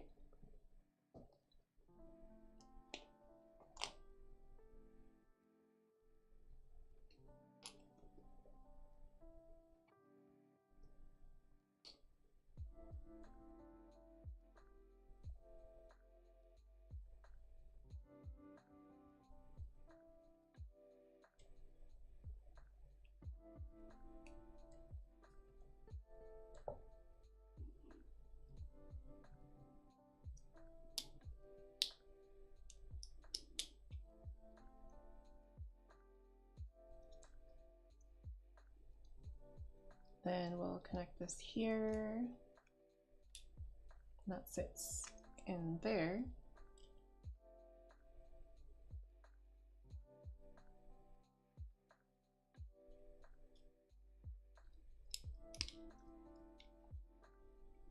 Cool.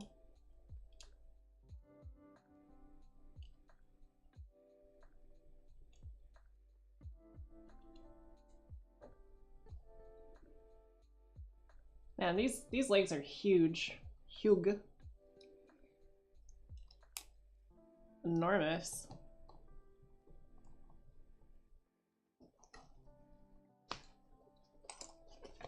Legs for days, honestly.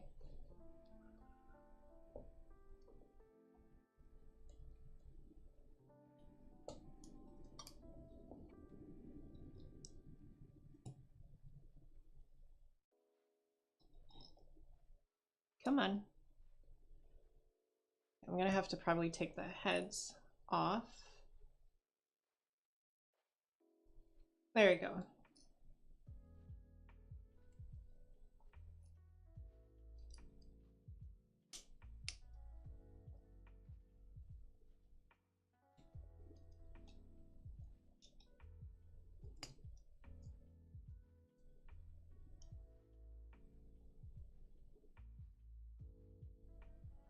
And then gotta put the hands on.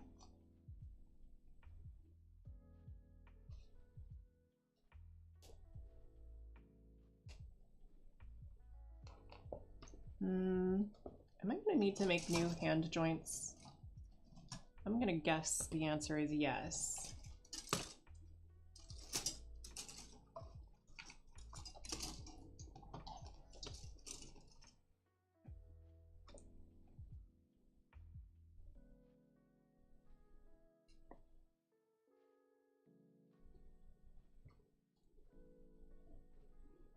Just designated areas in Japan, not Gundam bases. Did some light research on it, but it's called the Plamo project, where you can return used runners to a designated Gundam base in Japan. Ah, okay. You know what there needs to be? A small little business.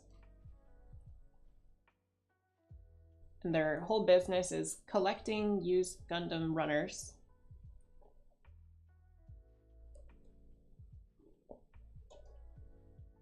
Right? Collecting used Gundam runners from all over the world and then depositing them at the Gundam bases in Japan.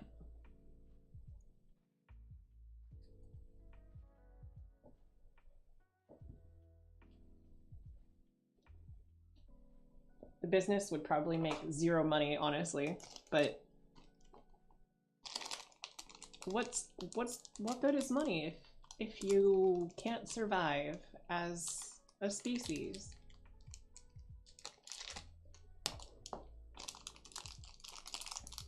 No amount of money is gonna save no amount of money is gonna save the, you know, the species from extinction if it gets to that point.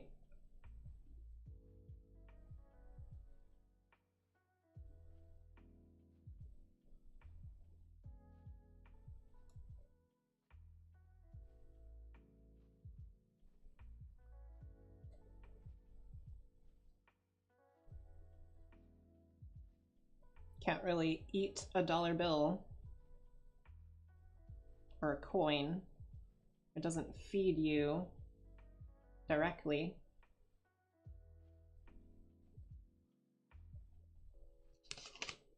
All right.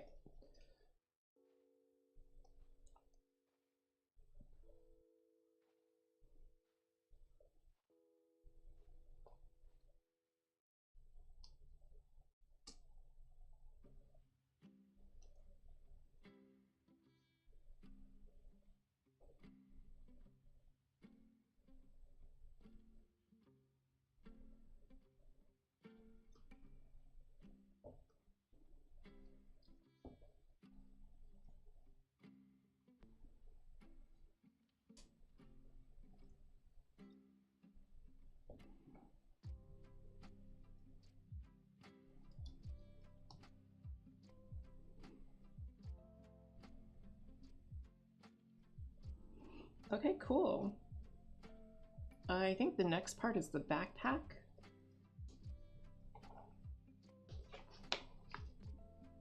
Oh my god, the backpack is huge. There's so many pieces. There's an entire back unit. Look at that.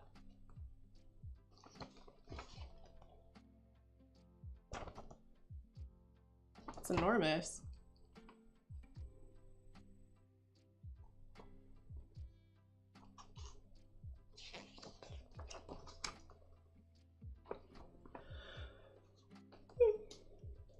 You know what? I think I'm gonna have another stream, probably next week, to finish this off. But it's been a good old 4 hours. I think we've made plenty of progress.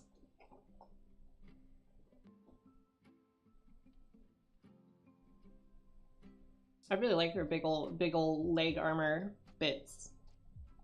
It's kind of cool. Just gonna put her on a stand for now.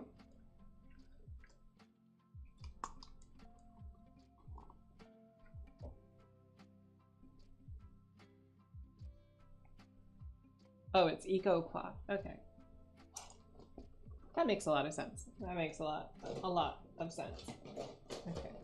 So these other pieces will go into the box. And there's quite a lot to build. I remember RG's also taking a lot to build, so I guess this was how it was going to be from the start.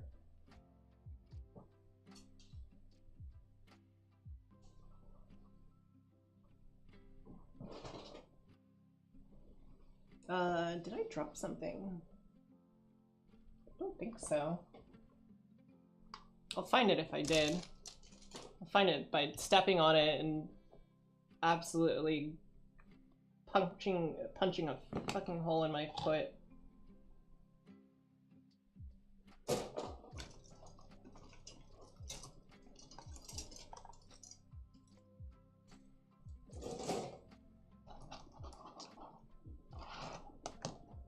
Some of the Zoid models you may take 15 hours.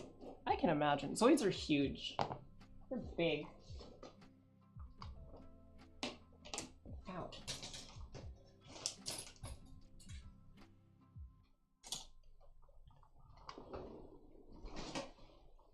So much progress in 4 hours. Well done. Well, I'm glad you think that's a lot of progress, because I am a little bit personally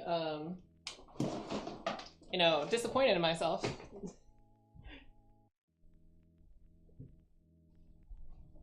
That I didn't get all of it today, but you know what? It's alright. It's okay.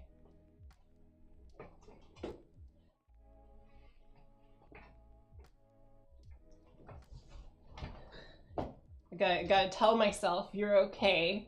You're alright.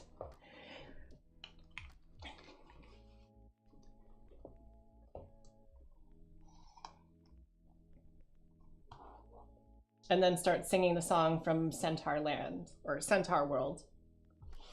Have you ever watched Centaur World?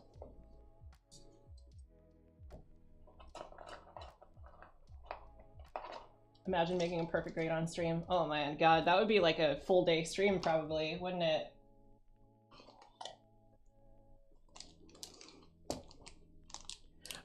Yeah, this face is staying off this model. I am not putting this face on this model, ever. I know somebody is gonna put it on the model as like the forever face, but nope, not me.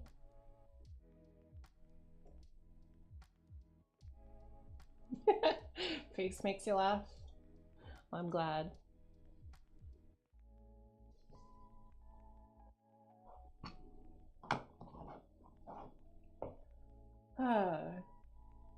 Well, thanks everybody for chilling out and just kind of hanging out and talking. I will get to this part and finish the rest of it probably next week. I think I have the same days off next week as I did this week. So it's probably going to be another either Monday or Tuesday stream and then a Thursday stream.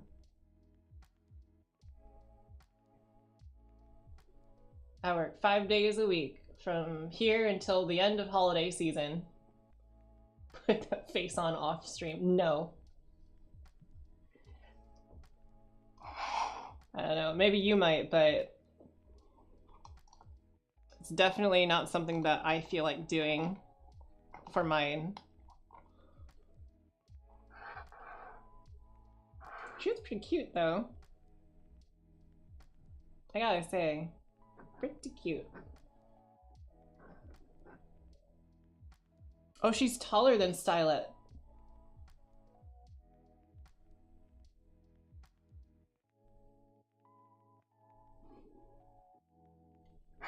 If you didn't know, Stylet is like airbrushed on everything. Everything has been airbrushed.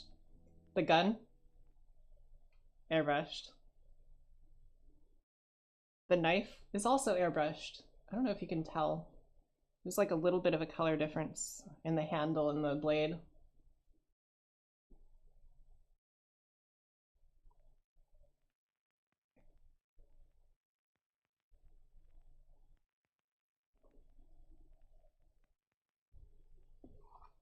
I think this would look good if some of the colors were like a darker kind of like a light gray and then some white to go with it.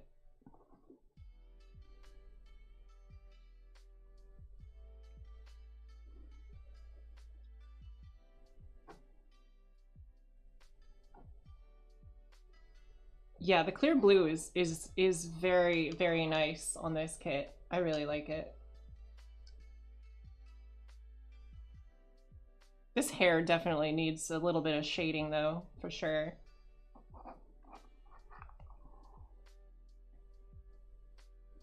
Because it just looks so flat when you compare the two.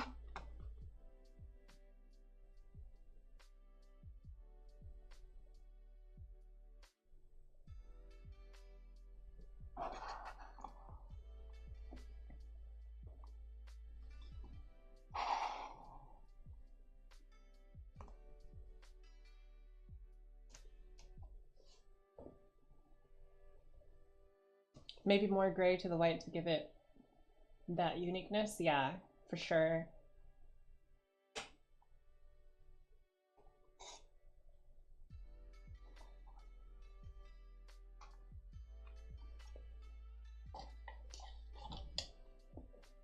I should probably start packing my area.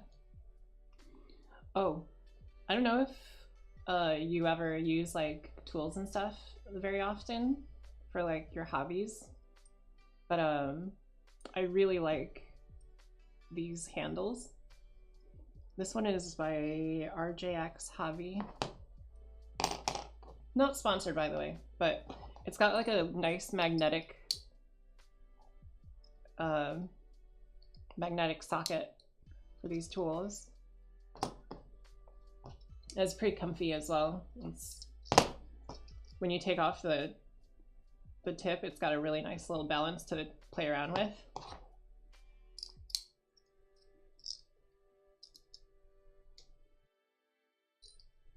Just something I thought I'd show because I use this thing so much in my off time.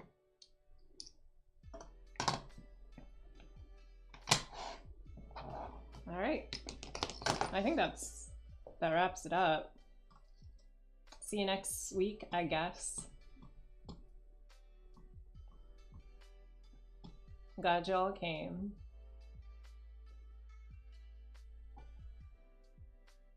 And with that, where's the web camera? There it is. Ootori Azumi. Have a good night.